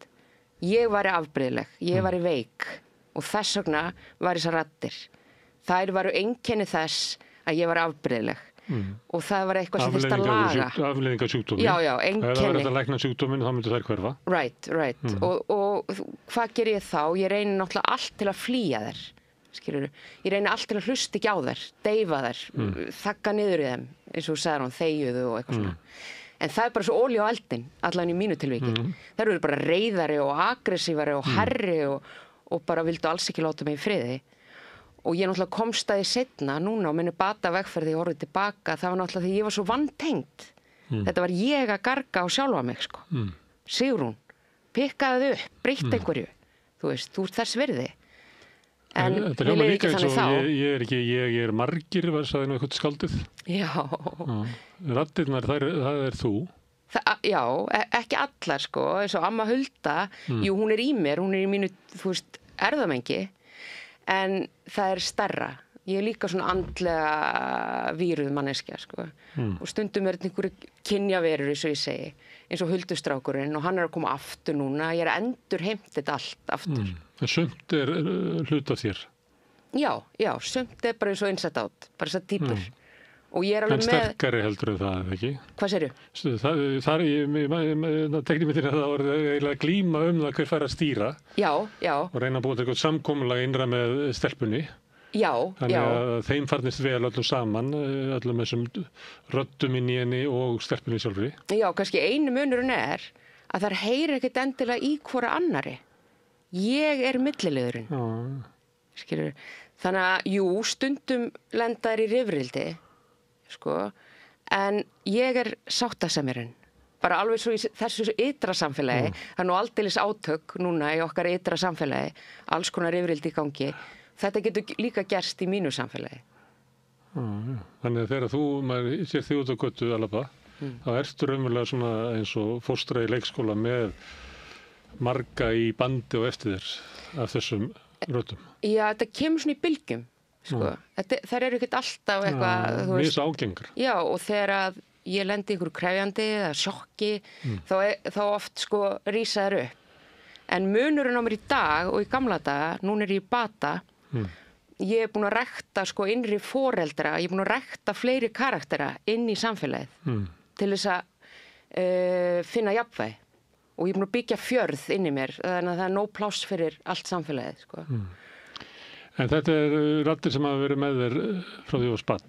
Ekki allar, nei. Sumar fæddust seinna. Sumar hafa þroskast bara með þér. Já, já. En ég er bara að velta fyrir mér ef þú ert með sjálf, eins og þú talar svolítið þú sem með sjálf, en það ekki þá bara hluti af þessu sjálfi? Það ekki líka þú? Jú. Gæti einhver af þessu röddum haldið fram að hún væri Sigrún? Allavega Huld? Já, sko, allar þessar raddir eru ég, en margar þeirra gerir sér ekki grein fyrir. Nú. En það ég sem gerir mig grein fyrir. Þetta svolítið svona, í mínu tilfelli og það mjög algengt, þá sprettur þetta náttúrulega upp frá tráma, sko. Og það fæðist eitthvað þar. Og þessi vinna við að tengja þær og tengja mig við þær, það vinna sem að mun ekkert, þetta lífstíll hjá mér. Þannig ég þarf alltaf bara eins og í sambandi, bara eins og í samfélagi, eins og í fjölskyldu, þá þarf ég alltaf að vera að ræða við þær og finna leiðir til þess að við getum öll lifað í sátt og samlyndi. Það svolítið mikil vinna. Já, það stór skemmtilegt líka. Þetta algjört ævintýri í rauninni leið og ég tók stjórnina í mínar hendur, þá fór þetta að vera skemmtilegt. Þegar þú leitaðir aðstóðar í heilbrigðiskerfinu, þá var verið að halda því fram að raddirnar veru afleiðingar af einhverju sjúkdómi. Já, sko, ég treysti ekki kerfinu fyrir mínu röddum. En ég bara velta fyrir mér svona hvernig almennt tekið á manneskju sem þér. Þá sagt að þetta sé sjúkdómseinkenni og geðklofa. Já. Það er algengasta einkenni geðklofa það að heyra raddir og því að putta reglan koma raddirnar innanfrá eða koma raddirnar utanfrá. Raddir innanfrá eru geðklofi, raddir sem eru utanfrá eru paranoid geðklofi. Já, það er svona þegar maður fer að halda að maðurinn í sjónvarpinu sé sérstaklega til mín. Já, ég náttúrulega svona dæmi í menningu og hvernig það birtist, það er svona paranoia skizofrenia. Já, einmitt. Geðlækningar snúast ekkert endilega að skilja raddirnar. Losna við þær? Já, losna við þær. Eins og þú væri náttúrulega rökrétt ef þú lítur á það sem sjúkdóm. Ég meina ef við værum með krabbamein, eitthvað ílkinn æxli vaxandi innra með okkur, við myndum vilja losna við það, ekki satt. Ef þú tilur rættin að vera æxli, já. Já, það er viðhorf. Standi vegi fyrir þroskaðinum. Já, það er viðhorf læknastjættarinnar sem að ef við skoðum mannkynssöguna endilega ekkert fyrir nýtt fyrirbæri. Það er fólk bara í gegnum alla mannkynssöguna sem við lýst í að vera með þessar upplifanir. Það er bara fyrir cirka bát 100 árum við fórum að nota þetta hugtak geðklofi og skilgreina þetta sem ólæknandi sjúkdóm. Og ég held að með því þá höfum við svolítið kannski falið þennan heim fyrir bara almenningi því að það vilja fá þennan stimpil á sig, sko. Fólk þegir yfir þessu eins og þú ert að segja. Já, algjörlega. Ég meina, ég er búin að þekka hana Sigrúnu, hún er búin að vera vinir núna í nokkur skeið og það hún er bara nýlega búin að treysta mér fyrir þessu, sko. Já, og það er svo fyndið leið ég byrja að tala þetta, nú get ég ekki hætt, sko. Nú er ég bara að segja öllum þetta. Ég held, sko, að, þú veist, auðvitað er fólk sem heyrir raddir bara getur veikst andlega eins og annað fólk, farið, þú veist, í þunglindi og fengið mikið kvíða eða geðsveiflur eða þetta hefðbundna, en það sem gerist ofta að raddirnar verða meira krefjandi við þetta og þá leita margir í kerfið og þeir fara að lýsa þessu, þá fá þau geðklofastimpilinn og þá er reynt að losa fólk við raddirnar. Við erum hjá Hearing Voices, erum við annað viðhorf gagnvart þessum röddum, gagnvart þessum upplifunum og upplifunum einokast ekki bara við raddir, heldur líka sýnir og aðra skynjanir. Það er ofskynjanir? Já, við notum það orðið ekki. Nei. Bara skynjun. Þetta er ekki ofskynjun, þetta er bara skynjun. Þú veist eins og óhefbundnar skynjanir, ég ger alltaf svona, af því að fyrir mér er þetta bara hefbundið, sko. Og þetta er algengara með höldum. Og hann orðaða ég er búin að vera í læri hjá breskum geðhjúkrunarfræðingi sem heitir Trevor Iles, er hérna á Íslandi núna í haust til að halda námskeið hvernig er hægt að hjálpa fólki í því að vinna með og skilja og tengjast upplifunum sínum. Og hann byrjar alltaf að orða þetta, ég hitt hann nokkur sinnum og hann innbrar alltaf it's a common human experience. Miklu meira en við höldum. Ég las bók eftir Oliver Sacks sem kom út 2012 sem að myndir líklega þýða sem ofskynjanir, því bara hún veit ég bókin. Hann að tala hvað það sé miklu algengara og hann að tala alls svona sýnir og eitthvað fleira og hann segir þetta mjög algengt náttúrulega meðal fólk með geðklofa en líka fólk sem flogaveiki og fólk sem með mígrini og fleira sem með þetta en lætur ekki vita því og mér minnir það er nú eitthvað kannski 10 ár síðan lesta mér minnir hann að segja halda því fram að það séu kannski svona 12-14% af fólki sem að annarkot heyrir eða sér eitthvað sem aðrir sjá ekki. Og svo, það er mjög skemmtileg bók, hann er mjög skemmtilegur kall. Hann segir líka svolítið svona gamalsögur af þessu. Það var þetta einu manni sem var alltaf með svona eins og garðálfa með sér og hann var að skrifa eitthvað hlutis, það var alltaf garðálfur á skrifborðinu og sem kom, hann gæti aldrei fundið neinn tengingu hvað hann það að gera við þessar sýnir. Af því hann sá ekki að það tengdust eitthvað, þetta var ekki afleiðing að einu en einu, en hann satt bara uppi með þessa garðálfa sem voru alltaf með honum og það var svona að lýsa því hvernig hann þurfti að bara læra að lifa með því að það væri alltaf ykkur í garðálfa. Já. Sko við í Hearing Voices tölum aldrei slæmaraddir, góðaraddir. Við trúum því og samkvæmt því módeli sem við vinnum eftir þess að Aarhus-módel og Maastricht-Vidal sem ég get kannski sagt ykkur betur frá eftir þá gert að ráð fyrir að raddirnar, sýnirnar og skynjanir hafi allan einhver jákvæðan tilgang. Það upplifunin af þessu sem getur verið erfið eða góð. Að því fólk skellt. Já, sérstaklega líka búið að kenna fólki að þetta sé afbrigðilegt. Fólk getur orðið alltaf dauðhrætt, sérstaklega kannski þegar reynslan kemur fyrst. Og þetta getur gerst á alls konar aldri, sko. En það er mjög algengt að þetta er ekki eins fyrir neinn.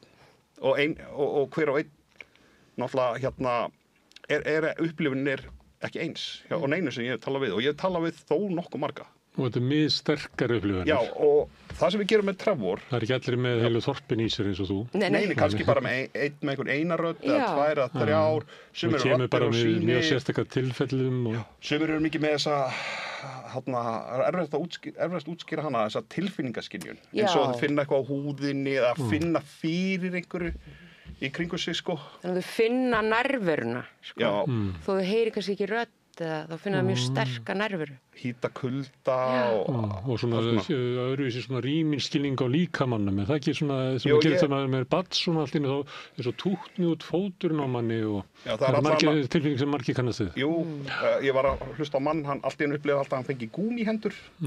Gúmíhendur og síðan hann í viðtalinu þá var þetta að tengjast það að gúmíhendurnar voru tengdar tráma. Við vinnum rosa mikið úr ef raddirnar verða erfiðar. Upplifinu verður erfið þá tengist oft áföllum og einhverjum erfiðleikum í umhverfinu en þessi maður hafa upplifið sem er gúmíhendur og það var út af því að hann það var svona tengdist því hann upplifið sig varnarlausan hann gat ekki varið sig það var svona út af aðstæðum sem hann lenti í sem barn já, ég ætla að segja eitthvað meira Trevor já, Trevor ég hef farið á nokkur námskeið hjá honum og hann lætur okkur alltaf huglega. Hann fer bæði við skoðum við erum að hugsa menningu, svona mismunandi menningar heima og hvernig þeir mögulega getur hugsað þetta og hann segja okkur svolítið bara frá svona stiklu á stóru gömul menningarsamfélög þar sem þetta fyrirbæri hefur verið skilið allt öðruvísi heldur en eftir þessu læknisfræðilega módeli sem við lifum hér á Vesturlöndu sem er tiltölulega nýtt. Við krifjum Ísland þú veist hvernig hefur þetta verið hér hérna erum við með álvana huldufólkið spákonunnar og ég vitna alltaf í hann Tryggva Emils hérna á Fátækt fólk hann er fyrstu bókinnans það sem er nú heilt kapli það sem hann með bjarga álkonu og fólki á sveitabæjunum er að vara hvort annað við Þorgeirsbola og hitt og þetta voru sannlega ekki allir greindir með geðklofa þar í kringum, hvað er þetta, 1918 frostavetur. En svona sögur getur orðið til þótt að enginn kannski sjá í Þorgeirsbola? Nei, já, þetta einhverju sögursagnir, en þarna var fólk í einhverju tengslum sem að við kannski, sjúkdómsvætti Það verða sjálfsagður að heimurinn væri flóknari og meira marglaga heldur en að við látum stundum að hann sé. Og kannski huglægari í stað fyrir alltaf þessi hlutlægari í dag, en það sem ég ætla að segja er að Trevor lætur okkur öll huglega og við erum ekkert þeir sem eru á þessu námskeið hjá mér alls konar fólk úr öllum áttum, fagfólk fagfólk og áhugasamir geðheilbrigði og ég held að geti allir ef þeir hugleiði þegar allir hafi átt einhvern tíman einhverja reynslu sem þeir get ekki alveg útskýrt. Heyrt í dýrabjöllunni eða símanum hringja eða eitthvað hvísl eða einhverju kalla á þig. Eða eitthvað komið yfir þig. Heyri nafni sitt. Þannig að, já, og það held ég að það séu allir sem geta tengt við að hafa einhvern tíman á sinni æviskeið. Það getur verið draumur, þar sem þú fannst fyrir einhverju, þú veist, fannst fyrir hýta eða kulda eða einhverju, sko. Að flestir, ef þeir hugleiði að þeir hafi orðið fyrir einhvers konar óhefbundinni upplifun. Það getur stundum verið bara eins og svona eitthvað smá truflun í heilastarfseminni, eins og gerist bara með, segjum eins og svona déjà vu tilfinningin að þetta hafi gerst áður. Sem bara eitthvað svona högt í einhverju kunnugleikastöð, sem kannski, ég þarf ekki að fara í einhverja rannsókn á tráma til þess að... Nei, en þetta er bara, við erum ekki fullkomna vélar. Kannski margt sem við skiljum ekki, en við höfum kannski kosið í okkar menningu að sjúkdómsvæða, ýmislegt sjúkdómsvæðingin fyrirbæri sem á flegi ferð, bara í okkar kúltúr. Geðheilbrigðiskerfið á Vesturlöndum veist, ef við skoðum að hluta vergri landsframleiðslu, þá þetta stærsta kerfið okkar. Og það tekur alltaf meira og fleiri mál á sína könnu, það sem við köllum sjúkdómsvæðingu. Alltaf skilgreinir alltaf fleiri og fleiri hluti sem sjúkdóma. En við höfum ekki fundið neinar, ekki svo best ég veit, neinar rannsóknir sem að sýna einhverja ákveðna heila starfsemi eða dópamínskort eða eitthvað svona í kringum og tengja það við að fólk heyri raddir, sko.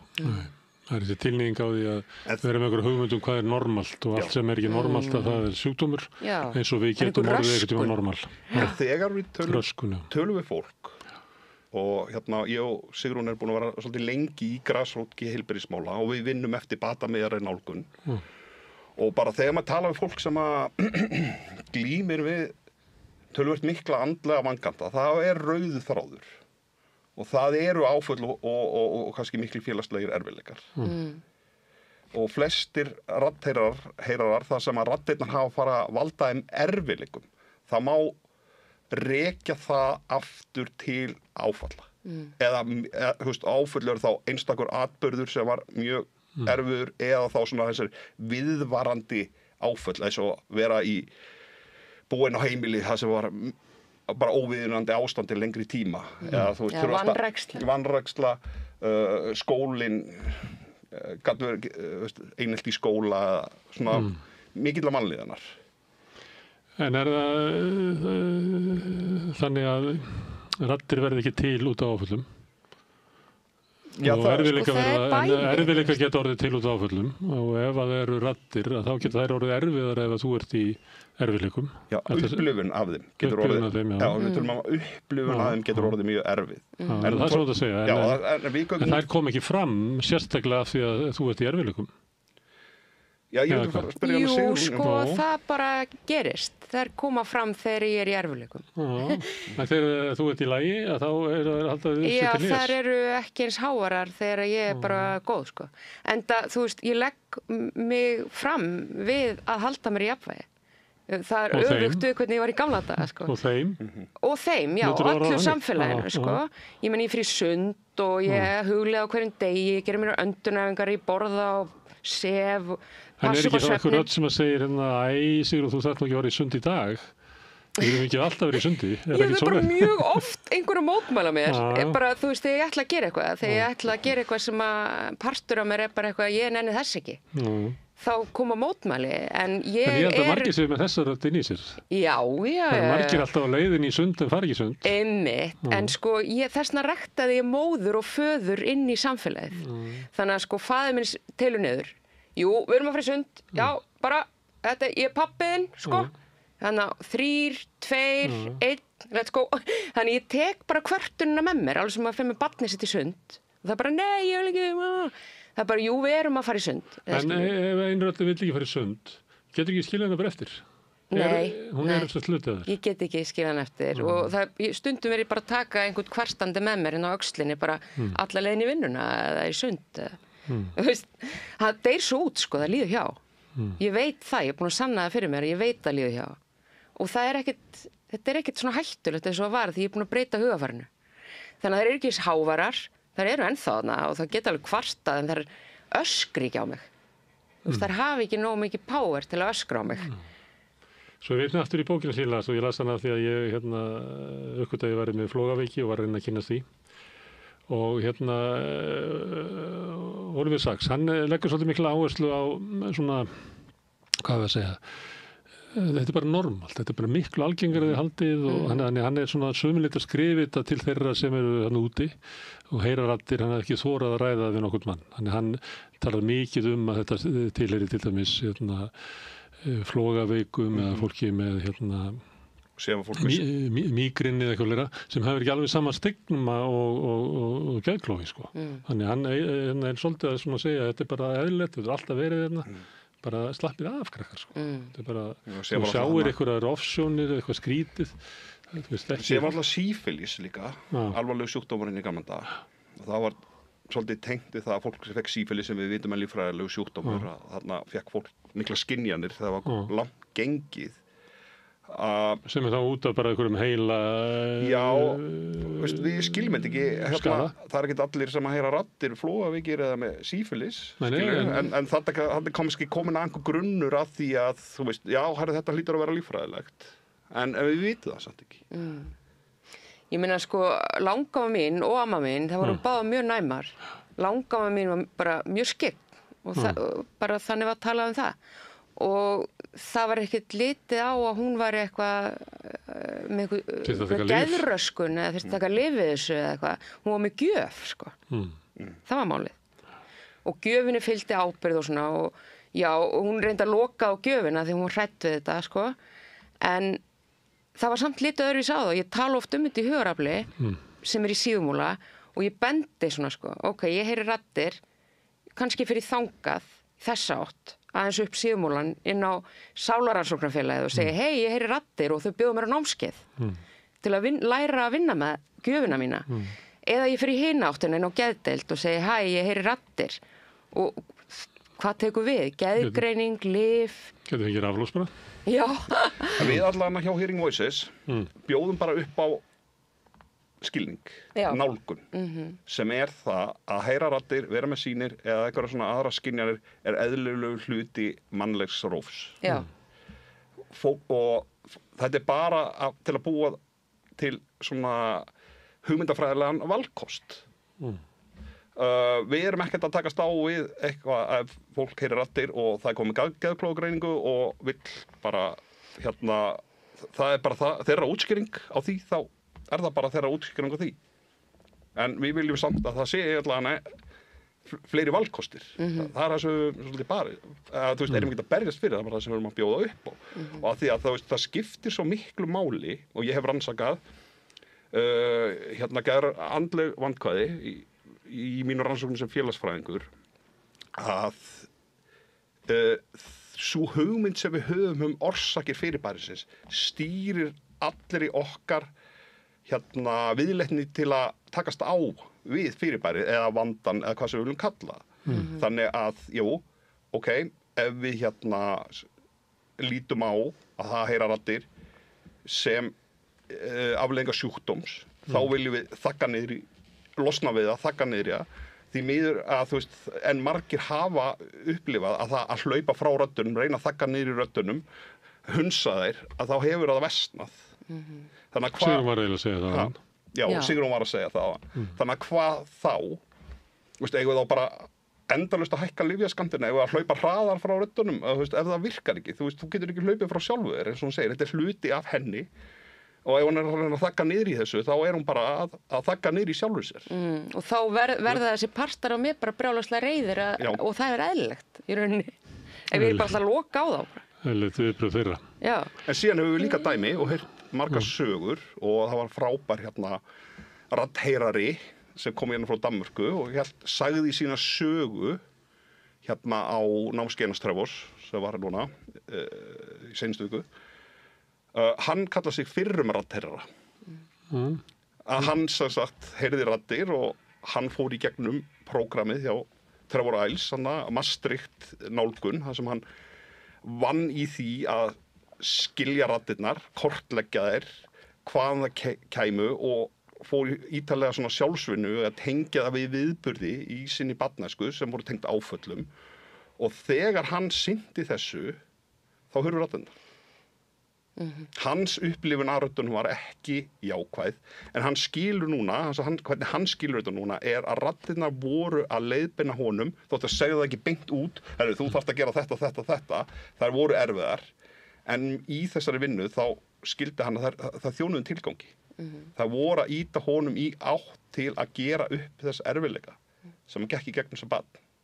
Og þegar hann gerði það, þessi maður er sálfræðingur í dag, hann bjó á íbúð Kjarna og var með geðklofa og svaf í 17 tíma í dag og var orðinn 140 kíló af lyfjum og eftir mikla lyfjanotkun. Hann náði fullum bata. Raddirnar hans hurfu. Raddirnar er ekki í sjúkdómseinkennið, þú veist að segja það. Nei. En þetta er sko til líka, þetta er það sem magna við þessa hugsjón, hearing voices, hugmyndafræðina, er hún gengur út á að samþykja algerlega sannleik einhvers annars, heim einhvers annars. Bara já, þetta er sannleikurinn þinn og aldrei kalla ranghugmyndir eða ofskynjanir eða eitthvað svoleiðis. Þetta er bara þinn heimur og ég ber virðingu fyrir því. Eitt af því að þið segir raddheyrari, sá sem að sér sýnir, ekki er hann sína sjáari. Þetta bara fellur undir það sama því að þessi hugsjón hófst á bara röddum. Það er algengasta fólk. Hvað eru margir í þessu félagi? Þú veist að segja að þeir eru ekki alltaf lengi og hún er nýbyrjuð að segja frá þessu. Við vorum Við erum búin að vinna saman í hugaraflegu tíma. Já. Það hljóta að vera margir af núti sem heyra raddir en er ekki í félaginu. Já. Og þeir eru ekkert allir hafa glímt við veikindi, endilega andleg veikindi, sko. Þú veist, þegar ég var að rannsaka þetta, ég kynntist Hearing Voices fyrst, þá var það stofnað 2019 af Fanney Ingólfsdóttur og sem var Sigrún tók við sem formaður af núna nýlega og Svöfu Arnardóttir sem vann þá hjá Hugurafl og er núna formaður Geðhjálpar og ég fekk einhvern veginn svona innsýn inn í hann heim og ég held ég hefði séð flest allt sem var til í geðheilbrigðismálum en þegar ég fekk þetta traust að fólk voru að segja mig frá hvað var í gangi þá bara kolfjalli fyrir þessu og hefur verið tengdu félaginu síðan þá var ég að tala við fólk sem hafi glímt við töluvert mikil veikindi og heyrt raddir þau aðskildu það frá hvor öðru en sko upplifun af röddunum varð erfiðari eftir þessi veikindin ágerðust en síðan hef ég núna eftir að ég fór í hearing þá var svona mín hugmynd að þeir sem heyra raddir hljóta allir hafa verið veikir en eftir ég hef kynnt starfsemi félagsins meira og hitt fleiri þá bara kemur ljós að það bara fullt af fólki þarna sem þetta nú aldrei verið neitt svo mikið vandamál hjá mér hefur ekkert verið að leita inn í geðheilbrigðiskerfið til að taka á þessu sko, reyna að þakka nýri röddunum eitthvað slíkt sko. Þannig að það má áætla að það sé stór hópur sem er með þessar upplifanir sem er kannski ekki að valda þeim miklum erfiðleikum. Já, ég verð að segja þetta er búið svo ævintýrlegt sko eftir ég byrjaði að tala um þetta út af því að alls konar fólk sko er komað til mín og bara já, veistu það, ég er líka með svona skynjanir, má ég segja það frá því, veist. Þannig að það hefur áhrif að tala bara svona uppátt um það og það eyðir skömmunni sko. Það er komin skömm þannig sko. Og það er engin skömm að því að hafa þessar skynjanir, er engin skömm að vera víraður eins og maður er. Ég man ekki nákvæmlega hvað félagatalið er. Nei, ég man ekki núna, við erum að kíkja á þau, það var félagsfundur í gær nefnilega. En ef að Oliver Sacks hefur rétt fyrir sér að þá getur við sagt að það séu svo 50-60.000 Íslendingar sem að annarkvort sjá eitthvað eða heyra eitthvað. Já. Sem að tilheyrir ekki þessum þrönga heimi sem við erum alltaf að reyna að lifa innan. Já, þessi þrönga normi sem virðist vera þrengjast alltaf, það er alltaf að vera meiri kröfur á hvað er að vera eðlilegur í þessu samfélagi. Ég held að það séu miklu fleiri. Við búum á svo töfrandi stað. Við búum bara nánast á tunglinu hérna sko. Þetta er svo furðulegur staður. Ég held að það séu fleiri sko. Ég hugsa alltaf um þjóðsögurnar og ég hugsa alltaf um kaflarnas Tryggva Emils sem hann skrifaði sína upplifun sem barn. Það sem einhver svona handanheimur já, handanheimur og fólk var hérna tengdar í náttúrunni í myrkrinu hérna fyrir norðan sko hérna og já kannski þú veist hefur við aftengt þessu líka meira í bara nútíma samfélagi með allar þessari örfun og ljósum og öllu þessu hraða sko að því að þú veist að segja þið hugleið hjá Trevor og það bara það svo mikil hraði í dag, svo mikil örfun á öllu að við komumst kannski ekki nógu mikla ró. Þú veist, ég held að allir gætu heyrt raddir, sko. En raddirna þínar, þær eru alveg til í smá hasar, eða ekki? Þó það sé eitthvað læti kringu því, þá þær ekkert, þær komast alveg að. Já. Það eru meiri lætið en því meiri hasar sem kringu því. Þú sagðist að þú þurftir að gæta jafnvægis, sko. Já, algjörlega. Það bara... Þær æsast upp ef það er hasar. En sko, ég elska... Þær hafa aldrei haft það betur heldur en í nútímanum í hraðanum. Nei, það er nú ekki alveg þannig, sko. Þessna þarf ég að passa mig að vera í jafnvægi, sko.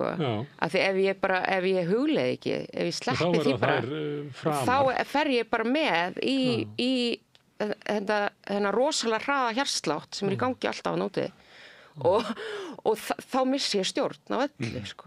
Og það má ekki gerast, sko. Ég er náttúrulega hægt á geðlugum og allt, sko. Þannig að ég að...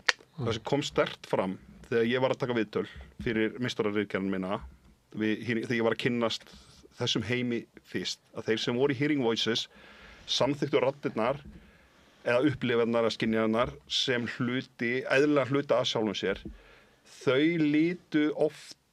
lítu á að raddirnar væru bjargráð. Það væru leiðbeinandi. Þannig að og ég man sérstaklega eftir einn konu sem ég talaði við, sem var með mjög krefjandi skynjanir, hún sagði að ég veit bara, þú veist, ef raddirnar og það fyrir að vera agressív, að vera vondar við mig eða eitthvað svoleiðis, þá eitthvað raunverulegt að í bara minni tilveru. Eitthvað sem ég þarf að veita athygli. Eitthvað sem ég þarf að veita athygli. Þá ég að fara út af sporinu, þann sem ég á að vera. Og við þekkjum það, við getum öll farið út af sporinu. Skilurðu? Og við þurfum öll að hlúa að geðheilsunni. En þau litu á það að raddirnar voru, það var sem merki. Raddirnar fóru að vera krefjandi, upplifarnir fóru að vera erfiðar, þá þarf ég að huga að geðheilsunni, þú veist. Eða taka til í mínu félagslegu umhverfi. Það getur verið kannski erfitt samtal sem þú ert að taka í fjölskyldunni eða þú varst kannski í mikil meðvirkni eða eitthvað slíkt, sko. Þið eru bæði að starfa í hugarafli og Sigrún, þú sagðist að þú værir ekki á lyfjum. Já, ég er hætt. Og það eru margir sem að þar eru sem að leita að annari bataleið heldur en að svona, geðheilbrigðisbatterið býður upp á, sem oft er byggt á lyfjagjöf og við bjóðum bara upp á aðra nálgun. Að fólk þarf ekkert að hafna einunni til að vera hjá okkur. Þetta, þegar maður heyrði fyrst af hugarafli og var að fara að fundi og hlusta á, þá myndi þetta mig á frelsisbaráttu alkohólista fyrir 70 árum eða meira. Það sem var sjúklingahópur sem barðist fyrir því að ná stjórn á eigin meðferð. Það veri ekki svona valdalaus inn í einhverju batteríu. Það fer náttúrulega mjög illa með sjúklinga að vera í slíkri valdastöðu og við þekkjum það bara einhverjum. Það bara eigur á veikindina að upplifa sér bjargarlausan í tilverunni. Já, fyrir auðvitað það verður beitt á því ég nefndi á hann raflost og fleira beitt á svona mjög harkalegum lækningaaðferðum ef svo sem að ákvöður meðferðina er langt upp yfir hinn hafinn sem að það er á þólana. Það er bara ákveðin hætti því. Og mér fannst það þegar ég var að hlusta á fólk í hugarafli fyrir svona 15-20 árum að þetta myndi mig á það. Þetta væri bara fólk sem væri bara að berjast fyrir því að fá einhverja stjórn á eigin meðferð. Eða þú veist, hvernig er tekið á mínum sjúkdómi. Þannig að ég sé ekki, þurfi ekki að gangast undir eitthvað inn í eitthvað kerfi sem er búið ákveðið allt saman fyrir mig. Er þetta, að því við sittum við rauðaborði, má líta á þetta sem svona frelsisbaráttu? Fólk með áskorunir? Algjörlega, og ég blóti þau sem ekki að berjast við eitthvað kerfi eða eitthvað svoleið, sko. Þau er bara að berjast fyrir, þú veist, þetta er frelsun einstaklingsins. Já, bara huglægum tilveru rétt að fólk megi skilgrina sig. Þú ert fyrst að berjast fyrir að hafa rödd, að manneskjan sem er að glíma við geðraskanir hafi rödd sem á að hlusta á. Það tekur nú töluvert tíma og svo þarf það að nota hana til þess að teygja þig eftir lausnum. Við erum bara svo heppin að Sigrún er ekki eina frábæra manneskja sem er tilbúin að deila þessari reynslu. Þú veist, bara á opinberu vettvangi. Þetta er bara mjög bara góð vinkona mín, ein heilbrigðasta manneskja sem ég þekki og hún er tilbúin að koma hérna og segja frá sínum upplifunum sem eru gríðarlega sjúkdómsvæddar í dag. Og það var annars sem kom fram í rannsóknum mínum, að fólk sem heyrir raddir og bara aðrir sem eru skilgreindir með alvarlega geðræna erfiðleika og fá á sig þessa stimpla, þeir verða oft bara svo, þú veist, röddi þagnar, skilur. Við í Hugarafli höfum alltaf reynt bara að hefja upp rödd notandans. Og einstaklingurinn hafi eitthvað raunverulegt val. Þú veist, og við segjum alltaf að helsti sérfræðingurinn í þínum málum þú sjálfur. Og hinir aðrir eru bara hann til að styðja þig en ekki stýra þér. Þetta var rosa sjokk sko, þegar ég byrjaði í Hugarafli fyrir tæpum 5 árum og það var bara, hvers þarfnast þú? Hvernig getum við aðstofað þig? Hvað vilt þú? Og bara fyrstu viðbröðum ég var bara reið. Ég var bara, þú átt að vita það. Hvernig á ég að vita það? Sjáðu ástandið á mér, ég veit ekki neitt. En þarna byrjaði það sko og ég búin að vera núna á minni bata vegferð í 5 ár og í rauninni sko Hugarafl gaf mér sjálf valdið í mínar hendur. Og það hafði ég bara aldrei upplifað. Og það var... Og þá aldrei leið sem að þú sást ekki fyrir áður. Já, ég bara, þú veist, ímyndunarafli einu sinni, ég vissi ekki einu sinni. Bati og eitthvað, hvað er það? Þú veist, ég bara, þetta er allt nýtt fyrir mér. Valdefling. Og meinar að þú hefur áður upplifað að sjúkdómurinn sem var settur á þig, að það hefur verið svona eins og dauðadómur eða... Já, allar hurðir voru rauninni bara lokaðar. Þetta er bara lífið þitt, segir hún, það sem eftir er. Besta geðliðið sem ég hef kynst. Þú veist, ég sjálfur einstaklega með lifa reynslu sem náði fullum bata af ólæknandi geðsjúkdómi. Þannig, geðheilbrigðismálin völdu mig, ég valdi ekki þennan vettvang sjálfur, tel ég. Þú læknaðist það af ykkur sem er ólæknandi? Besta geðliðið sem ég hef kynst er von. Já. Og ef þú byrjar bata vegferð manneskjunnar til betra lífs eftir að hafa veikst mjög alvarlega að segja þú ert með ólæknandi sjúkdóm og þú ert að vera með líknandi meðferðar sem eftir ævinar. Manneskju á 30-aldri. Bara læsum þessari hurð. Já, þá er hún bara föst hérna í einhverju hringiðu vonleysi og svartnætti, skilur. Þú veist, það þarf von. Já. Von betra líf. Von bata. Það er fyrsta skrefið. Já, og þú veist, og við lítum svo á að bati er mögulegu fyrir alla. Alla. Það er algjörlega bara, við göngum alltaf út frá því. Og það er náttúrulega verið að skrifa það marga bækur að kannski áður þú ert að vísa í að læknisfræðin sé ný, að áður en að hún var til og hún ráðandi, að þá voru fleiri sögur að fólk næði bata heldur en er inn í geðheilbrigðisbatteríum í dag. Já, það er bara búið að loka þeirra leið að segja hérna við með þessari nálgun höfum kannski ekki fyllilega náð þeim árangri sem er ákjósanlegastur og þá ætlum við bara að dæma fólk ólæknandi. Herðu, mjög áhugavert að tala við ykkur, Sigrún og Grétar. Sömuleiðis. Og gangi ykkur vel með félagið ykkar. Já, takk fyrir að bjóða okkur í þáttu. Takk. En við ætlum að vera hérna áfram við Rauðaborðið, við erum alltaf að reyna að skilja samfélagið okkur sjálf og heiminn líka. Næsti kapli eftir augnablik. Alþýðufélagið er eigandi samstöðvarinnar. Markmið félagsins er að auðga og bæta umræðu í samfélaginu. Allir geta gengið í Alþýðufélagið með því að skrá sig fyrir áskrift að samstöðinni. Samstöðin.is.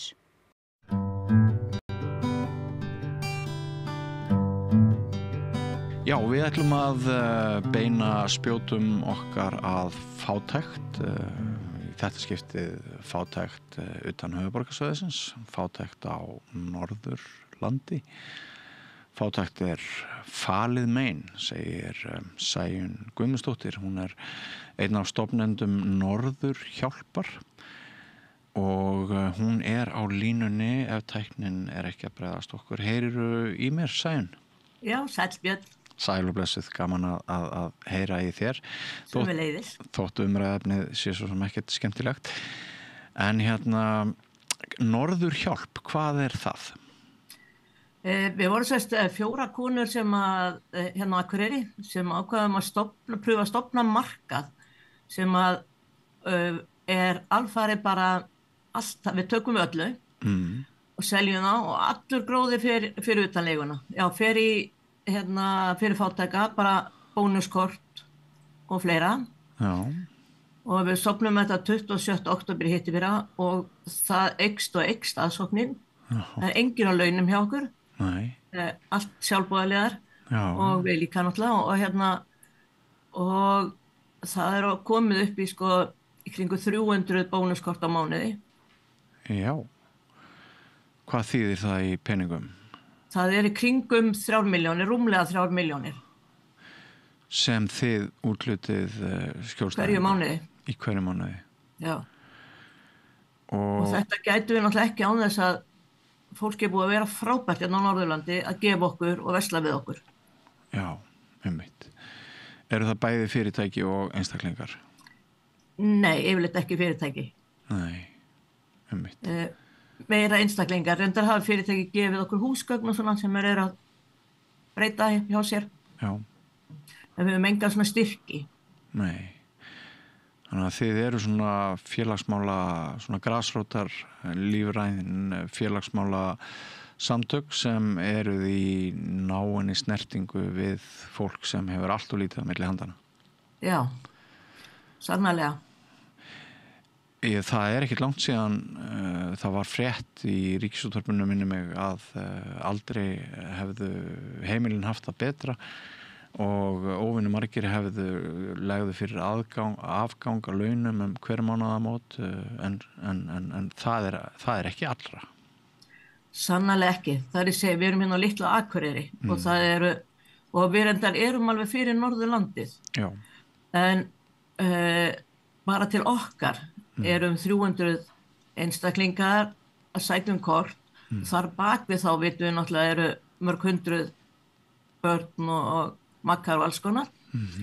Og þetta fólk sækir ekki nema að þurfi. Það ekki auðvelt að fara að biðja hjálp eitthvað staðar. Og þetta falið mein, þessi hópur ekkert oft í umræðu í samfélaginu, það ekki bara rétt ályktað hjá mér? Jú, það svona, við erum ennþá, svo skrítinu, við erum ennþá með þessa skömm á fátækt og einmitt þetta, þú veist, Akureyrarbær nýbúin að reykja sér að því að vera með afgang. En það fullt af fólki sem á ekki pening, fullt af fólki sem getur ekki lyft börnunum sem farið tómstundir, ekki jafnvel að borða.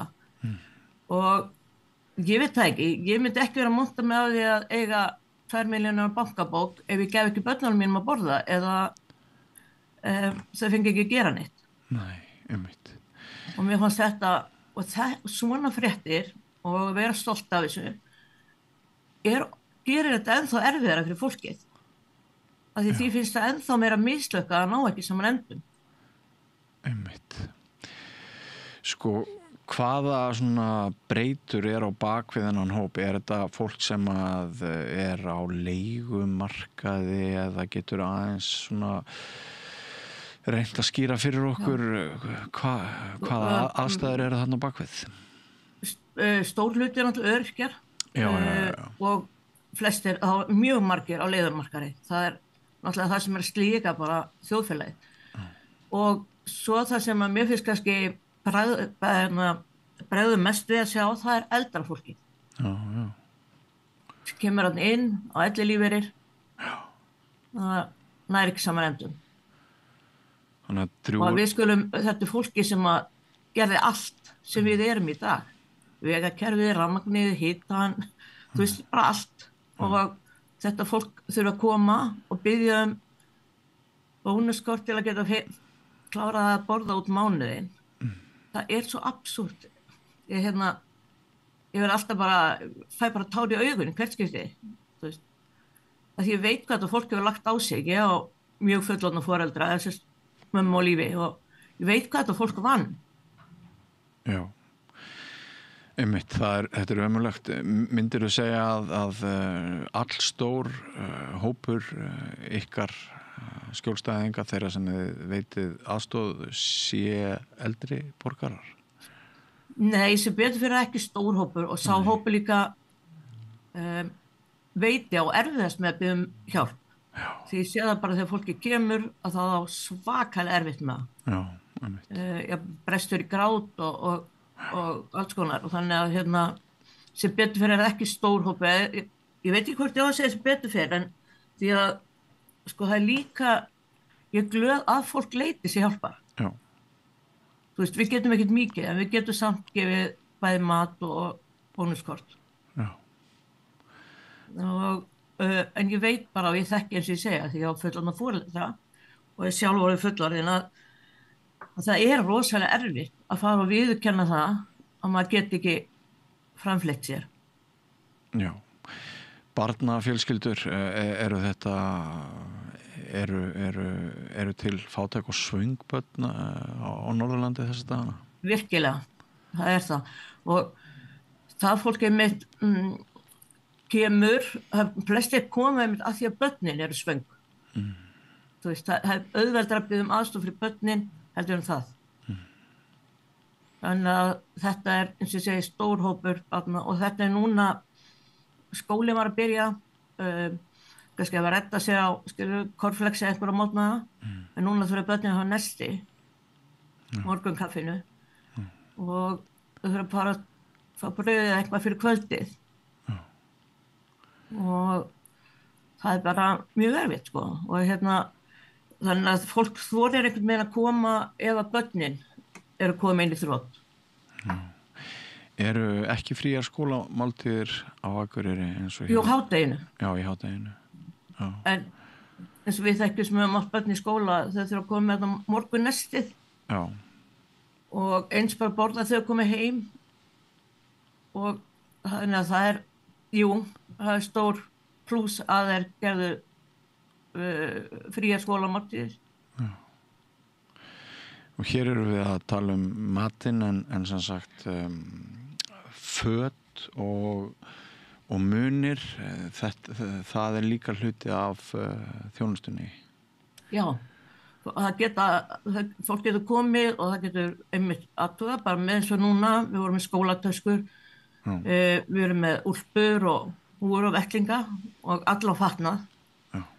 Og eins hefur fólk komið og fengið húsgögn og ýmislegt við erum með allt í rauninni. Tökum við öllu. Einmitt. Svona af því að samstöðin fjölmiðill og við erum með svona all stóran hlustenda og áhorfenda hóp og erum í ákveðinni stöðu til þess að leyfa röddum fólksins í landinu að hljóma. Takk fyrir það. Sólveig Anna Jónsdóttir, hún var að stutt síðan svona 2 klukkutímar síðan hún skrifaði færslu á Facebook það að stéttaskipting, efnahagsleg stéttaskipting væri eitur sem væri ekki verið að tala sem skildi og hér var fyrr í vikunni formaður leigjendasamtakanna sem sagði að það var eins og að leigjendur ættu sér enga málsvara í umræðinni. Sumir hafa nefnt að það séu 3 hægri flokkar í ríkisstjórn Íslands og stjórnarandstaðan séu enn hægri sinnari og með því kannski vísa til þess að það sé ekki gefinn sá gaumur að högum fólks í viðkvæmri stöðu sem skildi hvað svona ef ég væri nú bara með ráðherra ríkisstjórnarinnar við hliðin á mér og þú er í talsambandi við þau, hvað myndir þú segja? Ég myndi bara að segja sko, horfið í kringum ykkur komið í heimsókn á svona staði eins og hjá okkur, sjáu þið fátæktina þú veist, í gær fóru 53 kort í gær þú veist, og það sem ég segja það ef að við þú veist lítill hópur getum veitt þetta hvað er að stjórnin og þetta geta gert og ég kann ekki ráðlega en þetta ætti samt aðeins að fara að stjórna eins og þeir hefðu heimili þú veist hætti að monta ykkur að kallir hálulaun, hætti að monta ykkur af einhverju, þú veist, allir hafa ekki gert gott. Hlustiði líka á neðsta hópinn og það ógeðslega erfitt að þurfa að líta á sig sem neðsta hópinn. Þú veist, það líka, það er alltaf að tala sko, það var allir gott, já, nema öryrkjar. Það kemur bara svona, eins og þessi einhvað afstæð tala. Og ég var sjálf einstæð með 2 börn og átti ekkert auðvelt en þá voru til dæmis bankarnir allt öðruvísi. Já, hvernig þá?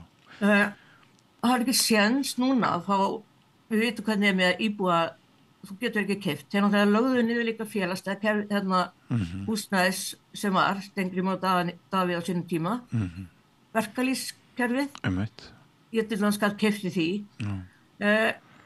Þannig að fólk bara fast, það bara fast á markaði, þú verður í bankan, nei, þú ert ekki með nóg laun, þú getur borgað 300.000 í leigu, þá getur ekki fengið lán sem þú borgað 250.000 af. Það þarf bara hókstæðlega að hvolfa þessu kerfi okkar. Og við heyrum arðin allstaðar. Jú, þess eru núna þess að klóra pínu í bátana og þá væli nú alveg ískrar í öllu. Og þú veist, ég man eftir að pabbi fekk einhvern tíðan svona hálaunaskatt sem að hét þá, þú veist, þetta fyrir 1980 eða eitthvað. Og hann var svo stoltur af því að geta hjálpa meira. Þú veist, hvern heyrum við segja svona í dag? Nei, þeir væla ef þau þurfa að borga eitthvað smottir í meira. Er samt að velta milljörðum. Ég bara skil þetta ekki. Íþróttasvíkja undan skatti og nýta sér glöfur og leggja það minna fram til velferðarkerfisins í leiðinni. Algjörlega bara, og ég get ekki skilja þessa hugsun. Ég bara, sem betur fyrir, get ekki skilja hana. En það er sem ég segja, fyrst að það er líka matargjafur í Norðurlandi, Akureyri, sem er líka sjálfboðaliðar hjá. Og gefa mat og leggja stundum inn ef það er pening. Og það er sama aðsóknir þar. Og auðvitað er einhvað sama fólki, því við getum ekki gefið þeim háar upphæðir. En þú veist þetta, við erum að tala bara Akureyri og nágrenni. Og inn í þessu náttúrulega stærstu hópurinn getur ekki veitt börnum að fara í íþróttir.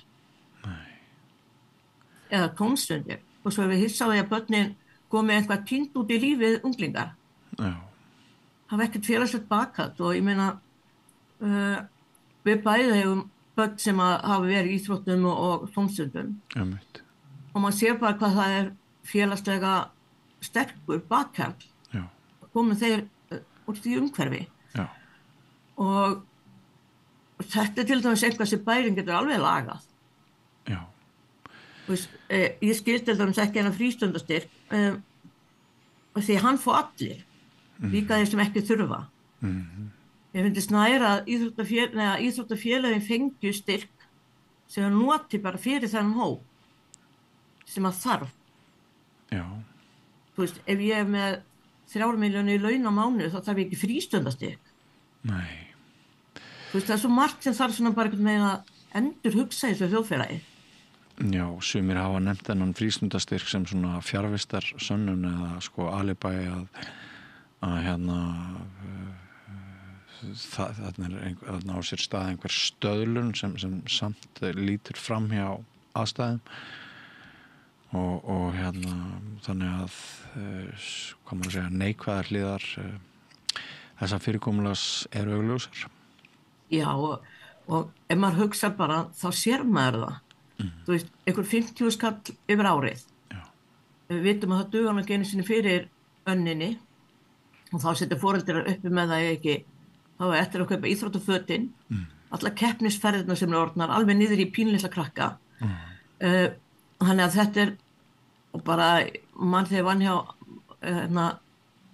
líka stofnandi APSins sem fyrir þolendur ofbeldis og var það í 17 ára og ég man bara þegar foreldrar að koma að tala um þetta þá og voru til dæmis eina að segja, hún segir, ég notaði styrkin, ég gat borgað einhverja vorun var rosa glöð að barnið mitt gat farið í þetta. Svo allt í einu bara vantaði hann nýja handboltaskó. Hann vantaði, þú veist, hann vantaði allt náttúrulega. Svo kemur að ferðum. Og hún segi, ég átti enga pening fyrir ferðum. Hún segi, ég held að ég var að láta litla barnið mitt bara í íþrótti til að hafa gaman. Og svo sá hann, svo gæti ég ekki haldið þessu áfram með haustið.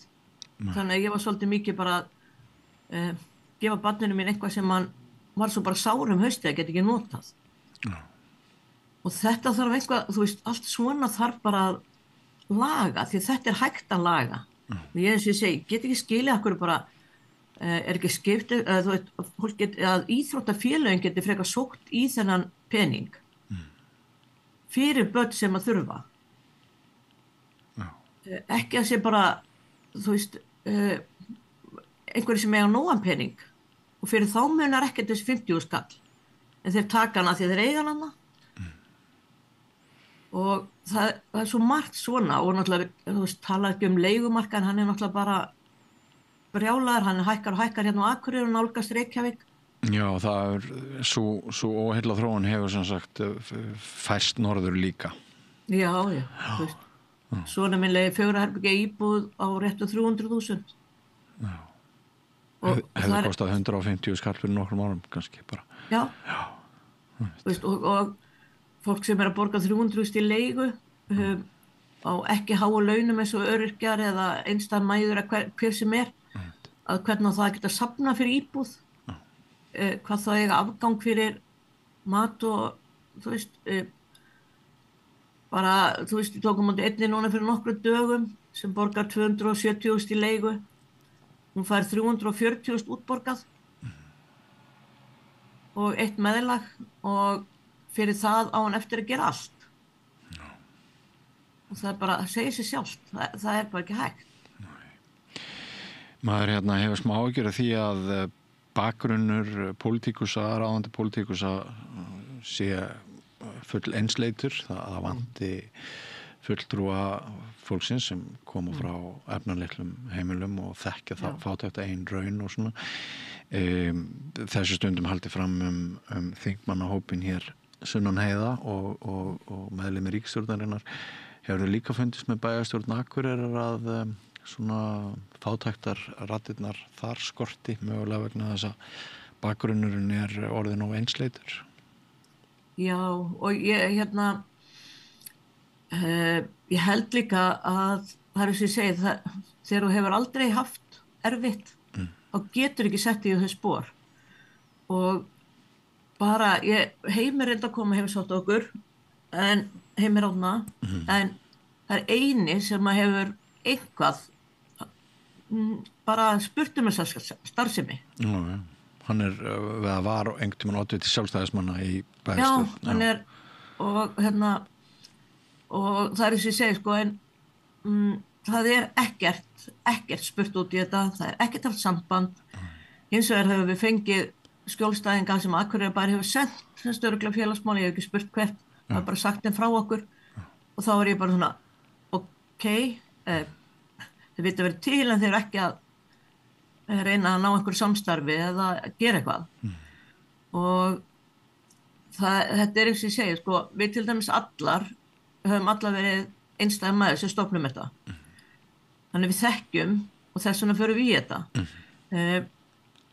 og við sjáum bara hópinn sem vinnur hjá okkur þetta mest fólk sem hefur einhvern tímann þekkt að þurfa að bjarga sér þannig innanum líka bara fleiri snillingar en það ég segi því að fólk á svo erfitt að setja sig í þessi spor og sérstaklega þegar eins og ég segi stanslaust við að tala hvað allir hafa það gott, hvað meðalaunin í Íslandi sé há, hvað jafnrétti sé mikið, hvað allt sé frábært og jú, ég viss það að ég og skipstjóra Samherja, við erum alveg frábær meðalaun það breytir því ekki, ég fær 300.000 útborgaða þannig að þetta svo og það skulle ennþá vera að tala meðalaun á Íslandi með alla þessa forstjóra og allt þetta lið sem dreifur náttúrulega meðalaunin ekkert smáraði og ég maður svona og svo þegar að reynda að tala en öryrkjar bara með 300 eitthvað, nei, þeir eru með 400 bara, nei, stór hópur ekki að þeir fá til dæmis húsabætur sem eru einir öryrkjar en ég meina það er ekki stærsti hópurinn þannig að þeir kannski dragast upp í 400.000, ég veit það ekki en stærsti hópurinn með 300 og eitthvað en það er alltaf tekið hæðsta viðmiðið sem bara prósentur á maður heyrir líka afskaplega lítið talað eldri borgara því fólk hefur náttúrulega farið alls konar í gegnum lífið og lent í ýmsu og þannig að þar líka hópur og sá hópur mjög falinn því að hann á mjög erfitt með þess að segja að biðjum til fólk sem alltaf vil bjarga sér og fara í gegnum lífi á hnefanum og að þurfa að fara svo að biðjum og það ég segja þetta fólki eiga allir erfitt með að biðjum að fá bónuskort en þessi hópur á langa erfiðast með það og ég veit að þessi hópur bara mest falinn einhverstaðar og reynir að bjarga sér á því að borða hafragraut út mánuðin eða eitthvað af því að þau gerðu það stundum sem krakkar og þau gátu þetta og einhvern veginn komið sér gegnum alls konar fátækt og eins og var oft ömurð að að þegar þessi hópur svo að þurfa að koma það bara að sko skeri stoltið og ég fæ alveg svona, eins og ég segi, ég fæ tár í augunni hvert einast skipti. Og hugsa bara til, þú veist, foreldra minna hvað hefur hræðildi hefur vitað að þau ætti ekki mat út mánuði. Já. Það sannarlega þörf á að lyfta hulunni af þessu faldamáli eins og við höfum leitast við hér síðustu mínútur Sæunn. Kærar þakkir fyrir spjallið að norðan. Takk fyrir að heyri í okkur. Já. Alltaf gaman að heyri í ykkur á samstöðinni. Já, þakka þið fyrir og bara takk fyrir að leggja þitt fram til takk fyrir störðin og takk fyrir þetta spjall við með því má kannski segja að við séum einhverju leyti búin að bregðast líka við þessu ákalli sem ég myndist áðan á að Sólveig Anna Jónsdóttir í Eflingu og fleiri hafa verið að tala um að við séum ekki að ræða það sem þarf að ræða Nei, og þið eru líka eina stöð sem gerir það, það bara þannig sem að þor að fara inn í þennan hóp kannski að sé þannig, en kæra þakkir Sæunn og vertu blessuð og sömuleiðis bestu kveðjun Ólafur. Bless. Velkomin á samstöðina.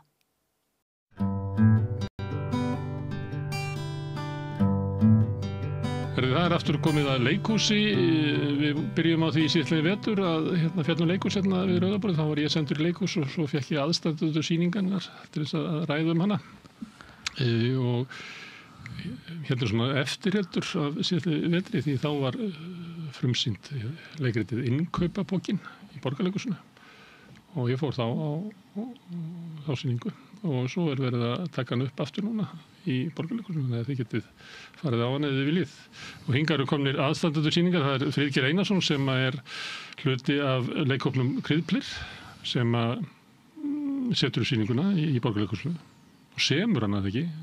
Jú, hópurinn semur hana, ég einn af höfundunum, helmingin. Já. Og inn í leikritinu síðan leikrit eftir Elsabetu Jökulsdóttur. Já. Og að sömuleyti fjalla leikritið það leikrit. Akkurat. Uppsetningarsögu þess gæti það verið eða það hefði ekkert verið sagt upp. Já, við erum sem sagt leikritið fjallar helmingurinn að því fjallar okkur meðlimi leikhópsins Kryðplir að reyna að setja upp verkið Mundu töfrana eftir Elísabetu Jökulsdóttur sem gamalt verk sem gamalt, þú veist, 30 ára gamalt Jú, 30 ára gamalt en engum hefur tekist að setja upp Akkurat, nei Ýmsar ráðagerður það, en það eitthvað við þetta verk sem að gera það verkum að það erfitt að setja það upp Það var mjög margir reynd og mjög stór hluti íslensk leikhúsfólks hefur með einum eða öðrum hætti komið að upplestrum og uppsetningum á verkum sem byggja á verkinu eða skírskota til þess eða fjalla einhverju leyti sama málefni. Já, Blóðuga kanína sem var sýnd í Tjarnarbíó og það var býttu nú við leikhópur Guðmundur Ingi Þorvaldsson. Ratatam. Nei, ég held að það hafi ekki verið þeir sko. Nei. En nú stólið úr mér hvað þeir hétu en Guðmundur Ingi var leikstjóri og það hét Blóðuga kanínan og þar til dæmis persónur sem úr Mundu töfrana eins og Tárið En það blóðakannin er þá ekki verk eftir þig sem byggir á þessu? Heldur tóku þau og sömdu nýtt verk? Nei, þetta er verk eftir mig sem byggir á Mundu töfrana. Eins og eiginlega allt sem þú hefur gert. Já. Þetta, ég átti mig á því þegar ég satt undir þetta væri lykilverk ef ég væri að fara í bókmennafræði og ætla að stúdera Elsabet Jökulsdóttur. Þá væri þetta bara, þetta er lykillinn af öllu sem Elsabet hefur gert síðan. Já. Er það ekki? Jú, það er eiginlega þannig að þetta er ég er búin að vera að skrifa þetta í 30 ár og fekk vitrun að þessu leikriti. Ég sem sagt að ég ætlaði nú ekkert að tala pappa minn í þessu viðtali en þá var það þannig að hann birtist sem draugur heima hjá mér eða hann birtist reyndar aldrei heldur fann ég fyrir honum í 3 vikur og alltaf þegar ég kom heim þá var hann að þvælast í ganginum þannig að ég kallaði gangin draugagang og síðan endaði með því eftir 3 vikur að þá settist ég niður og spurði hann hvað viltu pabbi og þá sagði ég held kannski að myndi biðja afsökunar á því hvað hann hafði verið leiðinlegur og mikið fyllibitta alltaf mikill alkoholisti skulum við segja en þá sagði hann þú átt að skrifa leikrit og þá vissi ég að þetta var rétt hjá mér vegna þess að ég hafði aldrei ætlað að skrifa leikrit aftur af því fyrsta leikriti mitt gekk svo illa Eldhestur á ís og það var það var mjög fínt leikrit en gekk illa af ýmsum ástæðum og þannig að ég ákvaði ég hefði bara ekki þetta í mér að skrifa leikrit og maður vantaði alla rýmisskynjun vantaði alla starffræði og alls konar sem maður þyrfti til að geta að skrifa leikrit, ég taldi mig trú það sko, er það ekki verið? Það er til dæmis fer fram umræða í innkaupapókanum að verkið vanti struktúr sem er svona verkfræðilegt hugtak kannski en ég sjálfur mjög lélegur í starffræði en verkinu vantar struktúr? Sko verkið hefur mjög óvenjulegan struktúr og mjög svona fljótandi struktúr kannski er ekki svona dæmigert funkishús sem er sem er hægt að steypa upp hvað sem er sko, eða hvernig sem er En þú skrifar þetta að hvatningu afturgengisföðuðins þú skrifar það bara út úr þér og síðan hefur það legið og ferðast en aldrei hefur þú fylgst með því tilhörnum við að setja það á sviðið? Já, ég hef sett það sjálf á svið einu sinni en það var í Listaháskólanum sem útskriftaverkefni og ég fór í Listaháskólan til þess að fá verkfæri til þess að klára þetta verk vegna þess að þetta var orðin svona náttúrulega algjör þráhyggja í höfðinu á mér og ég bara geri mig ferði í Listaháskólan til þess að geta klára verkið og eins og ég segi, fengi einhver verkfæri til þess að og ég held að mér myndi aldrei takast það að ætlunarverk mitt en svo bara á síðustu metrunum að þá kom þetta upp að ég skrifa Mundu töfrana sem var svona svolítið svart leikrit og váveiflega hluti barn sem týnist í töfragarði og er að dauða komið í töfragarðinum og hvernig ævintýraheimurinn getur reynst okkur erfiður og getur, hvernig töfraheimurinn getur verið hættulegur en þá skrifaði þetta sem algjört ævintýraleikrit en svo fór ég nú í maníu á síðustu metrunum þannig að ævintýraheimurinn hvarf en kemur ekki aftur fyrir kryðpleir setur þetta upp að þá breytist leikriti aftur í ævintýraheim en er samt jafn hættulegt. Er til það margar útgáfur af þessu leikriti?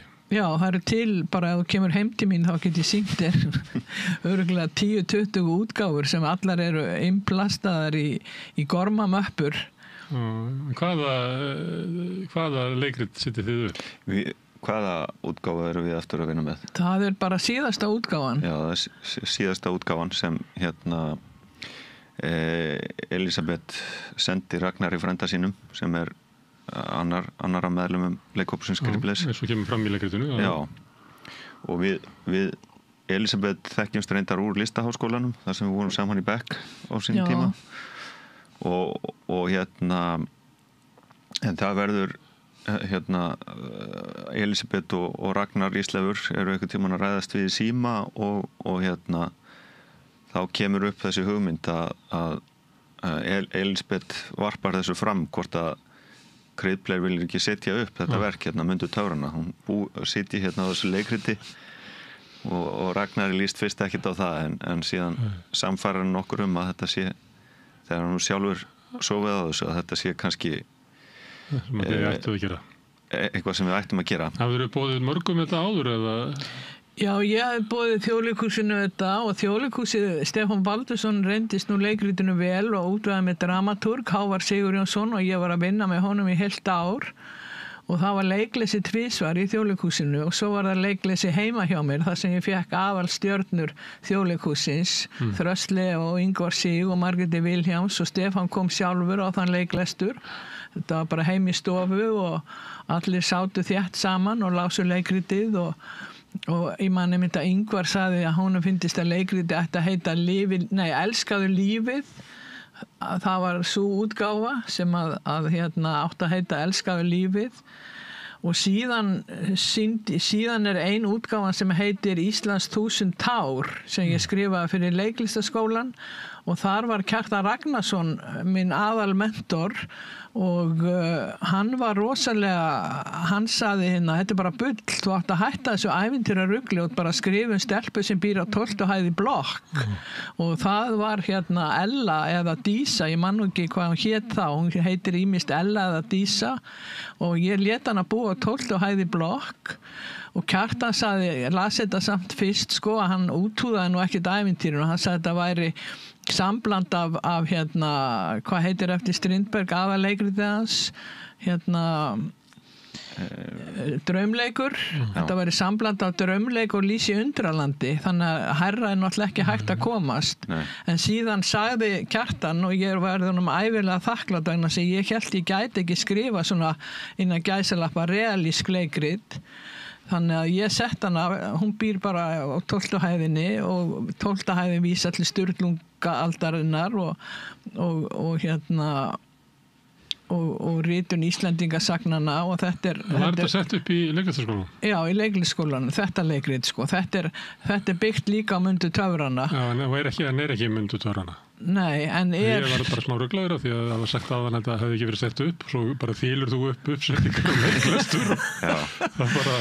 All landslið íslensku leikara búið að koma að þessu. Það er margir komið sögu en það hefur aldrei sko farið á svið sem uppfærsla í atvinnuleikhúsi undir þessum titli. Nei. Þetta er ekki alveg heilt leikrit, þetta er bara eftir hlið hjá ykkur. Já. Þetta er frekar stutt leikrit. Já, þetta er en alveg heilt sko, þó að sé stutt og það er bara, ég stytti það og það verður svona bara mjög stutt og laggott, þannig að þetta er svona nóvella. Eins og nóvella, segjum það. En hvað er að þessu? Akkur er svona erfitt að setja þetta upp? Sko... Við byrjum á því að tala hvað er að. Áður en við förum að lofa. Já, gefa verkinu svona samlokku. Já, sko, það er náttúrulega svona, eins og ég sagði á það er svona svolítið svona fljótandi struktúrn í því að það er svona kannski erfitt að átta sig á svona lögmálum þessa töfraheims eins og oft vill verða með töfraheim sker ég ráð fyrir og það er svona óviss staða persóna gagnvart hvort annarri og ég verði að spyrja Elisabeth daginn með innkaupabókan hvort það væri verið neitt sem að væri yfir innkaupabókin einmitt. Það eru náttúrulega persónur sem, eins og þú segir, það eru persónur sem heitir innkaupabókin eða persónur sem heitir Tárið svo er bróðurinn og Ellastína og einhver töfrakona og svona erfitt þetta er nú svona eins og heyrir óvenjulega persónur það er svona ekki maður heitir þær ekki hérna til dæmis fyrir utan í Bólholti eða eins og hugtök eða einhverja tákmyndir það er svona tákmyndir fyrir eitthvað og það sem gerist er kannski líka svona að svona handan röklegrar framvindu skulum við segja að svona það er ekki endilega sko gerist ekki á sama hátt og við erum vön kannski svona í leikritum og kvikmyndum almennt að svona að gerast töfrar og það hefur kannski svona já, það kostar tölverða svona vinnu að svona átta sig á hvað á sér stað sko. Það einmitt það sem svo heillandi við það, verkið. Já, en já, margir talað að skorti sem sagt strúktúr í verkið, en það kannski líka bara einhver svona, ég segi ekki leti, en það svona kannski bara einhver svona vanmáttur gagnvart framvindu sem ekki endilega rökleg, og það kannski svona fólk segir að það sé vantir strúktúra því það alltaf strúktúr sem það þekkir ekki. Já, akkurat. Það já, velkomist á orði. Það svona einhverju töfrar í því sem þú annarkvort sérð eða sérð ekki. Og annarkvort vilt sjá eða vilt ekki sjá. Beethoven sagði að þyrfti ekki strúktúr. Já. Þannig að þetta bara fellur alveg sjálft sig, nema að hlusta á Friðgeir, þá kemst maður einmitt að því að já, þetta hefur engan strúktúr og ég vissi ekki hvað strúktúr væri fyrir hann fyrir að tala vantir öglega framvindu og svona, mér finnst þetta hljóma mjög vel. Það var ekki starffræðin sem þú varst að segja á hann? Jú. En leikhópurinn Kreidblöð sko, það sem við höfum unnið með einmitt sko mjög miklu leyti bara svona hinn grái hversdagsleiki, bara hitt banala og leiðilega í lífinu sko. Og við höfum oft byrjað á þeim enda sko, og við byrjum í rauninni þar og byrjum í rauninni þar í þessu verki sko. Þannig að það verður svona eitthvað svona samrunni þarna milli þessa miklu töfra og okkar svona ráðslagalegu heimsýnar. Já, þannig að já, fyrir hluti verksins eins og segir fjallar okkur að reyna að átta okkur á því og við kannski svona ígjum upp. Við leikum persónur sem heita það sama og við sjálf sko. Þannig að og ígjum upp kannski svona vanmátt okkar gagnvart þessu og vangetu til að ykkar ráðslaga og vangetu til þess að taka á móti himinblámanum sem Elisabeth að bjóða upp. Já, einmitt. Og svo án þess að uppljóstraninu þá geta áhorfendur komist að því á sýningu hvort það tekst eða ekki. Já. En fyrir hlutin eða rétt orða þannig hann alltaf mjög fyndinn. Jú. Það ekki fyndið. Það hló mikið salurinn sko. Já, alveg, veltist meiri sér 12 ára og barnabarn mitt. Henni fannst það skemmtilegri hlutur en heldur en leiknið ömmu sinnar.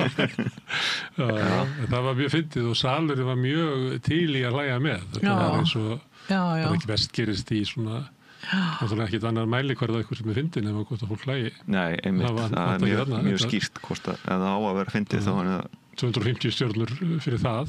Já, en það er líka Elisabeth þetta náttúrulega svona grín sem verður einhver leiti á hennar kostnað. Svolítið mikið. Það verður okkar kostnað líka sko, við erum að gera grína sjálfum okkur en erum náttúrulega með þetta viðkvæma verk og þetta hennar það blandast í hennar ættarsaga og svolítið fyrirferð hennar ættar svona einhvern tímann að skrifa þau þetta var ætt með ritræpu og svo við voru ekki 18 eða eitthvað að gefa út bók það Já. Sagnaranda ábreiða þetta kallað í rúnaletrum. Matthías Viðar kallaði þetta sérstök rún sem heitir Sagnaranda ábreiða og þegar hægt að breiða þessa sagnaranda ábreiðu yfir ættina þá hættir hún að skrifa.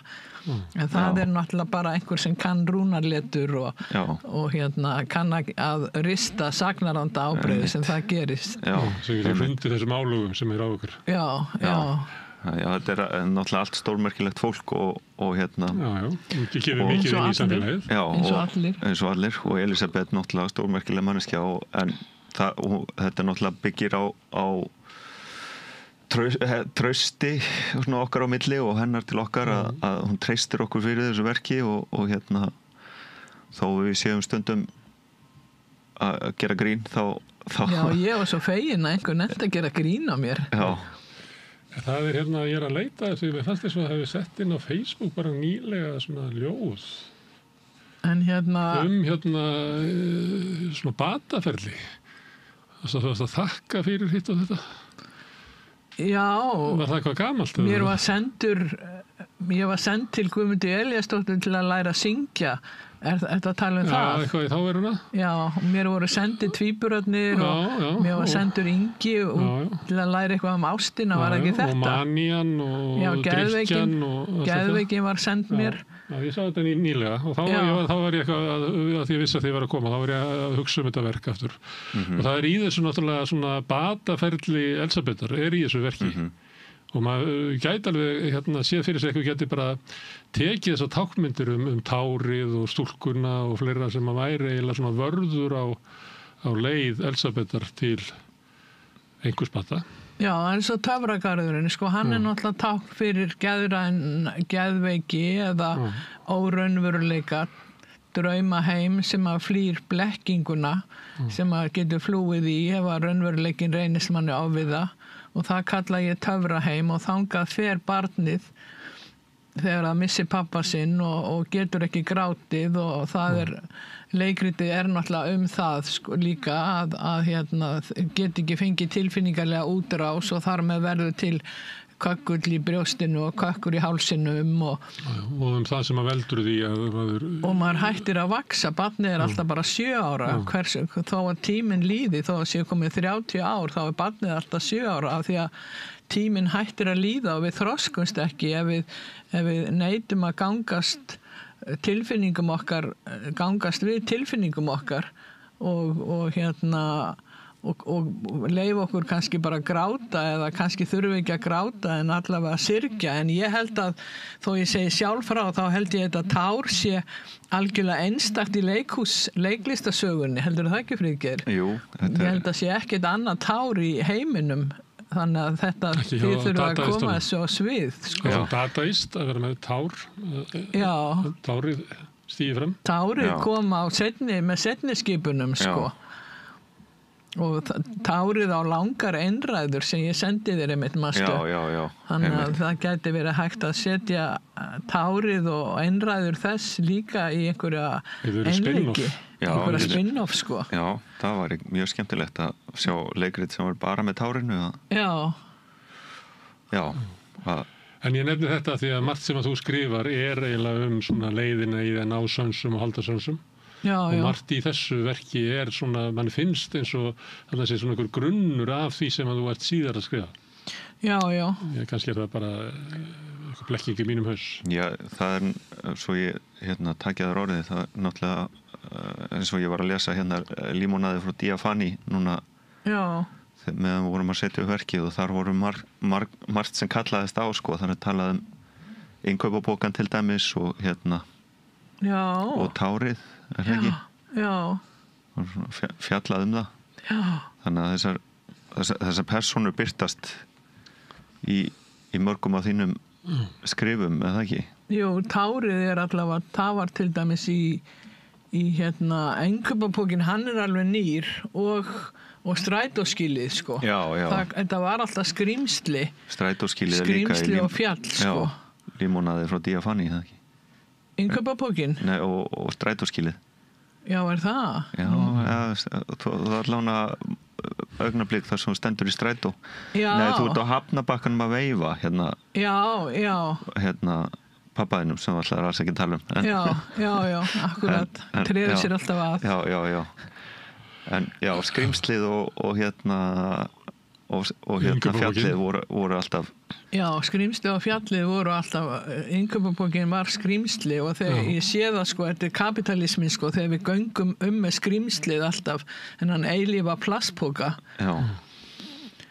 að hann svo mikið skrímsli og ég sjá fyrir mér að við erum í raunin að bera skrímslið út allt og í þessum poka þannig að þess vegna verður skrímslið til sem innkaupabóki eða skrímslið á verður að innkaupabóka þegar álíður höfundaferli Já, akkurat og sama með að fjallið verður á strætóskýli, hvað gerðist þar? Já, ég var bara að reyna að vera realísk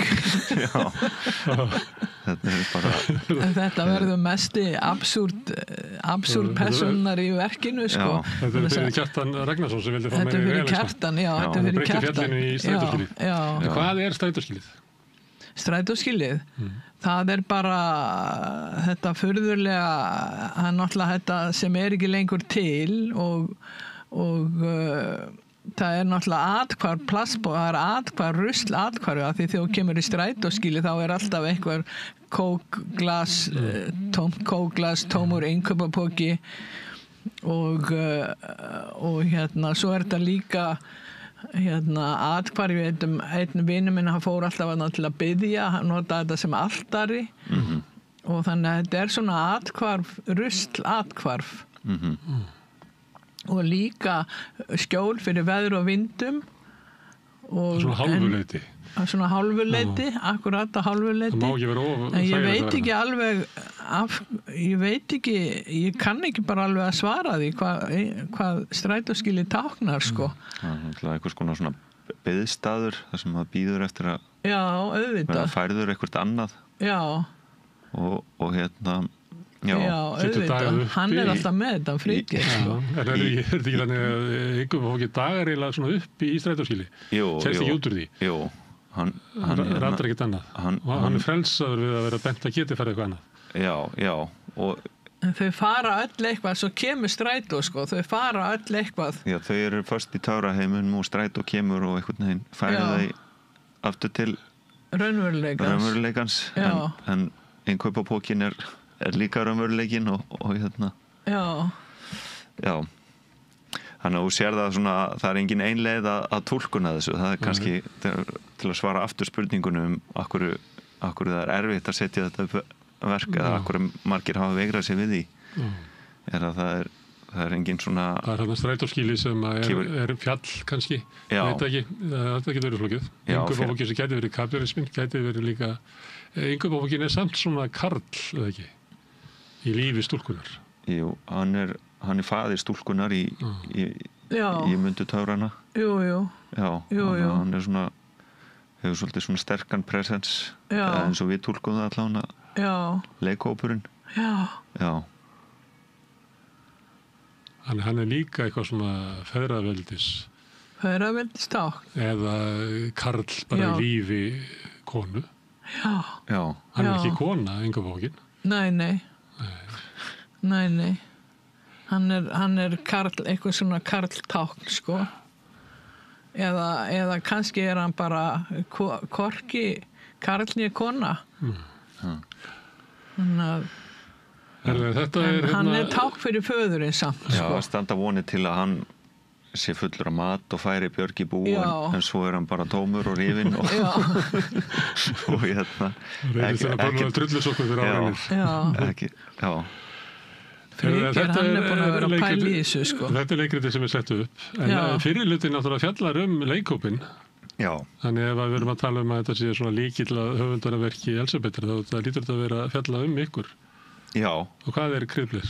Kryddpleir er leikhópur sem skipa ég og Árni Vilhjálmsson, Ragnar Íslaugur Bragason og Bjarni Jónsson og svo bætast við konur okkar Ragnheiður Maísól Sturludóttir og Sigurlín Sigurðardóttir og leikkona Saga Sigurðardóttir sem er vinkona okkar í þessari uppfærslu bætast þær við og við höfum sem sagt sett upp nokkrar sýningar við höfum starfandi í meir en áratug ég kæri mjög að rífja upp lengra aftur en höfum alltaf unnið með þessa svona hliðstæða veruleika það sem eru til persónur sem heita Friðgeir Árni og Ragnar og eru að eru listamenn sem eru að bjástra við að eru bara að standa í sínu brauðstriti og eru með stórar hugmyndir sína eigin vörk og sína eigin sköpun en komast ofta ekkert lengra en bara að færa sófa eða gera eitthvað sem stendur til þann daginn og eru pirraðir yfir því en eru líka vinir og eiga í flóknu sambandi sem vinir sem það er svona aðra röndina mjög meðvirkir gagnvart hvorum öðrum eða, já. Og svo eru þeir ekkert að reyna að vera skemmtilegir og verða þessuna mjög skemmtilegir. Já. Það einhver dásamlegu kontrastur allir elska kryddbleir út af því sko, hvernig þeir svona neita þessu eilífa skemmtunar kröfu og en eins og ég segi, ég hef aldrei heyrt jafn neitt skemmtilegt eins og kryddbleir, þannig að þetta algjör snild hvernig það tekst að afneita þessa eilífu skemmtunarbransa hugmyndum.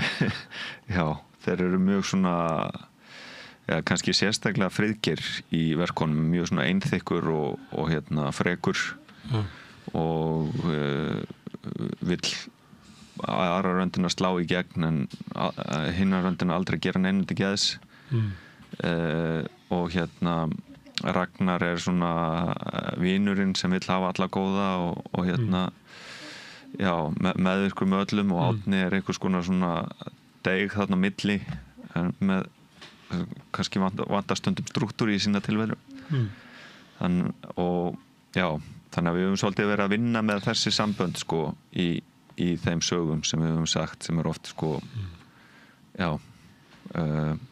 gang út á að uppgöta að ganga út á að finna þetta sem kemur þeim yfir fjallið eða yfir hjallinn yfir í næsta dal þar sem allt er frábært en það er bara svona tálsýn sem aldrei verður sko. Er þetta raunsæi vind af ykkur? Já, nema þú veist, við erum ekki svona ruglaðir sko í alvörinni við erum Friðgeir er ekki svona leiðilegur og Ragnar er ekki svona ekki svona meðvirkur ekki svona rosalega mikil undirlægja Þannig við ígjum þetta þessu Við ígjum þetta tölvert Þú ert svolítið ráðríkur og það er ekki alveg svona ráðríkur Já, ég er mjög ráðríkur sko en ég fer rosalega vel með það að stöður í baráttu Er þetta ekki halbart skýrt eftir þér þessi leikúfur? Jú, kryddbleir hljóma náttúrulega rosalega mikið svipað og Friðgeir og nafni kemur frá mér og ég var mitt að muna það núna rétt á þannig að ég held ég að vera heima hjá Elisabetu þegar mér datt þetta í hug Við vorum svo saman í listaháskólanum Já, ég leigði húsið hennar í 2-3 mánuði eitthvað tíma þegar hún var í útlöndum og var þar og mér minnir að ég hafi verið á klósettinu þarna upp á lofti hjá þér þegar ég var að hugsa hvað ég var að hugsa nafn og hvort maður mótaðist mjög mikið af nafninu sínu og Friðgeir væri svona kannski svolítið svona mjúk hljóð í því en að þú veist ef ég héti eitthvað annað eins og kryddbleir hvort að ég væri hefði þá verið harkalegri karakter og svo einhvern veginn hlýtti ég að hafa skrifað þetta niður eitthvað stað hjá mér á vegginn á vegginn, það er nú ekki skrifað á vegginn það sé ekki skjöldur þarna þér fættist kryddbleir ég fá að setja skjöld þarna fyrir utan húsið allavega eða inn í húsið það vantar nokkra skildi sko, hér ólust tvíburarnir upp og hér var Mundi Töfran að skrifa í 30 ár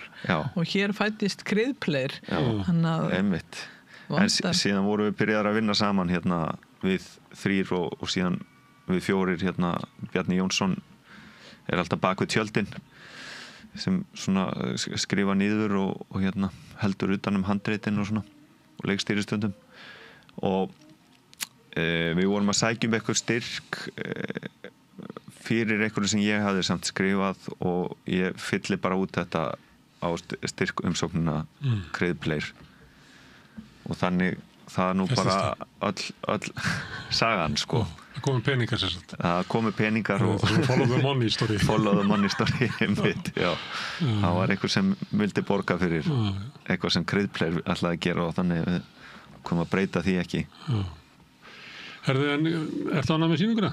Ég er stóránægð með sýninguna ég er mjög gaman að sýna hana og Akkur er gaman að sýna hana? Sko, það er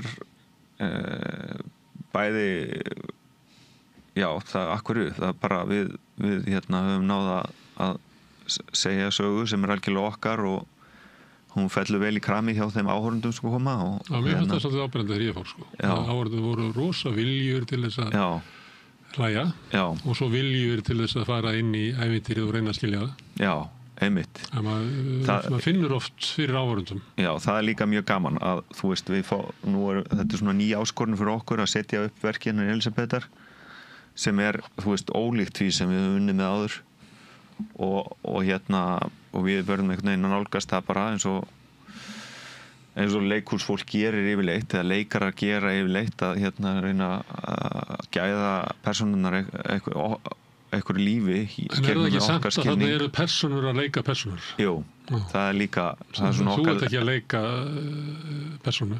Nei En þinn að leika persónu? Já, svona helmingurinn að mér kannski með í því en síðan get ég notað hinn sem eitthvað svona skjól þegar raunverulegi Friðgeir takmarkaður þá getur hinn stíð inn í og fundir einhverja svona karaktera ég leik sem sett innkaupapokan í verkinu Mundu töfrana sem er þá titil persónan í öllu verkinu en er þetta þá raunverulega uppfærsla á verkinu þínu? Raunveruleg? Já það svolítið persónur að gera það Já, en já, mér finnst þetta nefnilega að vera mjög raunveruleg uppfærsla á verkinu og náttúrulega mikil heiður að Kryddbler skuli setja upp verk af því þeir eru vanir að sinna bara sínum verkum og sínum hugðarefnum og búa sjálfur til sín verk þannig að þetta er náttúrulega algjörlega einstakt að þeir skuli taka leikrit og svona gamalt skrítið leikrit og svo það ekkert skrítið, það bara rosalega venjulegt leikrit, venjulegt ævintýra leikrit og auðvelt að breyta því eins og töfrakonan, hún getur bara verið geðhjúkrunarkona eða hún getur verið mamman og maður getur séð og töfraheimurinn eins og ég segi getur verið geðspítali eða geðdeild og þannig að það er auðvelt að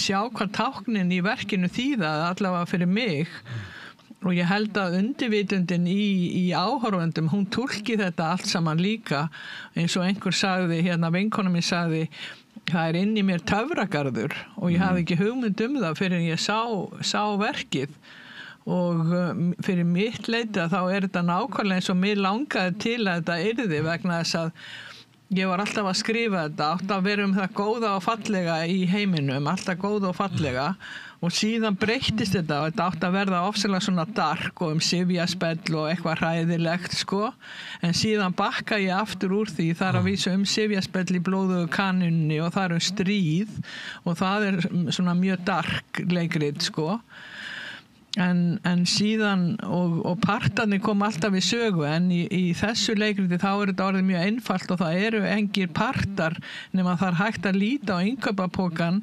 strætóskýlið, tárið sem ákveðna parta af eða hluta af manneskjunni og líka þetta getur verið Ella, hún getur verið bróðurinnar getur verið þessi bróðurpartur sem að þarf alltaf á að halda og þessi bræðralagi sem að þarf alltaf á að halda og töfrakonan hún getur verið þessi higher power hliðimanni sem sækist eftir einhverja aðra og sækist eftir því að skilja sjálfan sig í aðra samhengi og ég eitthvað farin að bulla núna en allavega þá fljótlega fór mig að langa til þess að áhorfandinn hann upplýði sig svona eins og barn í leikritinu að ég man eftir því þegar ég 4 ára og horfa á Dýrin í hálsaskógi að ég upplýði að mér langaði til þess að áhorfandinn upplýði sig þannig í leikhúsinu, hann upplýði sig aftur eins og 4 ára en maður væri fullorðin langaði til þess að fullorðið fólk geti upplifa barnið sér á sýningunni meðtekið eins og barn meðtekið eins og barn en í sögunni sem þú varst að segja tilnöðu að setja þetta upp að þá var eitthvað sem vildi íti þessu meira yfir í töfrana og annar meira yfir í raunsæðið getur ekki verið að þetta sé bara besta leiðin til að setja þetta upp að því að það er svona svolítið óraunveruleg uppsetning með því að þessu persónur að leika þetta þannig að þetta tilir eiginlega hvorum heiminum þetta er ekki raunverulegur heimur og ekki töfraheimur og það sé eina leiðin til þess að setja þetta upp er að vera með eitthvað svona skekkju í uppsetningunni sjálfur Já, hvað tvist Einmitt, það getur verið en þetta eins og segir að þetta var algjör líkill fyrir okkur sko að þegar Elisabeth sagði að hún vildi að áhorfandinn upplifði barnið sjálfum sér eða upplifði sýninguna eins og barn og þó að við gerum mjög mikið grín sko í fyrirpartinum af okkur og Elisabeth og verkinu og öllum bara þá fannst okkur alveg vonlaust að gera seinni hlutan án þess að vera bara nálgast hann bara fullri einlægni svolítið eins og svona barnaævintýri svo dimmalim eða það eitthvað svolítið já, akkurat og að bara af einlægni barnsins einhvern veginn og það hefði verið bara auðveldasta leiðin bara að leika seinni hlutan eins og þetta væri eitthvað bara skrítið leikrit sem enginn ætti nokkuð tíman eftir að skilja en það hefði aldrei orðið áhugavert og bara akkurat öfugt það hefði aldrei það hefði orðið leiðilegt strax sko á fyrstu mínútunum þannig að mér líður svolítið sko eins og að því að þetta þannig verk að það á ekki eftir að tala til allra að margir eftir að þú veist segja þetta er bara skrítið ljóðrænt verk, hvað er struktúrin ég tek ekki þátt í svona tilgerð ég er bara í fílu allan tíman að fyrir hlutin sko funkar að einhverju leiti þá afvopnar hann sko áhorfendur að því að fólk kemur inn í sal og sér bara fólk að rífast af máli sem það skilur og það er fyndið og einhverju leiti það er mörgum finnst það skemmtilegt allána og það setur sko seinni hlutan í svona ákveðið svona samingi þar sem allir á þessu kvöldi geta verið með eða svona flestir held ég þannig að mér líður svolítið svona eins og þetta er örugglega ekki eina leiðin til að setja upp þetta verk en þetta er svona það sem við reynum að gera við reynum að klára hláturinn sko fyrir hlé svo að þú getur komið hreinn að hláturinn þá sem eitthvað svona hreinsun áður en þú tekst á við alvöru lífsins. Er þetta ekki fín aðferður að koma með leikrit svona sem að kannski fytti ekki alveg inn í Jú. Að nota þess aðferð, þið getur tekið bara gömulverk og dáinverk sett upp skuggasveinið eitthvað sem enginn farið eitthvað svona aðdraðandi að við köllum það making of eða til fallegra íslenskra og bakvið tjöldin það er til svona ýmislegt sem að hefur eitthvað neginn er hliðin á verkinu hennar Elsabetu sem ríkfalla okkur hillu inn í einmitt Jú, þetta er sjálfsagt flott bara skapalón fyrir sýningar sko. Að fleyta textum inn í samtíman. Já, einmitt. En talandi um ævintýri þá eru þau náttúrulega, ef það eru sönn ævintýri þá eru þau náttúrulega alltaf óhuguleg. Já. Eins og Mundi töfrana hefur óhugnað, það er gamall rifinn plastpoki, tár sko sem er mjög ógnvekjandi, þú veist, það afvopnar fólk sko bara með því að titra og glitra. Og einhver töfrakona sem engin veit hversu skrítin er og töfragarðurinn er mjög óhugulegur og barnið er fast í töfraheimi og þetta er eins og með dimmalima því hún nefndir hana sko, einhverju dauðir svanir sko að og Hansi Andersen er náttúrulega snillingur í því að hafa ævintýri mjög óhuguleg þannig að en það verður samt að vera einlægt svo óhugnaðurinn komist til skila Hann verður að vera með það er hlutað lífinu Já Herðu þetta var áhugavert að spjalla við ykkur þetta sérstaka verk ég veist það frábærlega skemmtilegt hvet fólk að sjá það Birgir og Elisabeth, takk fyrir að koma hingað. Takk kærlega fyrir okkur. Takk fyrir að taka á móti okkur. Takk fyrir. Þetta þá lokinn á Rauðaborðinu kvöld. Ég þakka öllum gestum sem hinga komið og Birni Þorláks og Ragnheiði Davíðs fyrir að taka viðtöl, Pétri Fjellsteð og Laufi Líndal Ólafsdóttur fyrir að taka upp og senda út en ykkur þakka ég mest sem hafi verið að horfa eða hlusta og breytt þessu samtal okkar í fjölmiðlun. Ég minni á eins og ég geri oft að það eru þið sem hafi byggt upp dreifikerfi samstöðunar bara með því að segja vinum og vandamennu frá efni sem ykkur líkar hér og þá finnur fólk okkur á Facebook, á YouTube, í öllum hlaðarsveitum, í útvarpinu á 89,1 á FM á stór höfuðborgarsvæðinu. En það má líka sækja þær útvarpssendingar á spilarann. Það er spilarinn.is á netinu og svo er spilarinn líka app sem má hlaða niður í síman og hlusta á samstöðuna og allar íslenskar útvarpsstöðvar. Hvað sem er í heiminum, við erum komin í sjónvarpið til þeirra sem eru svo lukkuleg að skipta við fjarskiptafyrirtæki Síman. Þar er við nú með 5 á fjarstýringunni. En við erum á leiðinni í kabelkerfi hérna suður með sjó og kannski ef þetta vill, ég veit ekki. Við erum önnur fjarskiptafyrirtæki bjóða sínum viðskiptavinum líka upp á efni frá samstöðinni sem er 24 tíma sólarhring, 7 daga vikunar. Allan ársins hring, samfélagsumræða við þetta rauða borð og í öðrum þáttum samstöðunar. Það sem að drífur samstöðuna áfram er sá hluti áhorfenda og áheyrenda sem hafa gerst áskrifendur. Það er fólk sem að telur að samstöðin sé mikilvægt fyrirbrigði í íslensku samfélagi, mikilvægt fyrir lýðræðið og það styrkir stöðuna með því að vera áskrifendur. Ef þú vilt slást í þann hóp, þá getur þú farið inn á samstöðum.is, það er hnappur sem ástandur áskrift. Þar getur þú skráðið fyrir 2.750 krónur sem er grunnáskrift og mátt borga meira og vilt og því sem að kjósið getur látið áskriftina renna sem félagsgjöld inn í alþýðufélagið, en það er einmitt alþýðufélagið sem á og rekur samstöðuna. En þetta er komið gott í bili hjá okkur í kvöld. Við sjáumst á morgun að þá erum við það sem við köllum vikuskammtur, sendur hérna út klukkan 16 eða klukkan 4 síðdegis, þar sem við förum yfir frétti vikuna með góðu fólki. En þetta er búið í bili og ég segi góða nótt. Segðu það á samstöðinni. Samstöðin er í eigu hlustenda, áhorfenda og lesenda. Sláist í hópinn og gerist áskrifendur.